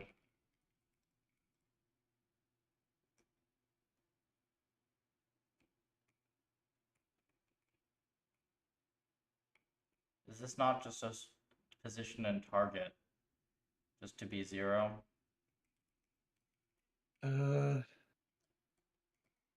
don't know.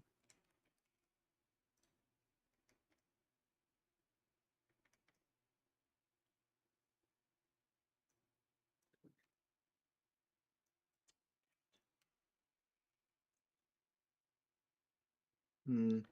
Basic scene setup is such a pain in the ass. I know. Well, maybe you have Y and Z mixed up. Okay, I'll try that for you. I don't know though. I don't think so, though.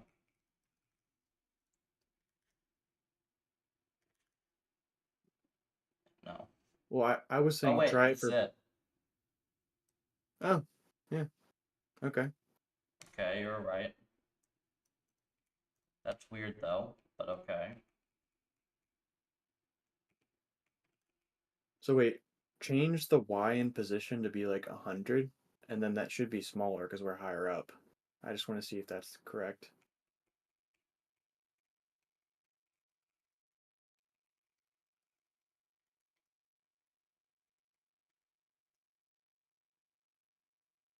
Yep. It's funny because the stream is like a couple seconds behind. You're just like, Mm-hmm. oh, it works, and then I have to wait for it. Cool. Okay. So, So yeah. where are our cubes? Oh, right. I think you're just all running them as 0, 0 or Yeah, so something. this is You're all running them the pos.x. same place. Yeah.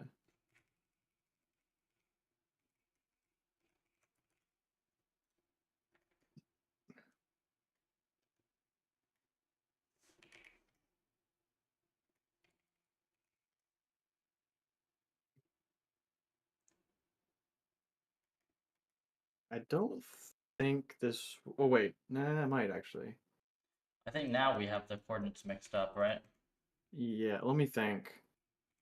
Well, when you did 0, 0, that rendered in the center of the screen, right? Yep. So that means we should be able to use the same coordinates as box 2D. We shouldn't even need to transform them, Well, yeah. which is nice. Except their fucking axis is flipped. Yeah, I mean, that's not hard to just do. I can write a function to just do that. But okay, why does that happen? What? The deadly signal crap. That's my OS being stupid. Yeah, but what I don't causes know. it to do that? It's some weird permissioning error. I don't know. Weird. It's stupid. So, Yeah, it except is this stupid. doesn't work is the problem here. Hmm. Um. What's their coordinate system? Is it massive or something? Well, yeah, maybe the camera's too close and it can't see it. Okay. That's the only thing I could think of. Wait, what's the second vector? Oh, that's its size. Yeah, we could see it before. It should be fine. Yeah, maybe zoom the camera back out. Change the camera in like demo to be like 100 or something again. And then they should be tiny, but we should see them. Yeah, I think 10 is way too close. Don't see anything. Hmm. I think we just need to figure Mm, out what the chords are there. yeah. Because it worked at 0, so. Well, okay. Let's just try changing. Uh, slowly changing. Yeah, render one at like, you know, x is 1, y is 0, z is 0, and then one at x is 0, y is 1, z is, I don't know, iteratively do that till we can figure out what controls what.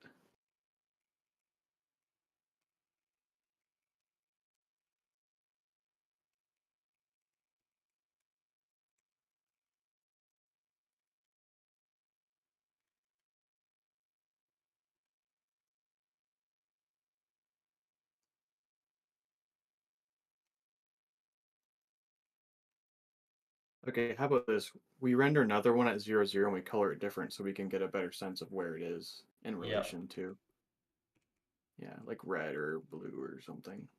We'll just do like this.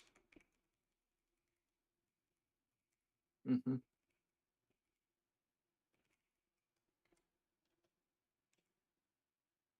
Yeah, if we color them differently, we can render a bunch at once and tell. Yeah, good idea.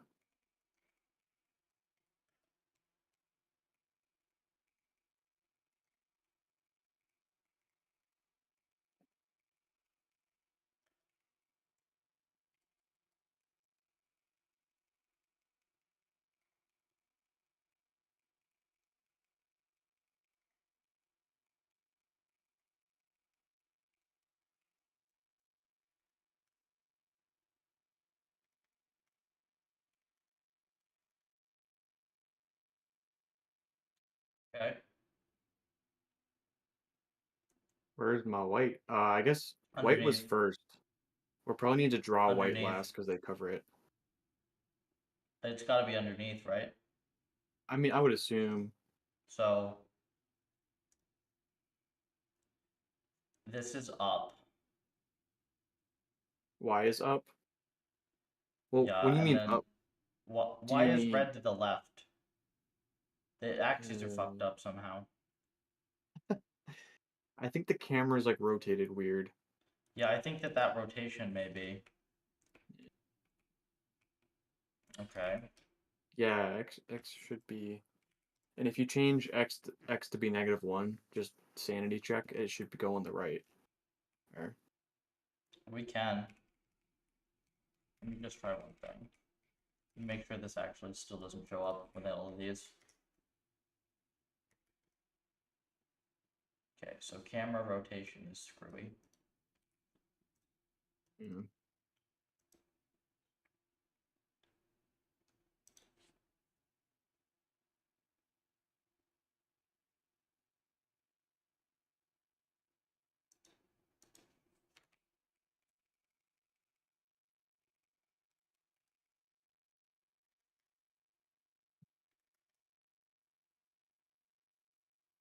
Oh, here we go. Ooh, what'd you That was do? cool. I missed it. I just changed the camera initial position. Okay. It seems weird if I'm just going through it. I love deadly signal. Me too. My favorite. Favorite type of signal.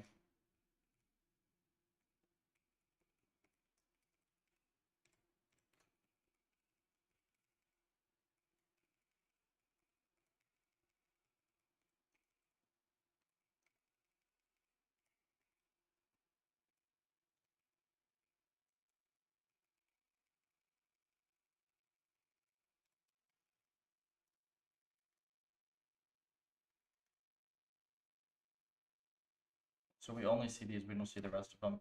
I want to see what the Hmm. chords are looking like what's the scale and stuff. Mm. Oh, how I'm scaling it normally?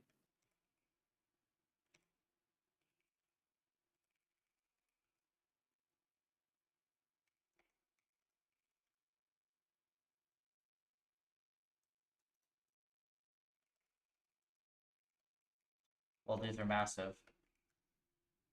Hmm. Is pause the box 2D chord? It isn't, right? Where's pause defined? No, pause is the Raylib Well, chord. where do you get the, Get pause is the box 2D coordinates. Let's try that. Yeah, I didn't realize that it was already converted. it's better. Is it just like a one scale thing? Hmm? Is it like scale is like 1 unit per brick? Uh, I think it's more complicated than that. I don't really remember. No, it's wall pause. That's not gonna work. So it's wall, and there's a pause member, but they're all so between wall and pause, it's a pointer. Yeah. I hate how C has different notation for pointers and members. It's so It stupid. doesn't bother me. It's just annoying to have to do it. Like it's very minor Huh? criticism, but So how wide are your okay. bricks? Um, 4 units by 4 units. Is that they're 4 units each? Yeah, like so the drone has a radius of 1 for reference, and the walls are like 4 by 4. Yeah.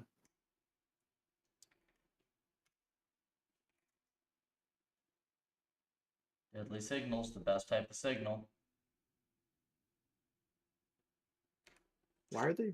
Oh, they're moving because they. Oh my Oh, gosh, they're sweet. We doing 3D? massive. We're playing. We're having fun. Reviewed Yeah, several thousand lines of code. I think I get to have a little fun. no, it's super cool. Like, definitely one of the most playable EVs, in my opinion. Yeah. Thank you. I will take 0 credit for that. 'Cause I didn't write it. Eh? Yeah. Eh? No kidding. Hey, wait, what do you change? I just zoomed out. Oh, very nice. This is bizarre, though. It's like they're playing inside of a hologram. Look at there. No, I know. It's just weird looking now. Where's the color on these? Yeah, I set it Color. up there. Just color. Okay. Yeah, you might as well remove the other ones, right? All the cubes you drew that we're trying to figure out. There you go. There's something.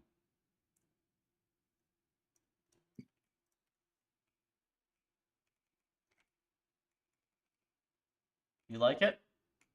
Yeah, I mean, this is a good start. The thing I'm thinking of, though, I don't think cube wires is that, like, obviously, yeah, No, we're we're just gonna do figuring this way more out, than but this, obviously. yeah, but I don't think you should be able to see through them all the way Yeah, because you can in the original. we can totally mess with Yeah, we can play everything with here. it. But So yeah, overall, I think it is gonna look good. So we need to figure out the camera angle though, because it's angled and we want it just be straight up and down, right? slight angle might be good. It's just too much. Well, if you think about it, if it's looking straight down at the middle, the walls and the edges are still going to be like look kind of angled because of the perspective, I think. Well, that's easy to fine tune. Very easy to So I fine don't tune. think you need the camera to angle. I I will have to play with it. Like, let's get the scene constructed because it's actually really hard to figure out what way the camera's looking at until there's more in the scene. Yeah, fair enough.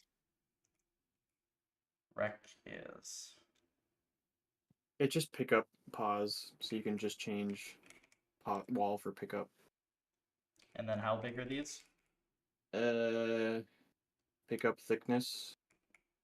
I forget what that is. It's right up there. There's in that couple lines above, I don't know what line, but a couple lines above there's the pickup thick. No, like, can you turn on lines for my sake? Because that make it a lot easier to help. How did was it line? Yeah, thanks. Set number. Ugh, disgusting. How do people code this way? Interesting result. The scene IW it's using could be RL abused because 80% of I was using 80% cars need to drive straight, just max speed. You can steer a little bit. Okay. Yeah, just pick another scene.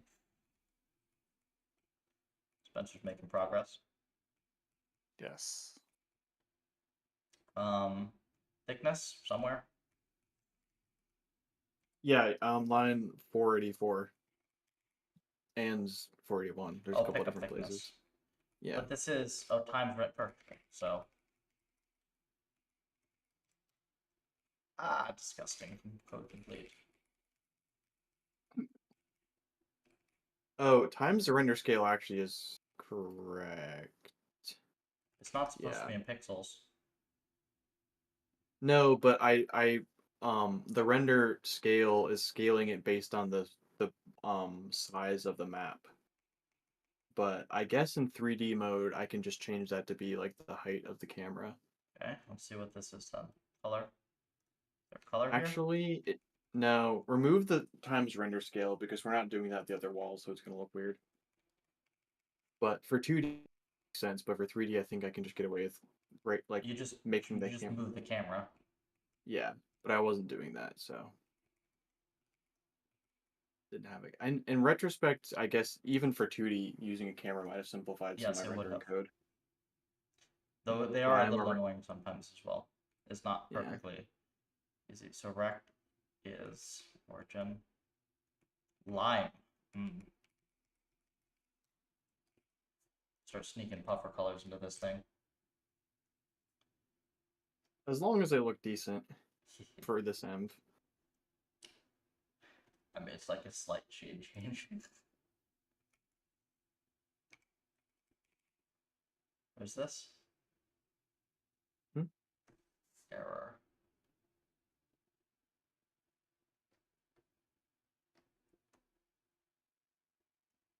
No.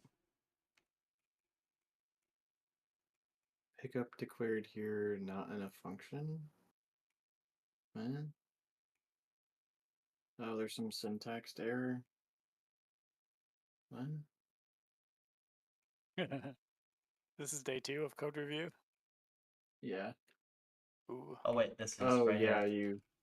you. I Oh, couldn't see yeah. it because of the line numbers. Oh my gosh. Okay, Line Joseph. numbers. Yeah, that's The caveman coder. Or that. The pickups. interesting.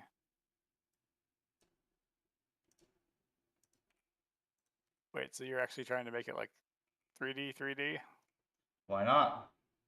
Well, render 3D. It's still going to be 2D under the thing. Oh, so like you're talking like an isometric. We're just making a client. Yeah. And we're not going to have that camera angle. We're just figuring out how to do 3D in Raylib. Yeah, camera's definitely a final boss, in my opinion.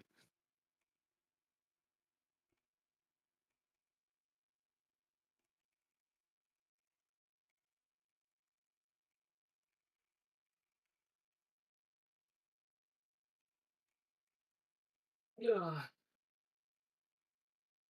I honestly really wonder what would happen because I've been kind of hesitant to I give credit, to original devs, like in my readme of my guide or whatever, but I'd be really curious to know what would happen if they actually knew about it. Like I doubt they would try and take it down or something. Would they like it? Would they try and be like, oh, infringement? I don't know. It I don't depends. think that there's enough that you can. You don't This is think? fair use for research. Well, it's being used for research. It's there are no assets you can patent here because it's like a perfectly planed, Mm-hmm. right, render. True. You can't patent game mechanics. It's not being So You, sold. you can, but they didn't. you can't really. It's stupid that There's you literally can't. been one case that I know of, which is the dumb nemesis system that they got through the Yeah. courts. That was like a fluke. Yeah. I'm just saying it is possible, but yeah, they obviously didn't. Oh, here's your draw circle. Perfect.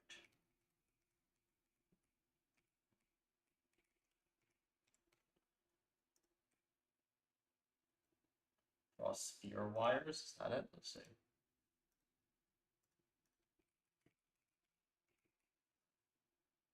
Draw a sphere.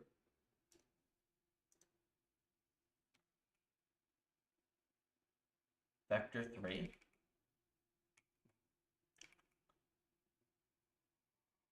Raylib pause. Where's Raylib pause? Drone pause X. Pause Yeah, y. we don't want the Raylib pause, I guess. Radius. Man. Drone radius. It's just 1. This is 1. Yeah, drone radius is just 1, but that's, that works too.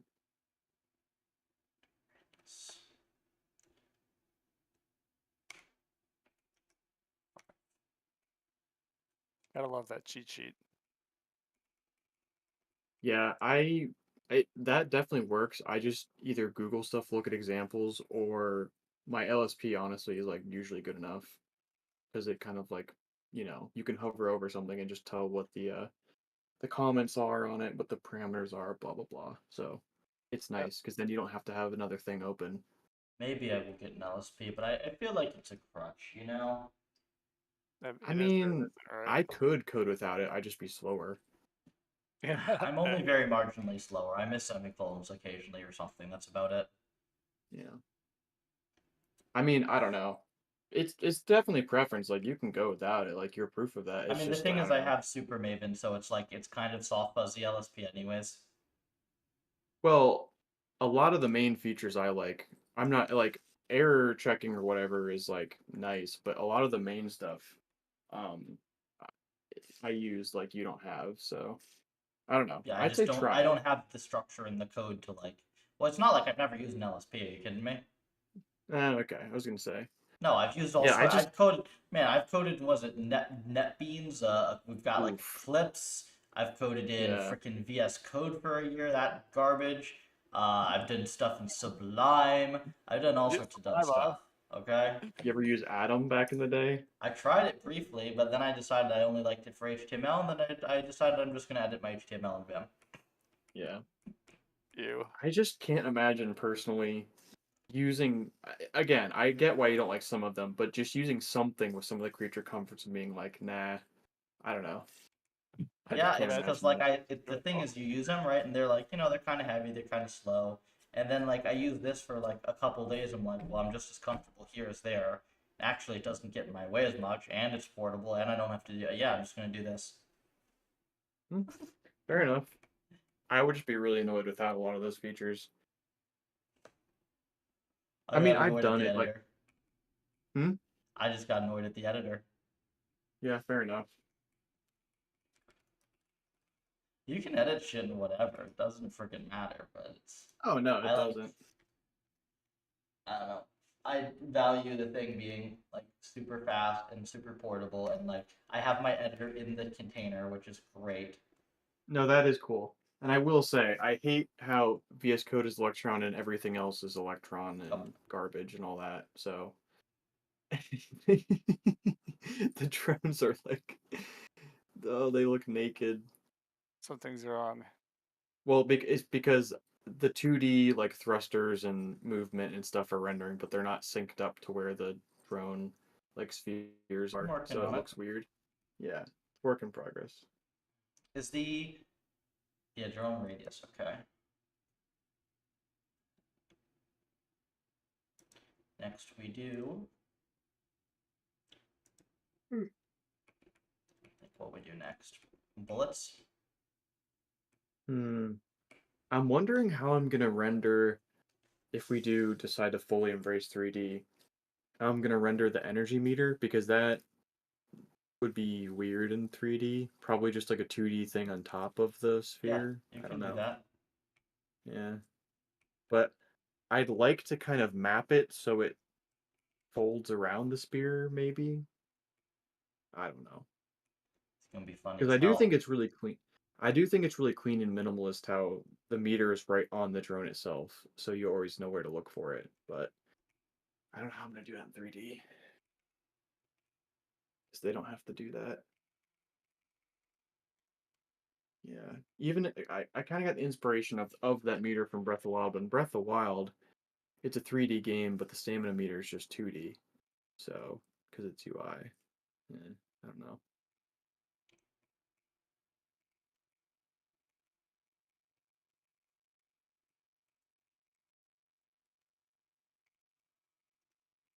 I do not like the way this parentheses is closed.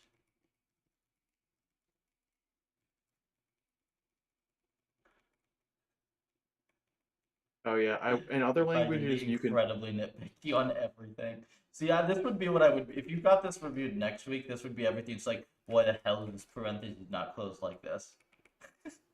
Wait, what are you talking about parentheses? Oh, like Which way? how it's closed here on like a many line instead of on the new line. Oh, I didn't realize you could do that because I kept trying to have because normally in most languages I have a trailing comma Yeah, you can't. like after drone color and it wouldn't let me do that, so I thought I had to do what I did. I prefer No. what you did. I didn't realize you could do that. Yeah. So that's nice. I didn't know that. Or else I would have. Just do it on one line. Yeah. It just looks a little cleaner to me. I probably should not review anyone's code next week. I will be in a very shitty mood. Fucking second root canal bullshit.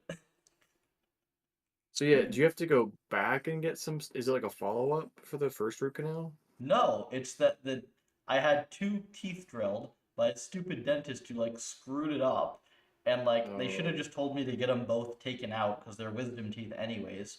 But they told me to get a yeah. root canal on one, and then they screwed up the second one, so now I have to go back for a second. Like I absolutely would have just gotten them out, but this is ridiculous. Yeah, I know some people who have had similar things happen. Like they screwed up a root canal, and yeah, it's They didn't screw up the root canal. It's the dentist who drilled the tooth screwed it up. well, They're yeah, ridiculous. something like It's that my happens to someone I number know. one reason to avoid dentist stuff. Just don't want to have it messed up and be a constant.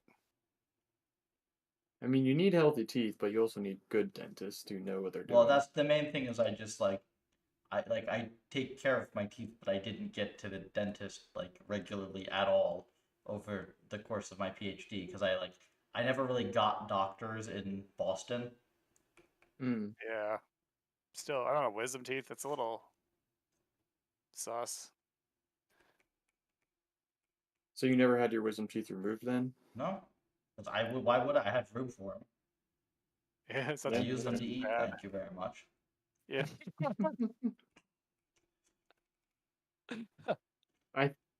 Some people like I got them out a little later than most, but I think they were saying like they were gonna get impacted or something, like they were gonna push Yeah, some of mine my are. normal teeth out.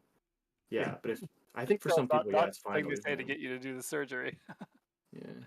Peace. Oh, I don't know. Where's the That may coordinate? be true. That may Where's be the true. coordinate in box 2D space here?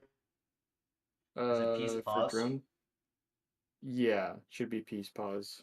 And then Yeah. V1. Oh, okay, it is literally just V1. Okay, that's super Yeah, easy. yeah.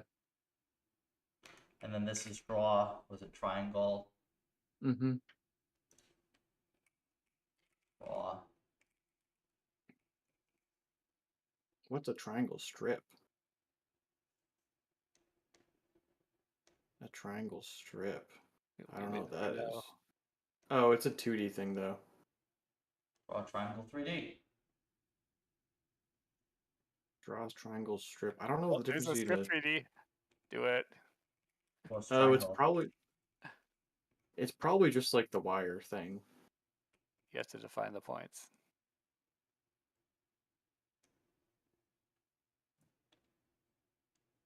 Yeah. I think I might go in a few minutes though. Mhm. It is really nice outside where I'm at, and I think I might just enjoy Fair some of enough. yeah, touch grass, all that. I already went for my run this morning. Nice. It's back day today. Nice. Every day is back day when you have to freaking carry. Fair enough. Carrying an entire field of AI in your back. Was it peace pause? Is it V2? Oh, it's just V2. V1. Yeah, you probably want to use the V stuff instead of because it's rotated correctly.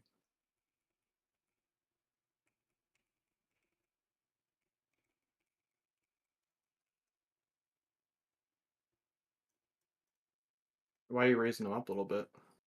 So not on the floor. Hmm. What I do. From color. Um, yeah. Boom! Do you see that? Mm-hmm. It freaking works.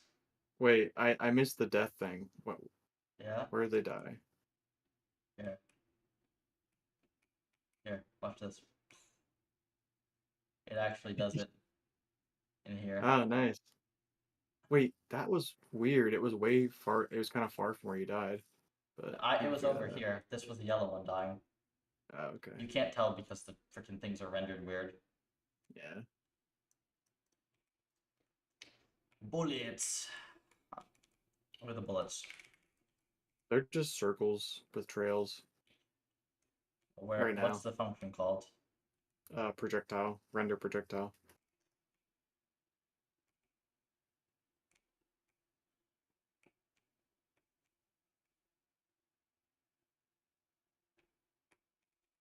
Two triangles. Yeah, that's what Oh, this is a ChatGPT wanted trail. to do. Yeah. Okay, here's Below it is the projectile. and then draw a circle. Yeah. Okay. Very simple.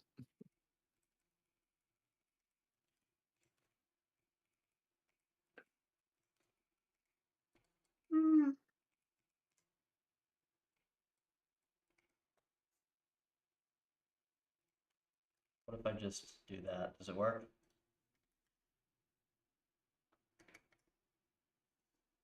Probably don't want to do render scale times radius because It's a little bit big. A little bit. No, that's perfect. A little bit.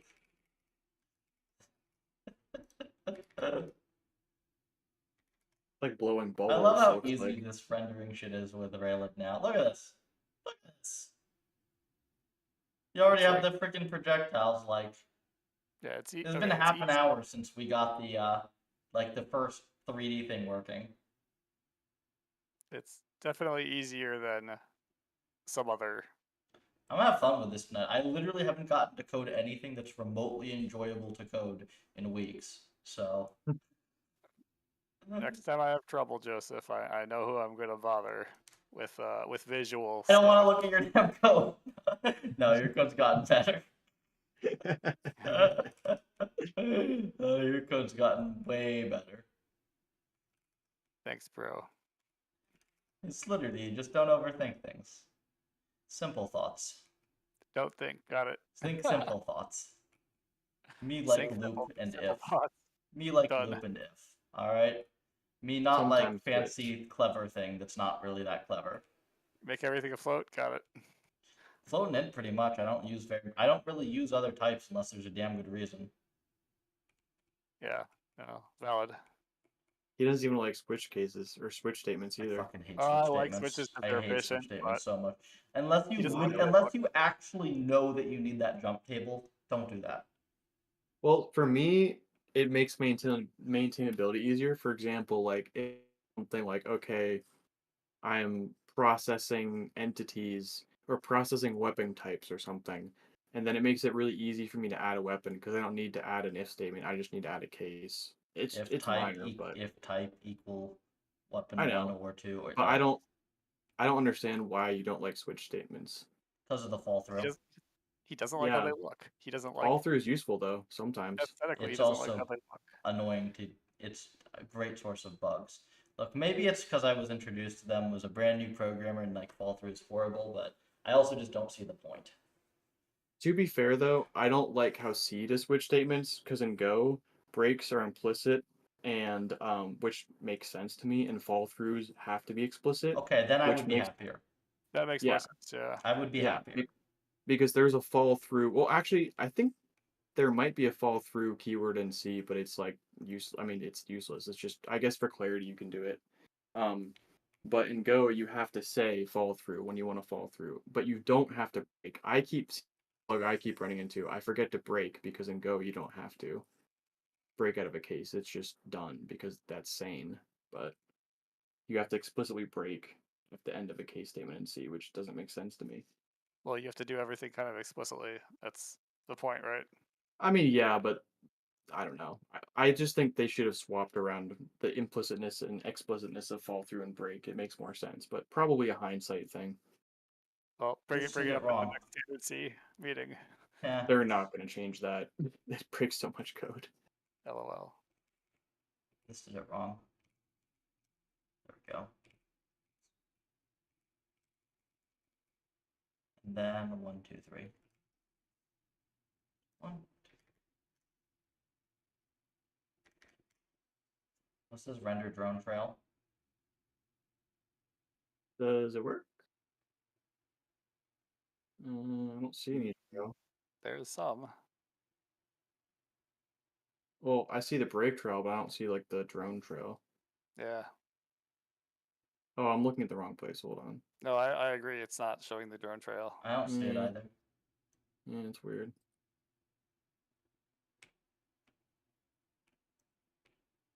Let me look at your code again. We need to fix this perspective. It's looking pretty good, but the perspective's throwing me off. Definitely.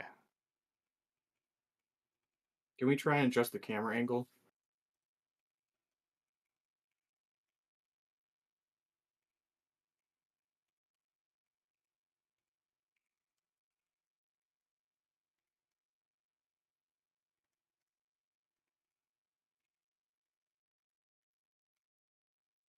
Deadly signal. Yeah, what's up with the deadly signal anyway? It's a signal that's deadly. All right, humor me. Let's just try change the angle to 0. I want to see what that looks like. Because that's probably what we end up wanting. I think you'll want a very slight angle. I don't know. Personally, I think don't it'll it look will. weird if going straight up. We'll see. Disappeared. Looks good. Make it an angle of 1.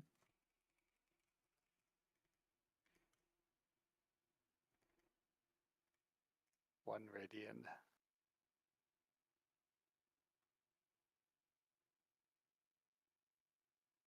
Okay. Yeah, that looks pretty good to me because you can see the angles on this. That's very interesting perspective. On the Where's sides. the That's kind of how the original where's game like is. the barrel and stuff and the circles? Huh? If you're gonna go, I'm gonna probably still work on this for like another hour or half hour before dinner and like keep fiddling with stuff. Barrel. Wait, circle, This looks so good though. The three, like, this is gonna be awesome. Why are the circles so blocky? They're supposed to be spheres, aren't they? They look Yeah, weird. I just have to fiddle with that. Don't worry. No, but all you did was draw a sphere. They shouldn't look like that. I drew a wire mesh sphere Okay. with like not enough divisions. That'll get fixed. he's got 6 divisions, so it's You want everything into 3D first before you start fiddling too much. No, I know. I just was wondering if that was like their default look or something. Okay, No. yeah, but it's good progress for sure. Like the bounces are like awesome that actually just works in 3D. Is And there a get top? bounces? explosions. Is there a top to this? Where did the green one just or the yellow one just went off the top? Oh yeah, it's not like centered correctly. Oh, we brought the zoom out. Oh yeah, that's Zoom out a because little. Mhm. yeah, just zoom Or it out a little bit. different Eventually variables we'll want plus to maps, right? yeah. The So maps are different sizes, it so needs to be variable zoom then. yeah, I handled You'll it just be differently able in to zoom 2D, it or but whatever.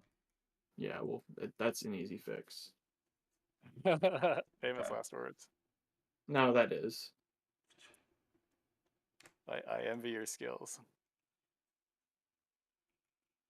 You'll get there if you say just spend more time. It's just just time thing, really. Just This is a quick little 10 definitely years. time. This is definitely a time on task. Oh dang! Thing. I guess I have been programming for 10 years almost. I've been programming at this point, I'm pretty sure, for more than half my life. I've I've been programming since 2016, so not even 10 years yet, I guess. That's pretty damn good progress. Yeah. About, I think, 14 years for me. I've been a decent. There's been decent points in my life though where getting better at programming was like my sole focus though. Yeah. So not necessarily like doing leak code and crap, just like working on I'm ambitious pretty sure that makes projects. you a worse programmer. What leak code? Yeah. I do not. I'm not a leak code enjoyer. Nah, me neither. More just like grinding on projects I found interesting. That's exactly what I do. Yeah. I'm pretty sure I would fail like an entry level leak code screen. Code I PufferLib probably can't would. be passed like entry level. But the funny thing is, I could have passed one at least when I was like 18. So Yeah. 10 years ago, I could have passed one. And I mean, we could study for it and I pass bet Oh, you it. yeah. can. Yeah. But I Just kinda won't dumb. because, like, screw I'll that. prize it, right? I know. I don't want no stinking shop. We code puffer all day. All right. So before I dip for a bit though, we're making good progress on this, but big picture, besides, 3Difying everything, Yeah. And what coming up else? with some better effects and stuff as well. Yeah, like what do you want to do in that front? I'm just gonna play with some effects, and then I think we're gonna probably end up wanting some shaders, or at least like some basic stuff. And Mhm. it's gonna be hard to tell until we see it. But I think that we can Yeah. do something closer to that actual game, and maybe even a little better. We'll see. Oh, one thing I did want to ask you about. So, yeah, I think I showed you yesterday the power shot, burst shot mechanic, right? Mm-hmm. Yeah, so I haven't decided what I want to do, but I want to add some indication if a player does that. because sometimes it's hard to tell. Like with weapons like the sniper, they go so fast it's hard to tell if you pulled it off or not. Yeah. So, it's not. It wouldn't be added if anyone deflects a projectile with a burst. It would only be if you shoot and then immediately burst it. It would like look different to tell you like, yes, Yeah, congratulations, we'll you just pulled put off like a this. semi-transparent or like solid green sphere around it or something. Make like a spear around the projectile. Yeah. I don't know. That sounds like it kind of look weird. I don't know. I'll try some stuff. Yeah, I but don't yeah, I have don't know. Yeah, cool. But yeah, that's just something I wanted to. I didn't know what I wanted, but I wanted some kind of effect because it's kind of a semi-difficult technique to pull off. But I wanted to give you some visual feedback that you did it. We're gonna Also for draw a the other, cylinder. for what? Oh, yeah, for that. I don't know if you actually want a cylinder. You probably might just want to keep that 2D. Just add some like shaders on it or something. But you can try it. At this point, nothing you can say will convince him to not draw the cylinder. Well, Fine. if it looking bad will convince me not to. All right, let's see if this thing's smart enough to at least fill in the basic ass arguments. Apparently not. To be fair, this is not a good this is not a good code is a model. It's just a terrible really fast code model. Hmm. So this is something that LLMs cannot do. By the way, Well, they should be able to. If I wrote it, they it would should be be able able to. to. I agree, but they can't at all. Like really hard. It would No. just Google. It would just Google all these functions, and then it would know the signatures. But it can't. It, Or it doesn't well, even need to. It literally has the definition, so it would just never get.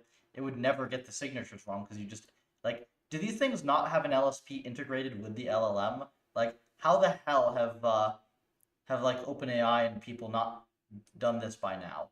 it Right? gets it. You just It gets integrate it an LSP with the LLM. Done. I It's the wonder if space Copilot does that. I don't know. I haven't played with it. If LSP it gets tool. signatures wrong, then it doesn't. Yeah, I've never used it. You don't Well, use at any. Do three. you not use any form of code complete?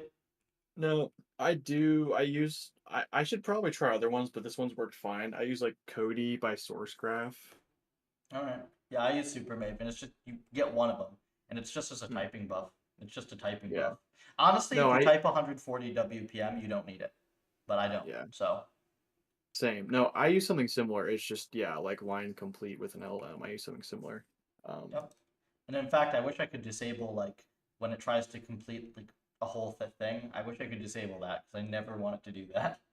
Yeah, There's probably an option for that. probably. You can use Super Maven too. By the way, they're on the puffer boxes. If you want to try.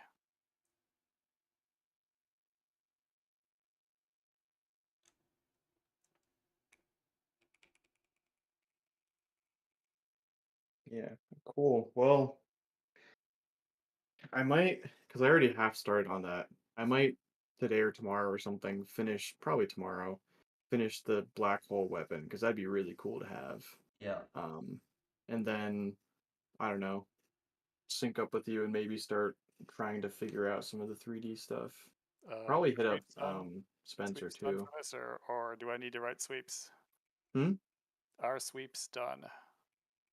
What sweeps done?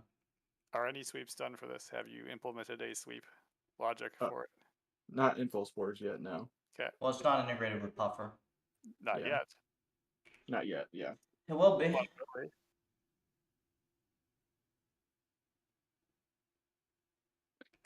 Yeah, I gotta do a little bit more and then figure out the build situation with Box City, but I don't think it'll be bad. Like I said, I think I'm just gonna create well yeah, I think I'm just gonna create a GitHub actions on the Puffer Box 2D fork that just builds an archive whenever we push a commit. Um, and then we can just, yeah, whenever we want to pull from upstream or modify something, it'll just already have something ready. So that'd be good. Yeah. I'm enjoying rendering. I'm glad you do, because honestly, rendering's like my least favorite part. Nah, dude, yep, this stuff rocks. All right. it I rocks don't and it works. I don't know why I hate it so much, but I don't know. It just Because does you've not used interest shitty me. rendering libraries for a long time. No, I just this is literally the first rendering thing I've done. What? You don't like to have visuals for your projects? I mean, it's a means to an end for me. Like the back end stuff is what really interests me.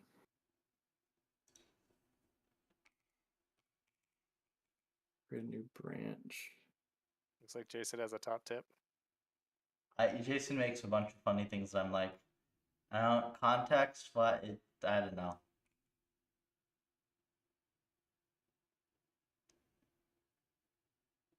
What was I gonna say? Oh, Yeah, what, I are don't you know. stupid? It was satisfying to get like some effects working and stuff, but I don't know. The the mechanics of the game, like making those work, is much more interesting to me.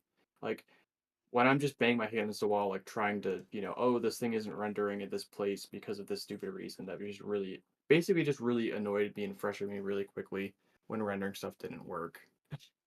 It is frustrating, Versus, but then it's versus cool. like I don't know, I could spend like 5 hours trying to figure out why some obscure bug, Oh, like I trying to hate fix some obscure obscure bug. bugs. Obscure I don't know. bugs are the worst. I mean, I didn't enjoy them, but I had a much more patience for them versus like, oh, this thing won't render correctly. I would just get annoyed and just like, yeah, I'm just gonna not do this. So I don't know, but I'm glad there are people who like the rendering stuff, like you and Spencer. I Where's the mean, link? like I said, I like it to a point, but it Is it it dot annoys height? me when it doesn't work. Dot height, I guess. Uh, the width is like how long it is. The width is how long it is. Yeah. Oh, so then this actually should be. Damn it.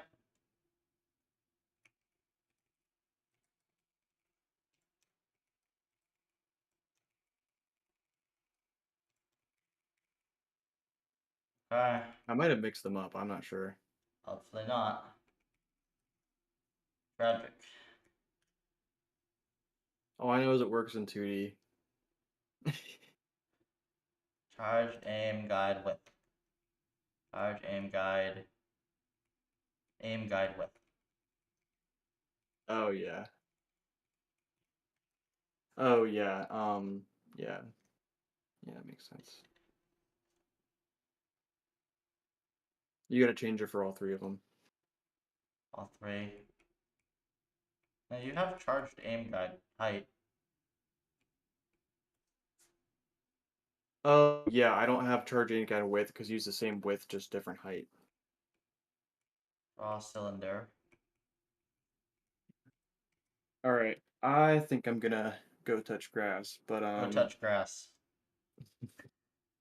yeah. So you're gonna keep working on this for a little bit. Yeah? I'm gonna take like Cool. 2 minutes probably, and then I'm gonna see what we can just crank out on this, see if I get something looking half decent. Cool. Depending, yeah, I might pop in when you're still doing stuff. Who knows? Yeah, I'll I'm gonna see. like do But a little bit more on this, then get dinner, then be back, and I'm probably just gonna keep coding on this because I'm having fun. cool. I'm not gonna complain with you helping Yeah, I write figure I render owe you a code. little help, and I'm so sick of doing shitty algorithm dev. I just want to build some stuff. Yeah, I mean, I think working on this game is fun. So Yes, it's been programming games is a lot more fun than wondering, I wonder if lambda should be normalized. I wonder if lambda should not be normalized in this manner. Hmm. yeah, that stuff is interesting to me, but given it's mostly over my head, it's more interesting to kind of watch what you're doing. But yeah, I can imagine figuring that stuff out is It a real mind sucks. bender. Yeah. Too esoteric. I tried. It did not train, unfortunately. I do have training, by the way. I know. If we want to see fancy algorithm. You Let's you see. you did you take that? Whoa, look at that. Solved in 148 so far on this sweep. And 48 so far in this sweep. And It's way called longer on this sweep. 500. 474 on this sweep. Both As running now. Do I have a Pareto in mine? What? Pareto. There is no Burrito. Pareto in mine. Well, yeah, you gotta make the graphs. Aw. So wait, which sweep was the fast one? Which one is slow? What was the difference? Right now it's doing better without any normalization. Oh, interesting. But the normalization is the thing that's going to make it work across different horizons without you No, no, having no, to. that's a separate thing. This is just Okay. a random hack experiment. Oh, cool. So, And you all have right. to run a lot of those because there's no like I got the math right, now it will work. It's like Yeah. I got the math right, and the environment says fuck you. Welcome to Man, reinforcement learning. Have a nice day. I just can't imagine doing algorithm dev For 5 without. years of a PhD. Well, no, that too, obviously, but doing it at the normal RL speed, like the pre-puffer Yeah. RL speed, like, okay, you're not doing sweeps, like Oh you're yeah. waiting as long as you're waiting as long as it takes for us the sweeps to come in to do like one or two runs. Like Uh-huh. that's insane. You just have a Like bunch how of do you? really overworked and really depressed grad students. That's how it works. Yeah, I guess. It just sucks. There's no way around it. Yeah. I mean, even now the iteration times are really long compared to other areas of CS, but it's still like a million times better. Well, Uh-huh. literally thousands of times better, faster, Yeah, the right? Puffer. Welcome to Puffer. Yeah, We have that's made a nice. difference here. Oh, I know.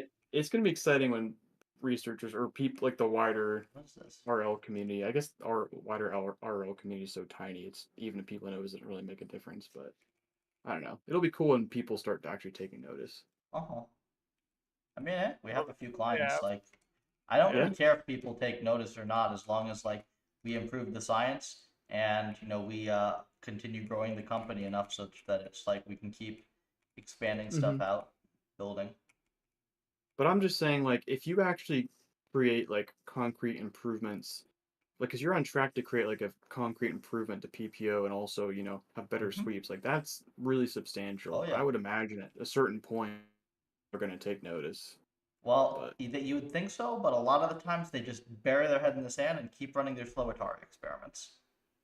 truth. I mean, if that's what they want to do, Well, it's because they have compute, right? Oh, what am I gonna No, they do don't. then? That's the funny part. They Oh, they don't? literally don't, so they just don't sweep any hyperparameters and they just publish invalid research. yeah. Brutal. It's literally what they do. You can't make this stuff up. Yeah, and sweeps are huge. Like, sweeps can, not having good hyperparameters can totally make or break something. So, that's just crazy. This is All pause right. X.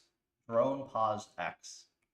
Anyway, I will be, if you are totally stuck or something, just like at me on Discord and I'll Alright. see it. But yeah, I'll be Busy back in a catching little bit grass. maybe. See you guys. So See yeah. you, man. Alright, I'm gonna take two and then I'm gonna come back and we're gonna finish this stuff. For folks watching, since there are quite a few of you, all this at puffer.ai. It's all open source. We got demos right here. If you want to help us out for free, just start the GitHub. It really, really helps. And if you want to get involved with dev, you don't need any prior RL experience, just need to know how to code. Discord.gg/puffer. Links on the website as well. I'll be right back and then we'll keep going on this.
Okay.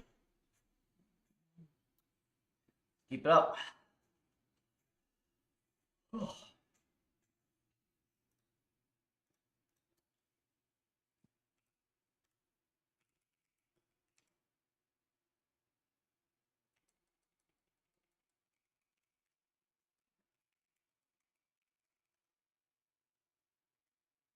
How do you take these things off?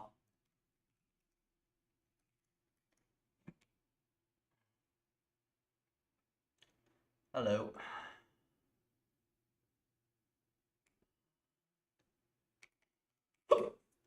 Ugh. Hiccuped to myself in the process somehow. Okay. X width. So this should be aim guide.x. Oh yeah, you totally screwed this up. So this is here. This is drone pause x, drone pause 0.5. See this drone pause y. Perfect. Now, charged aim guide height, charged aim guide. Yeah, this is good.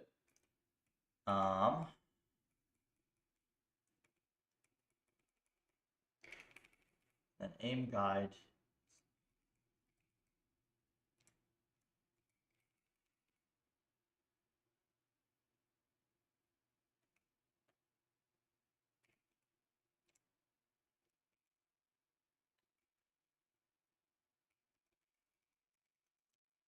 This is just aim guide width.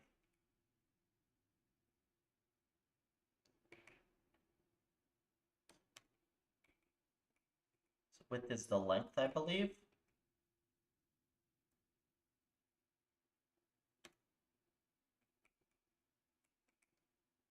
Oh, here it is. Aim guide height, aim guide width. Good width. And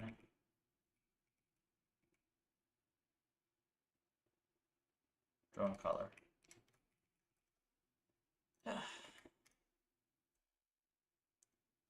Failed.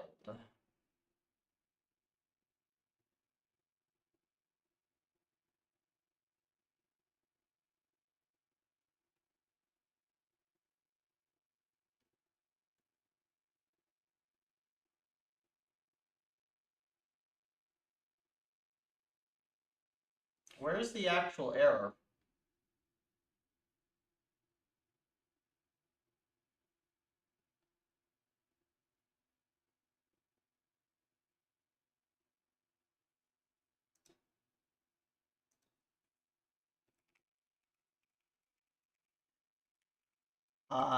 Did not get any lift over previous so far.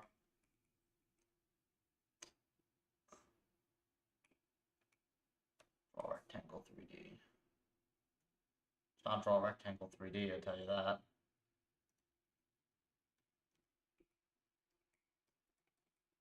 It's probably draw box.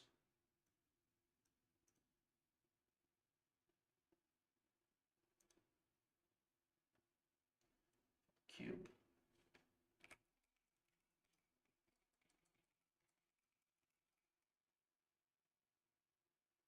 It's just cube V.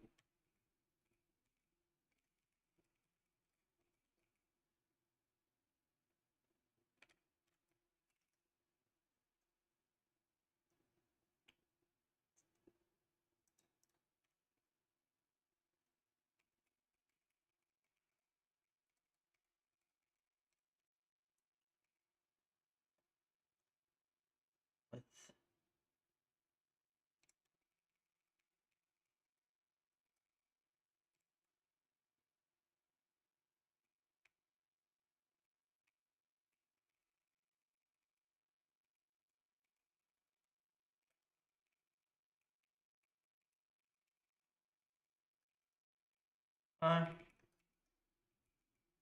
Draw cube, width, height, length, width.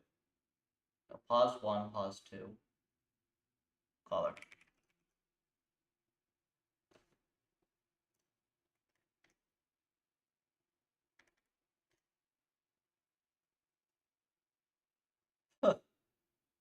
It's a bit much, isn't it? Perfect, perfect. Push it. Oh, actually, no, it's not. It's fair. It's just there's an extra thing. Like, look. Are those cylinders? There's an extra thing. I can't tell.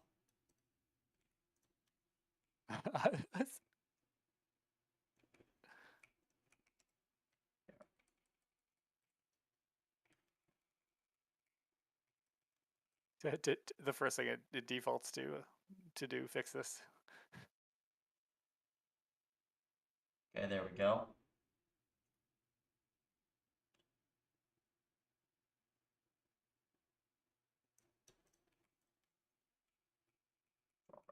They look funny now.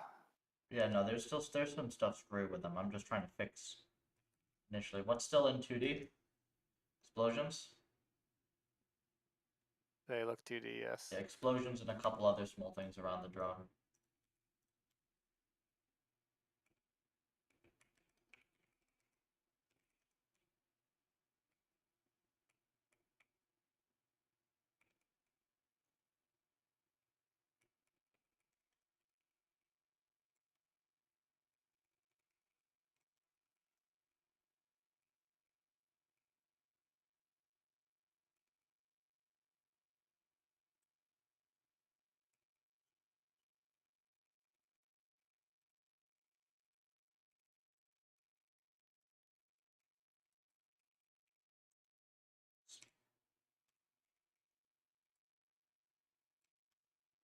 Explosion pause. Explosion def dot position.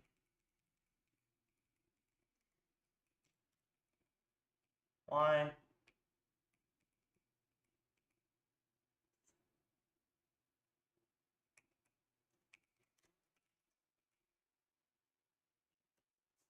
Sphere. Pause radius color.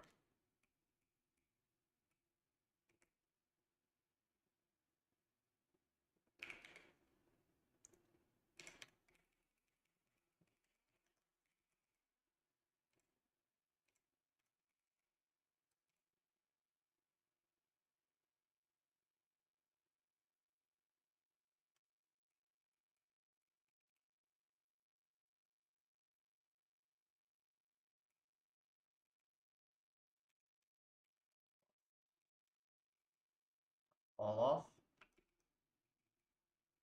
This is okay.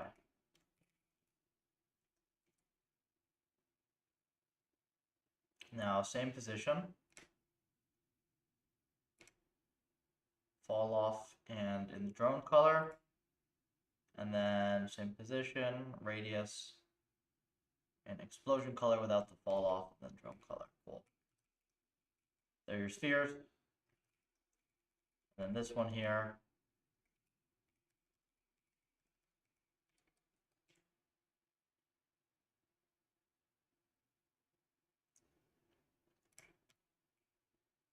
Position, fall off, and then it does fall off color, and then perfect.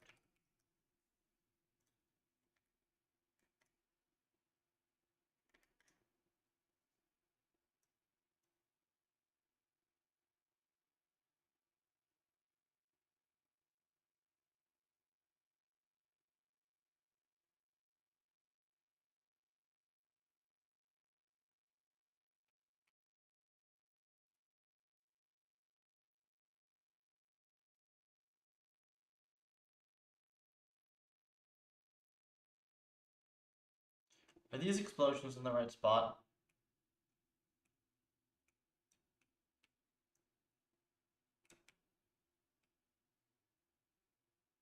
Look like they might be.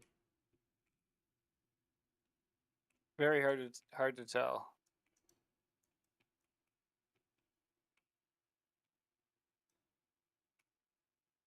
Well, they look like they could be. They're just not Yeah, it's plausible. yeah. Let's just figure out where else we have 2D stuff, and then we'll start fixing.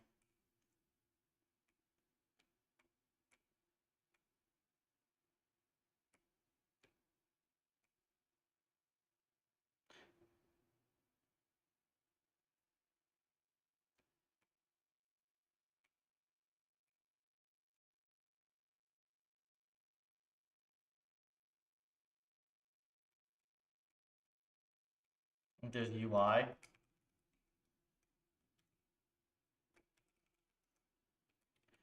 Maybe just look for draw commands.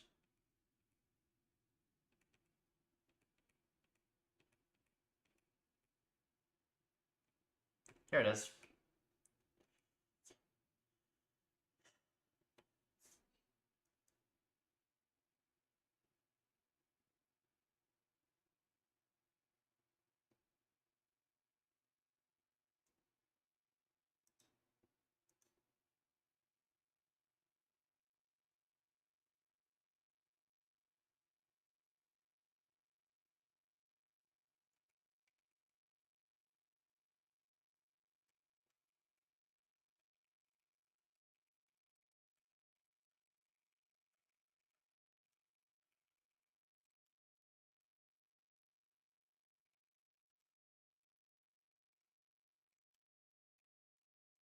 Text.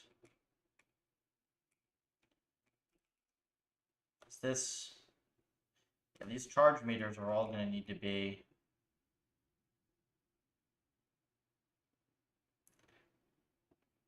screen space UI. I think we can just like start.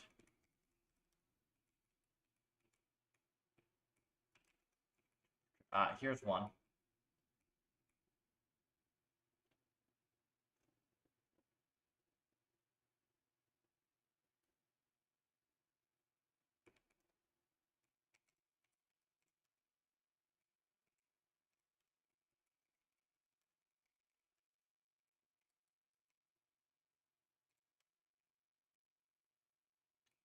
Except was it V0?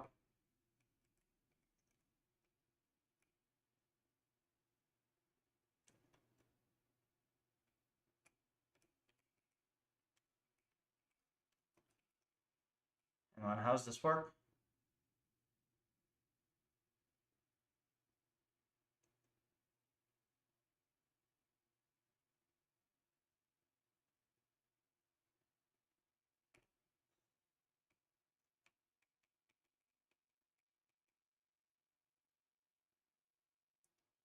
This doesn't look like this is in the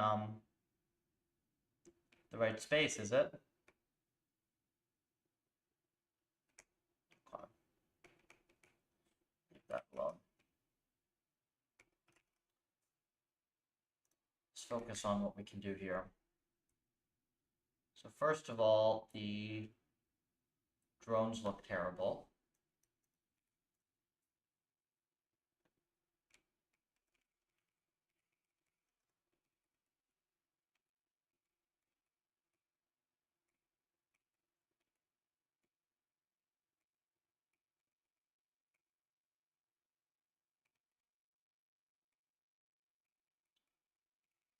Sphere. Sphere wires.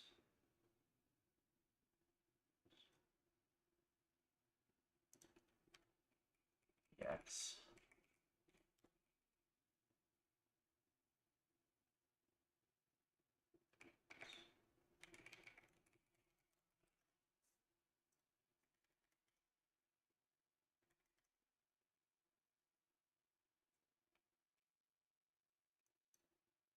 Okay.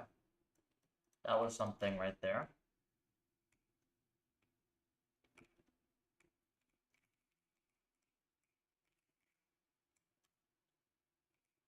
You know, actually, I might want to flip these. Oops.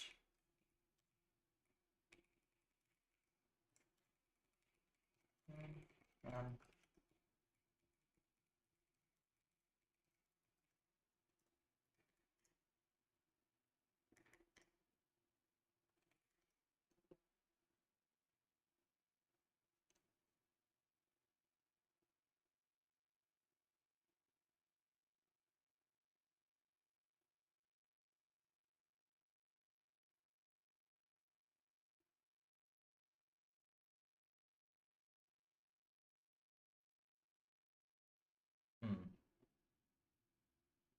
I don't really like the look of this either, though. That looks like you need glasses. Hmm.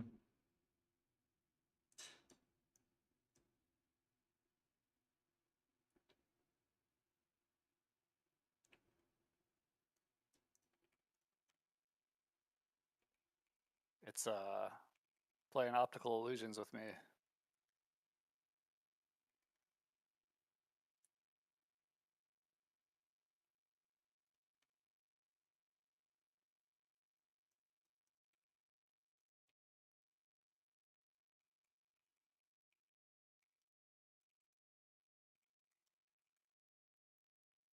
Maybe it's no. Let's try this.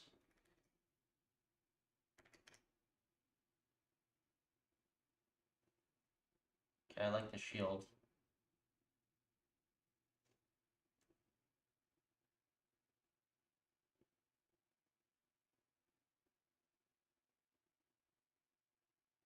Did you change the block? The what? Did you change the blocks how they are drawn No, or I haven't. the perspective? I haven't changed the blocks yet. Okay, I feel like they're weird, especially the ones towards the center. Though we may as well do while I'm here. While I have the chance.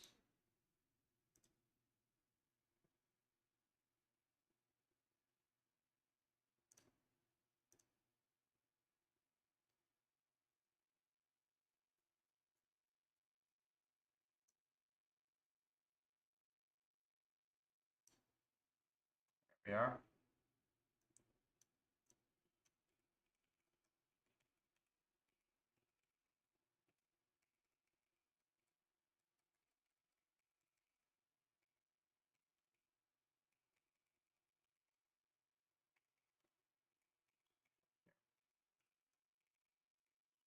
This.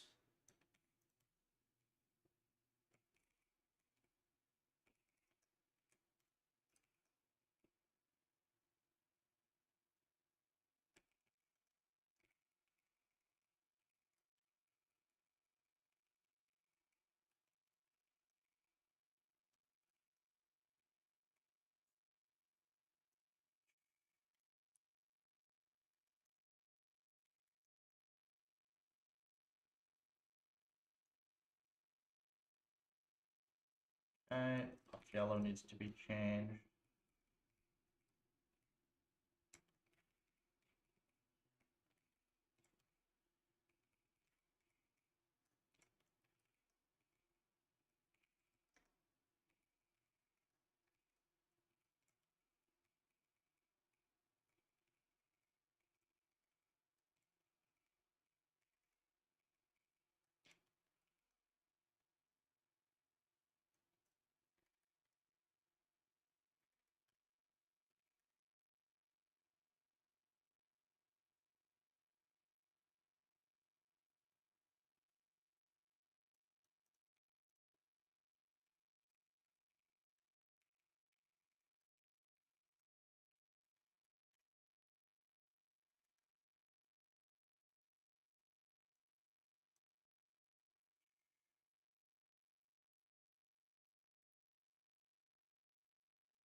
I'm trying to figure out what this up with the colors.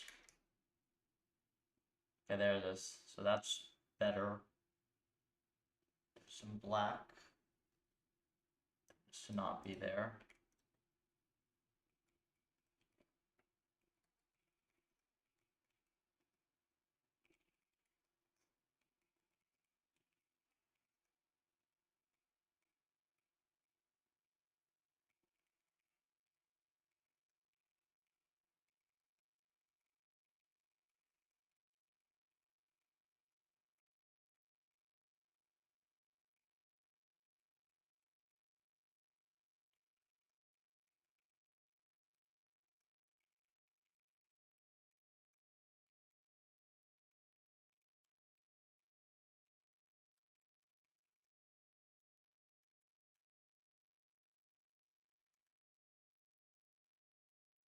So these need to be moved and stuff, but what happened to the drone one? Oh, because they're dead, that's why. It's fine.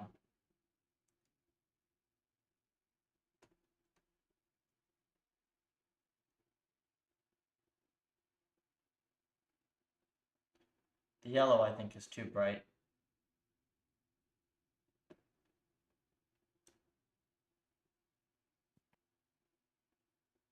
Agree. Of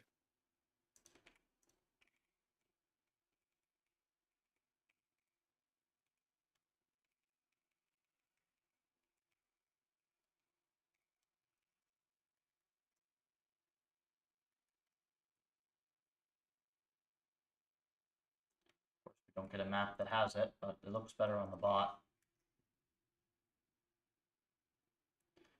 Oh, that's still pretty damn bright.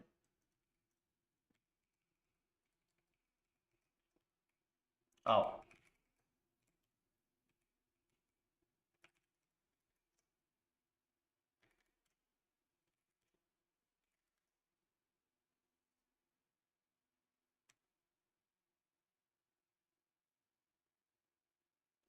That one looks a little darker than the other ones now. Come on. OS. Hmm.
I don't like the top down. I think it needs to be slightly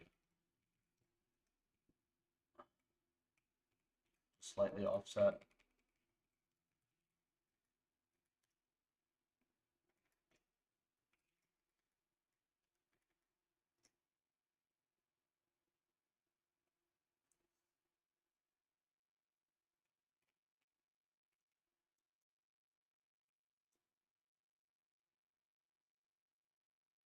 Yeah.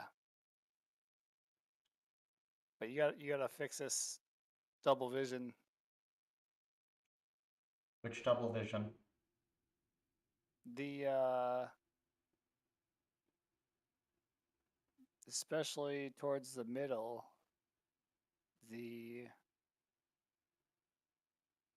environment looks blurry. I think it's because of the perspective where you've got the lines that are forming the sides of it, especially like the red cubes. Like the one in the middle, you see how it's doubled, but you know, you're really just Yeah, because looking it's at just a cube. right, Yeah, that you're looking. Yeah, the right angle is down rough. on it. Yeah. that is, but because they are translucent, you can see all of the. We'll leave it at, then we'll leave it at top down for now. I like the 15 degree though. I think the 15 degree looked good. Well, I mean that's gonna be, that's what the perspective gives you, right? Can we have less translucency on the cubes? Yeah, we could do it like really faint. Or, you know, inner cubes are not translucent. The outer That's ones are. that's nice. This is like subtle. Let me make it like full screen. No, it's not that I'm just.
Let's go look at the explosion.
Not enough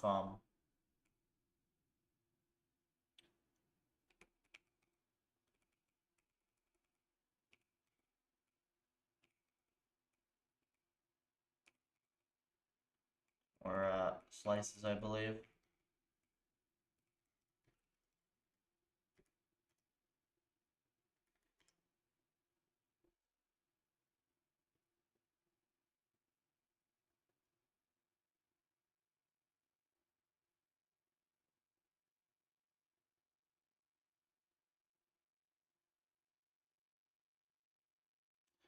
Okay. So better.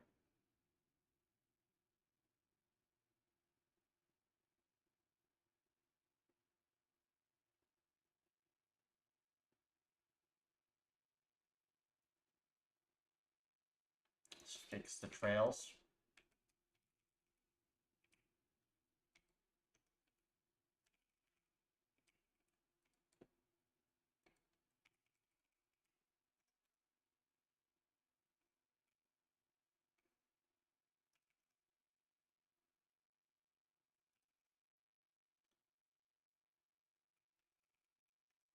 That's not it.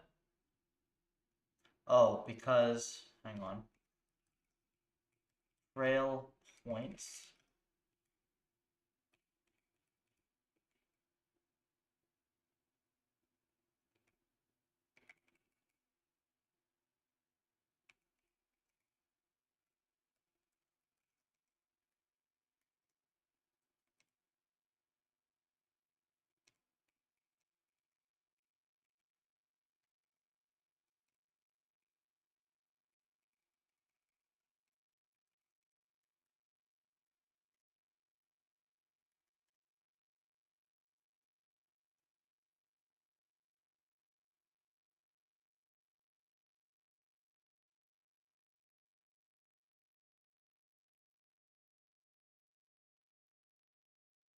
Width is totally wrong, but this is better.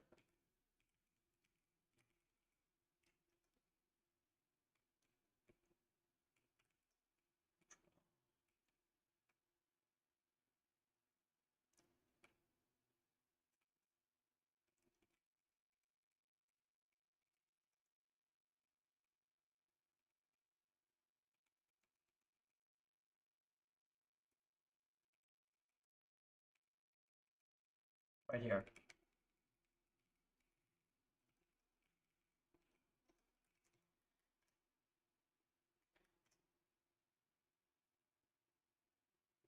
There it is. Now you see the trail.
Hard to tell. Very possibly, I don't yes. think they do. Doesn't look like it is. It looks. They just look like spheres. They don't look like Well, they definitely look like spheres. so yeah, But, they don't look like. They need to have like trails for them. well, they're sort of. Maybe I did it wrong. 0, 2, 1, right? I mean, they are sort of trailing. Like, there is a motion-y effect. I don't remember how it was before. Wait, trail points. Trail. Update trail points.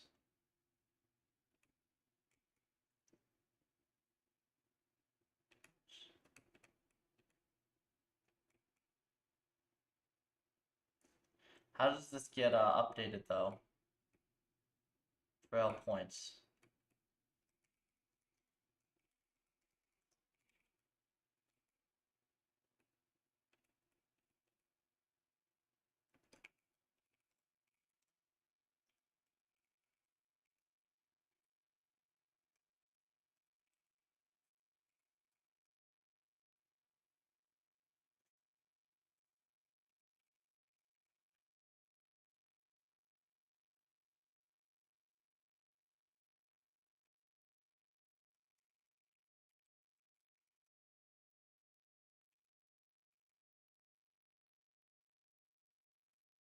Okay, so this does work. This does at least run. The question is just why don't we see this?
Yeah, no, these don't have trails on them.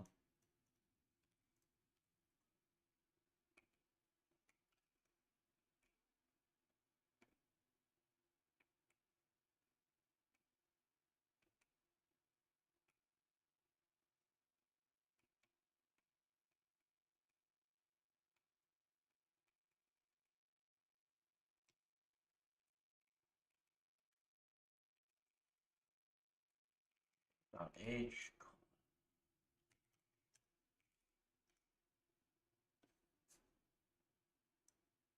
Not getting called.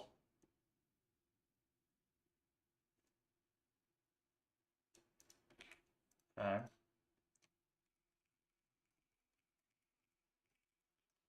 Ah, you commented it.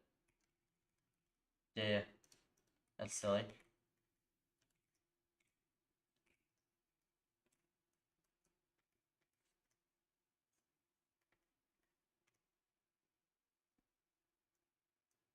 Holy. Well, they got trails on them now, I can see, but yeah, that's a little bit of a bug. Looks fine to me.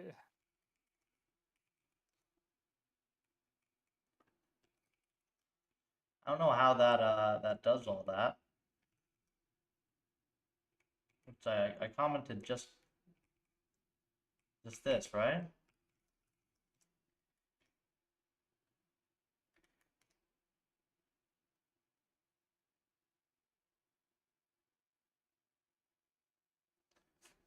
Zooms all over the place. Is this even this?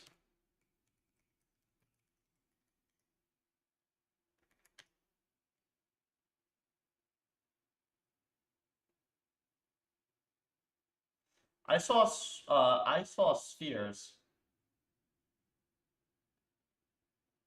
Oh no, there are circles.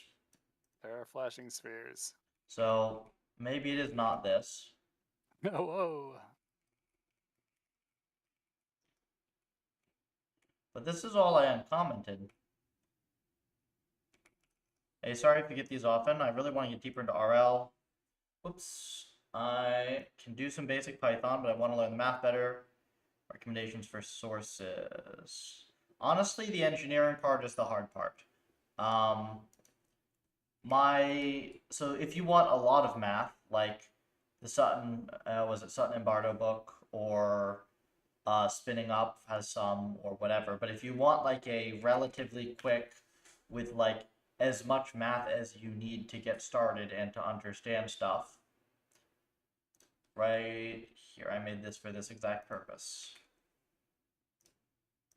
Put this in chat.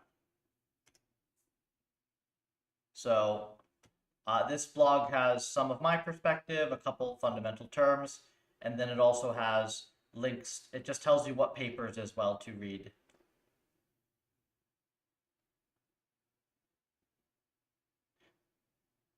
So read this blog, read this paper, refer to this paper, read this, read that, so on and so forth. It's a pretty short list though, and it'll give you a lot of the context you're missing.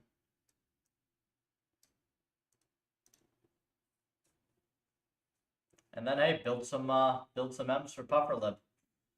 This is how we get all the contributors around here, picking up our out.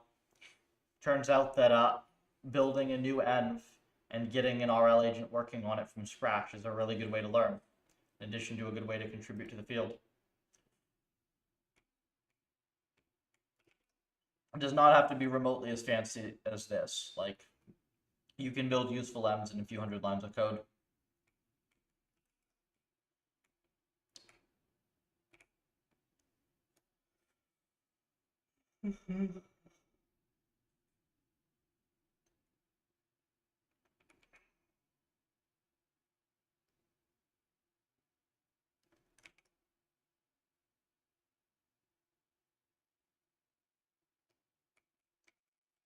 So what is it that makes this go insane?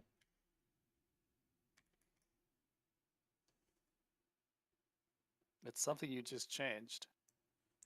If you render the trail, it's somehow... Oh, you know what it is? It's the double begin and end mode 3D. There it is.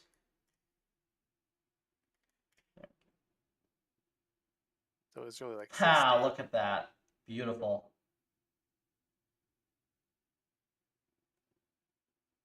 See?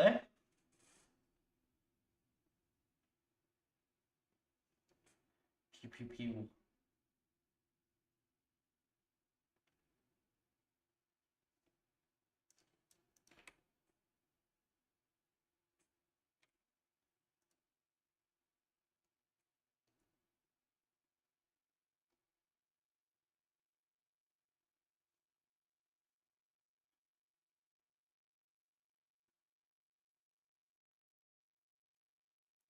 Is this Space Wars? Impulse Wars. Close. I code reviewed it and then I was like, hey, why don't we make a 3D client for it? Why don't we just make the client 3D? I've been on this for like a couple hours now. It's not that hard when you have a 2D client to just port it to be 3D.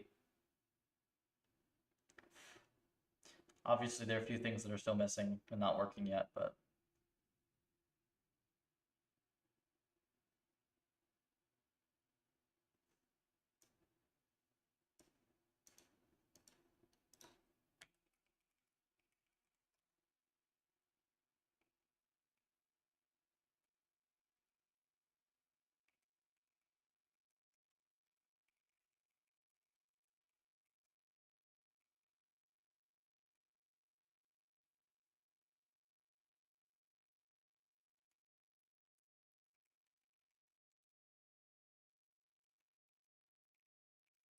I wonder if you can do that. Just like put it in 3D space.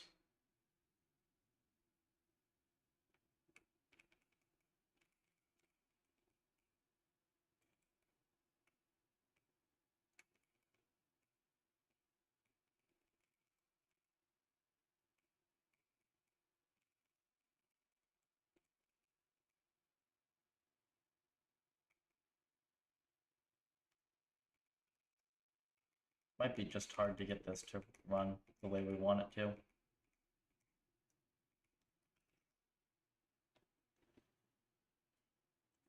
It was always a hard problem in my mind.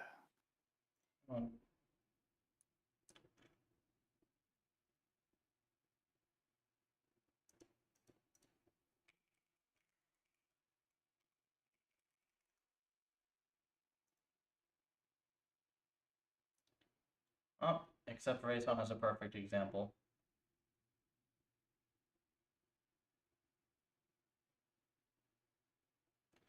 Draw text 3D, why not?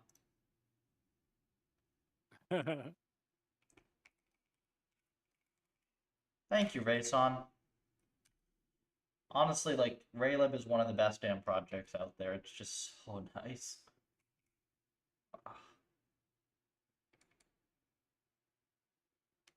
You do need a font.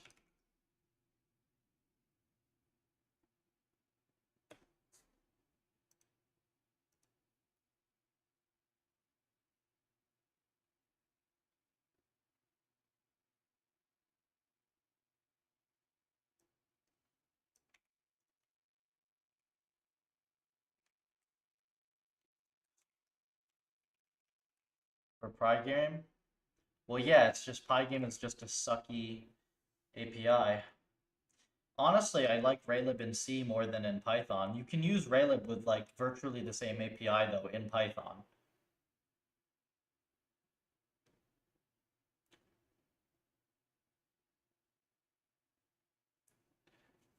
But honestly, C is kind of just easy.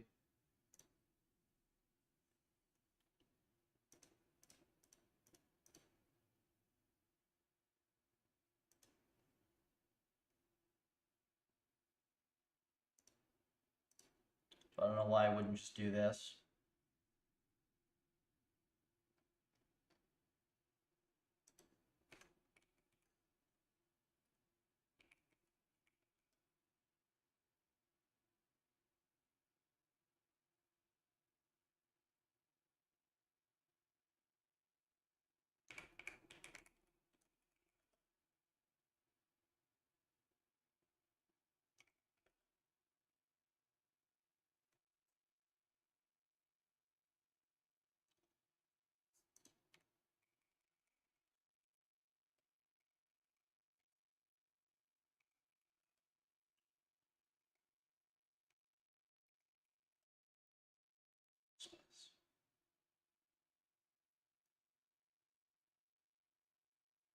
Backface and then tint.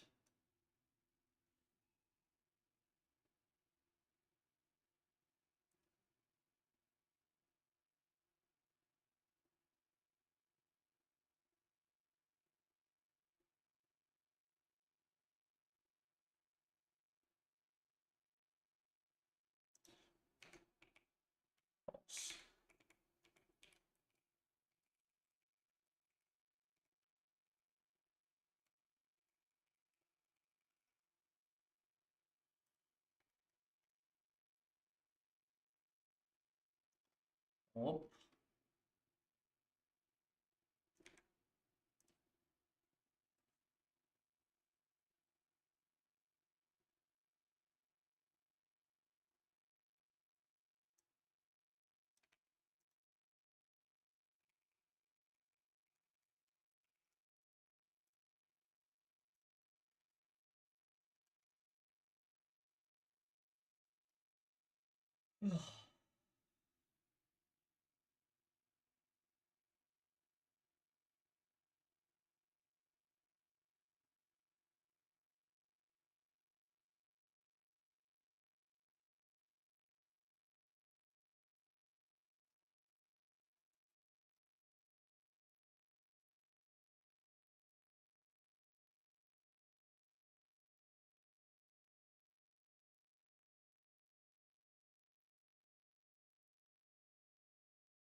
Not OW pedantic.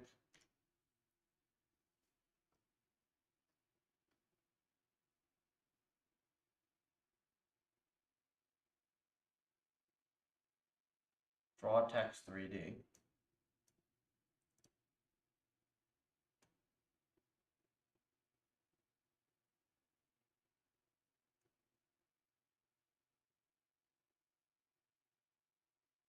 Oh, it's right there.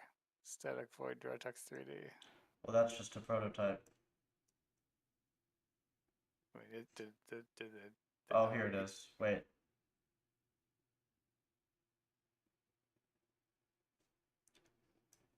Yeah, it's still right there. Well, it's not part of the library. It's just part of a demo. Really? That's fine. We can just put it. Copy it.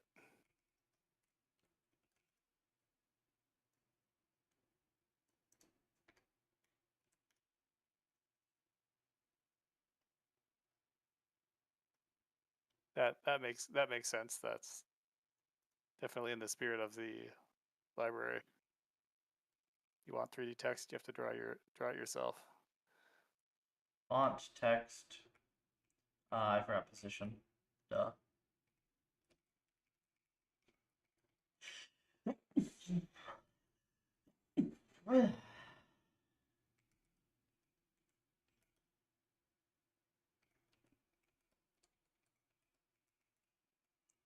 3D text allergy.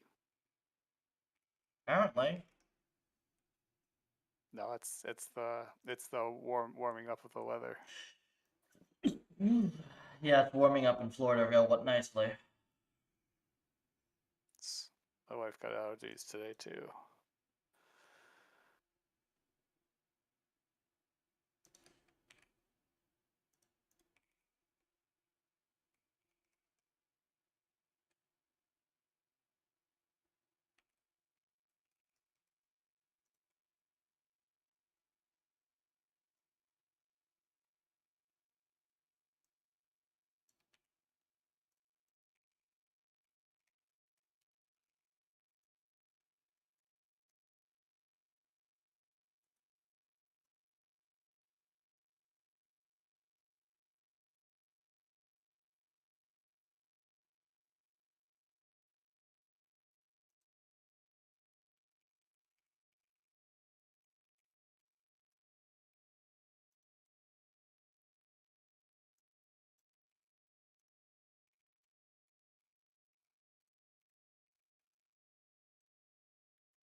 Where's the bloody error?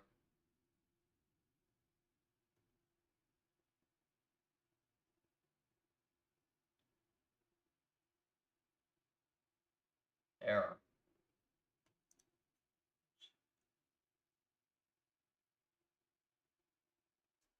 Version to non.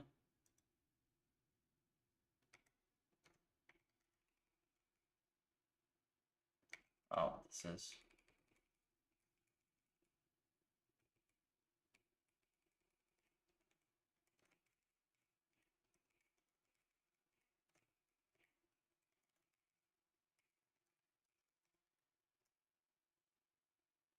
Still no, huh?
I'm gonna go find my config for this because this is gonna drive me freaking crazy.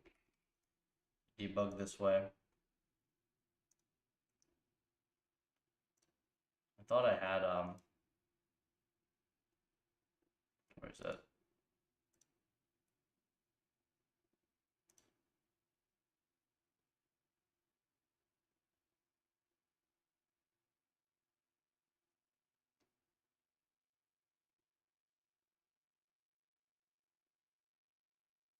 I guess I don't have that.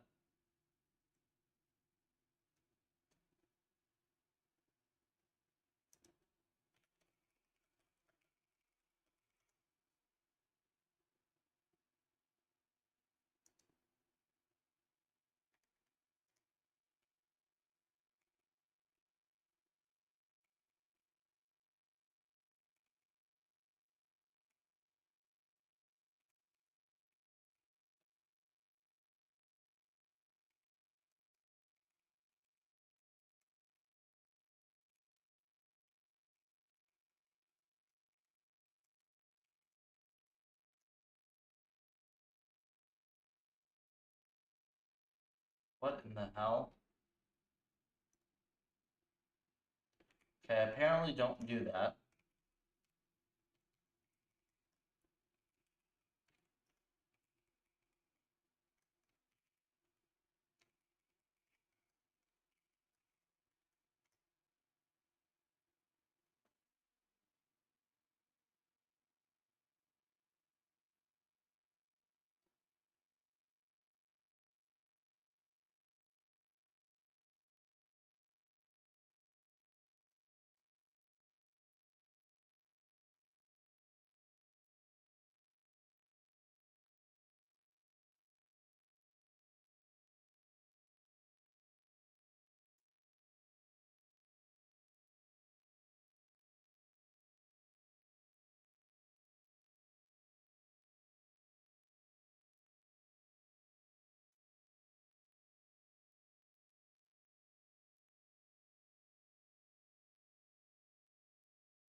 Oh, linking error, I see. Undefined reference to.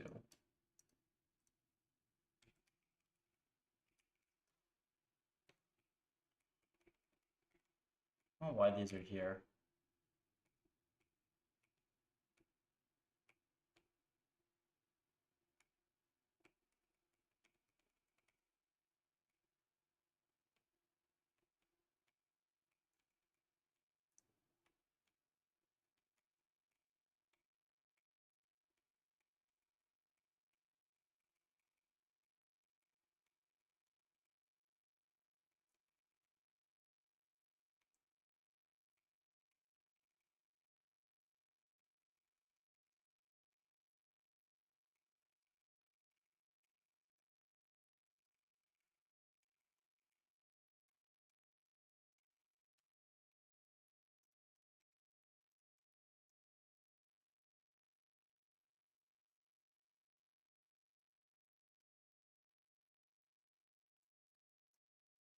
I don't know how I end up with this on the wrong order. That's weird.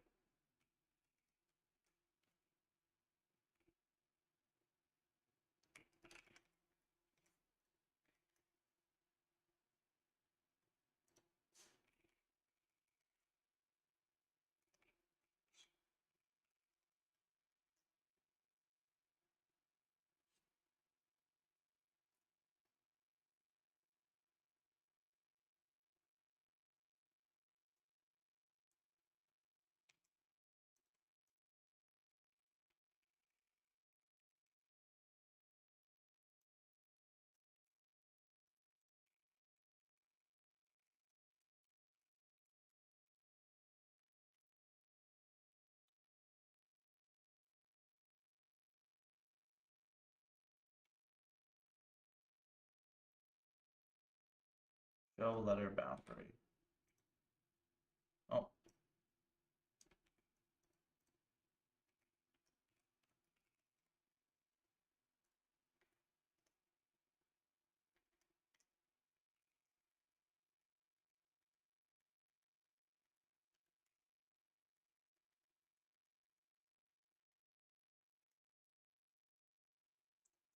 There we go.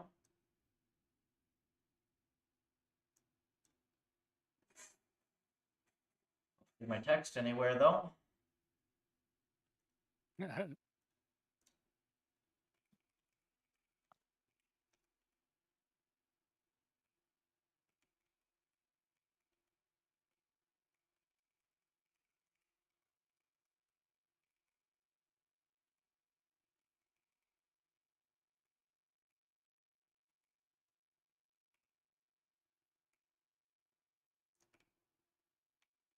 Pickup pause.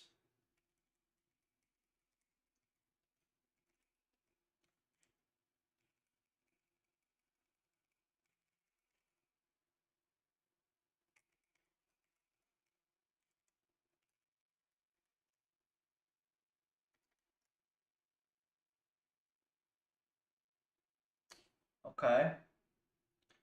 There is text there.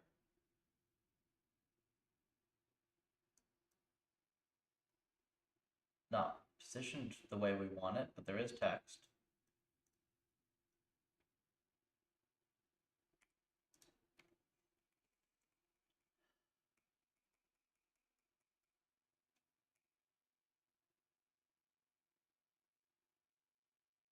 Rec.x minus origin.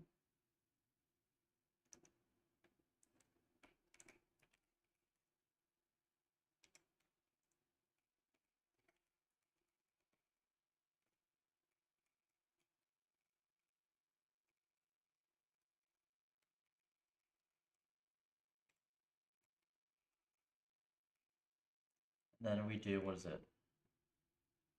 Pickup thickness.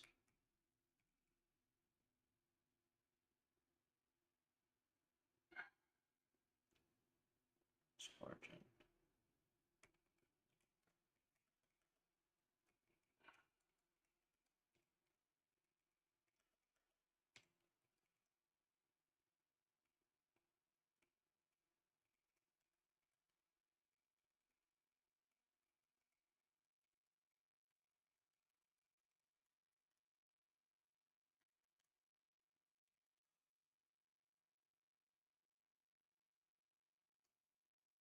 Oh, that didn't do much, did it?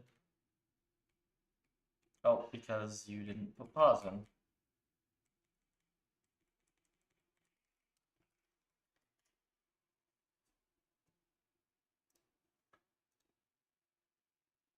Already 7, jeez.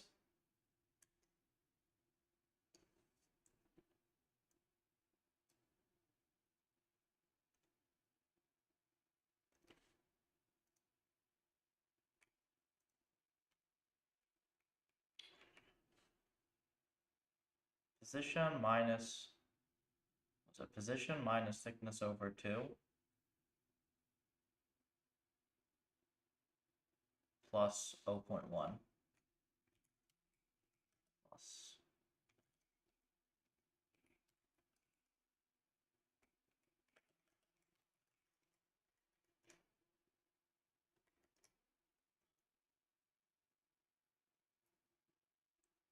Oh, there is a thing there.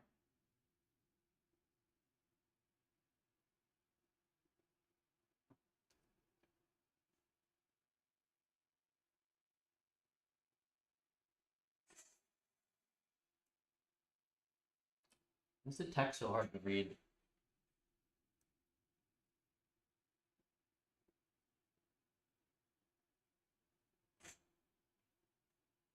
Well, I mean, we're gonna get icons for it anyways. It's probably just small.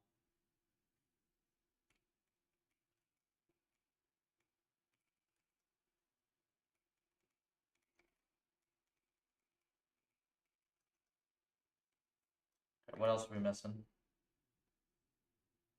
Okay, those initial spawn rings.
P. Just do.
Weird.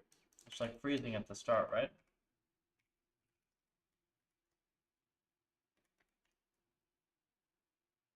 You have all this stuff. Doesn't render until you are ready here. But the scene must not be set up.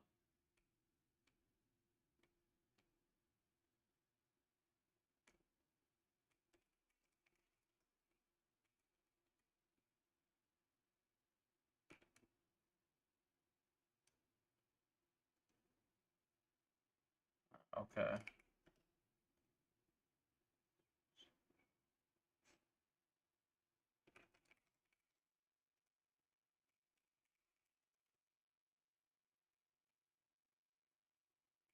Init env.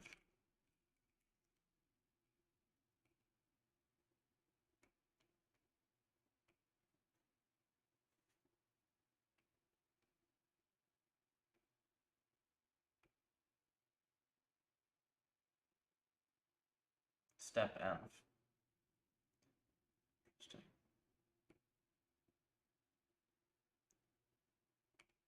So I guess this step's the renderer, huh?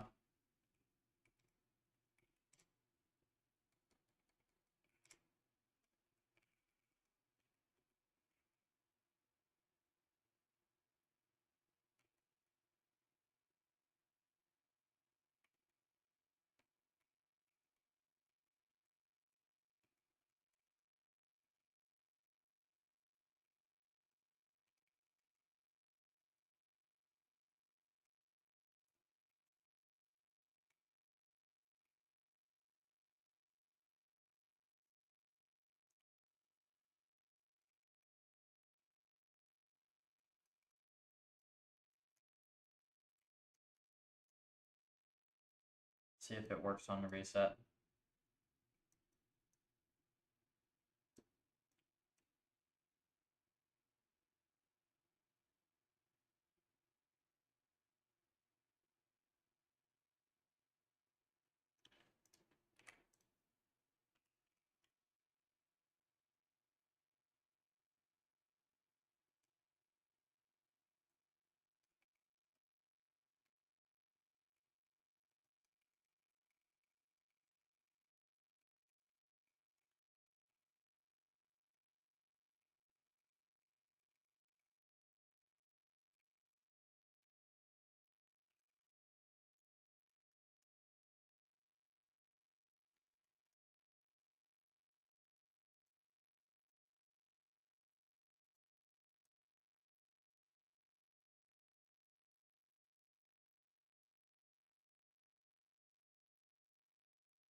kind of cool.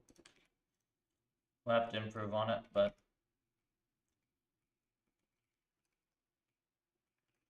okay. Now what else is not 3Dified yet?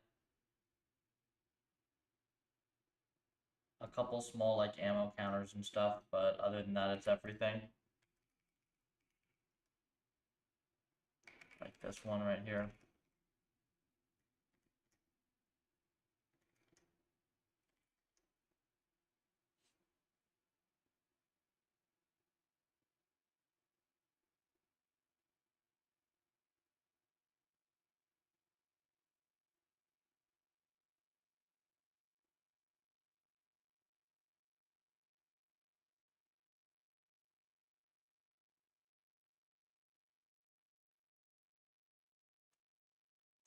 There's your initial 3D. Here.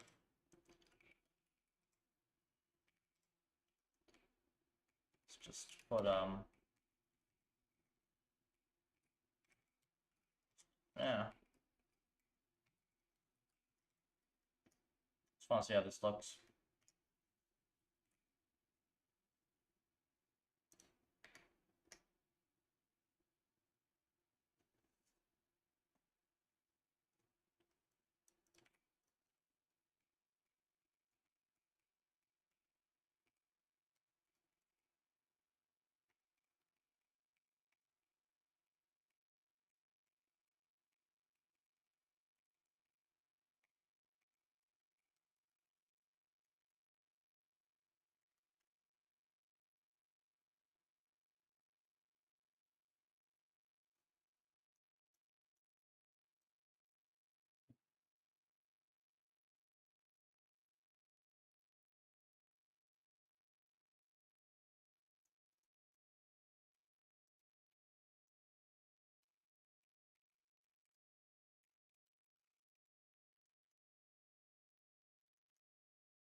Holy. That's actually pretty cool. Yeah, I'm trying to think how I get to zoom out. Yeah, that looks good.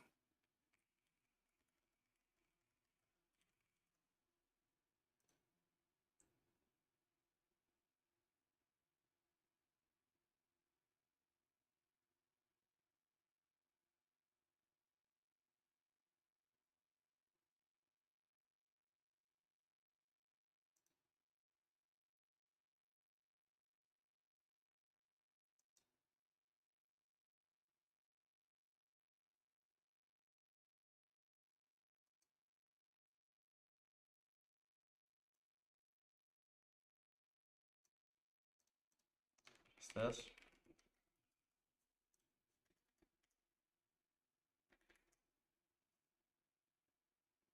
Yeah, that was it. I don't think the position, maybe the position does something, but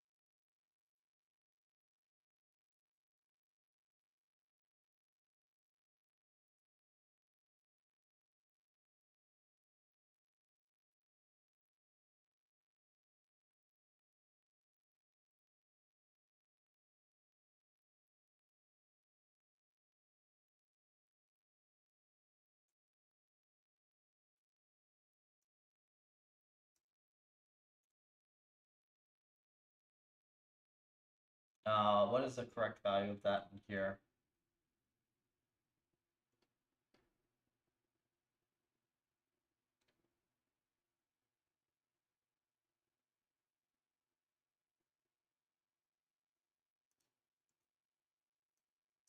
We'll fiddle with that later.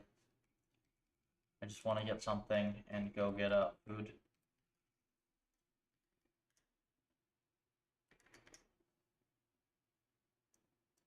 Yeah, that's sweet though. Know that.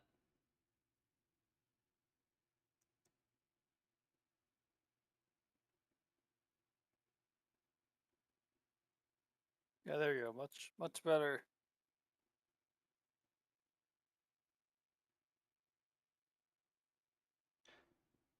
Obviously, there's a ton of stuff to fix, but like, Yeah, no, that's it's progress. definitely looking. There's like jank stuff, but there's also a lot of cool new stuff, right? Yeah, no, this is not confusing anymore to my eye. It looks cool too. Mm-hmm. Okay. So it's getting late, so I gotta get food. I may or may not be on after this. Let's take a quick look at the experiments.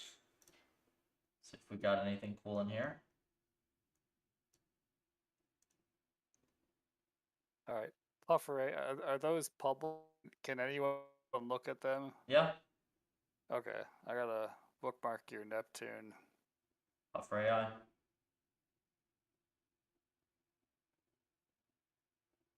We'll see how this does. It needs to run more experiments for sure, though. Okay, and for the folks still watching, all my stuff is free and open source. It's right here at puffer.ai. If you want to help out the project for free, please just go ahead and start the repo. It really does help us out.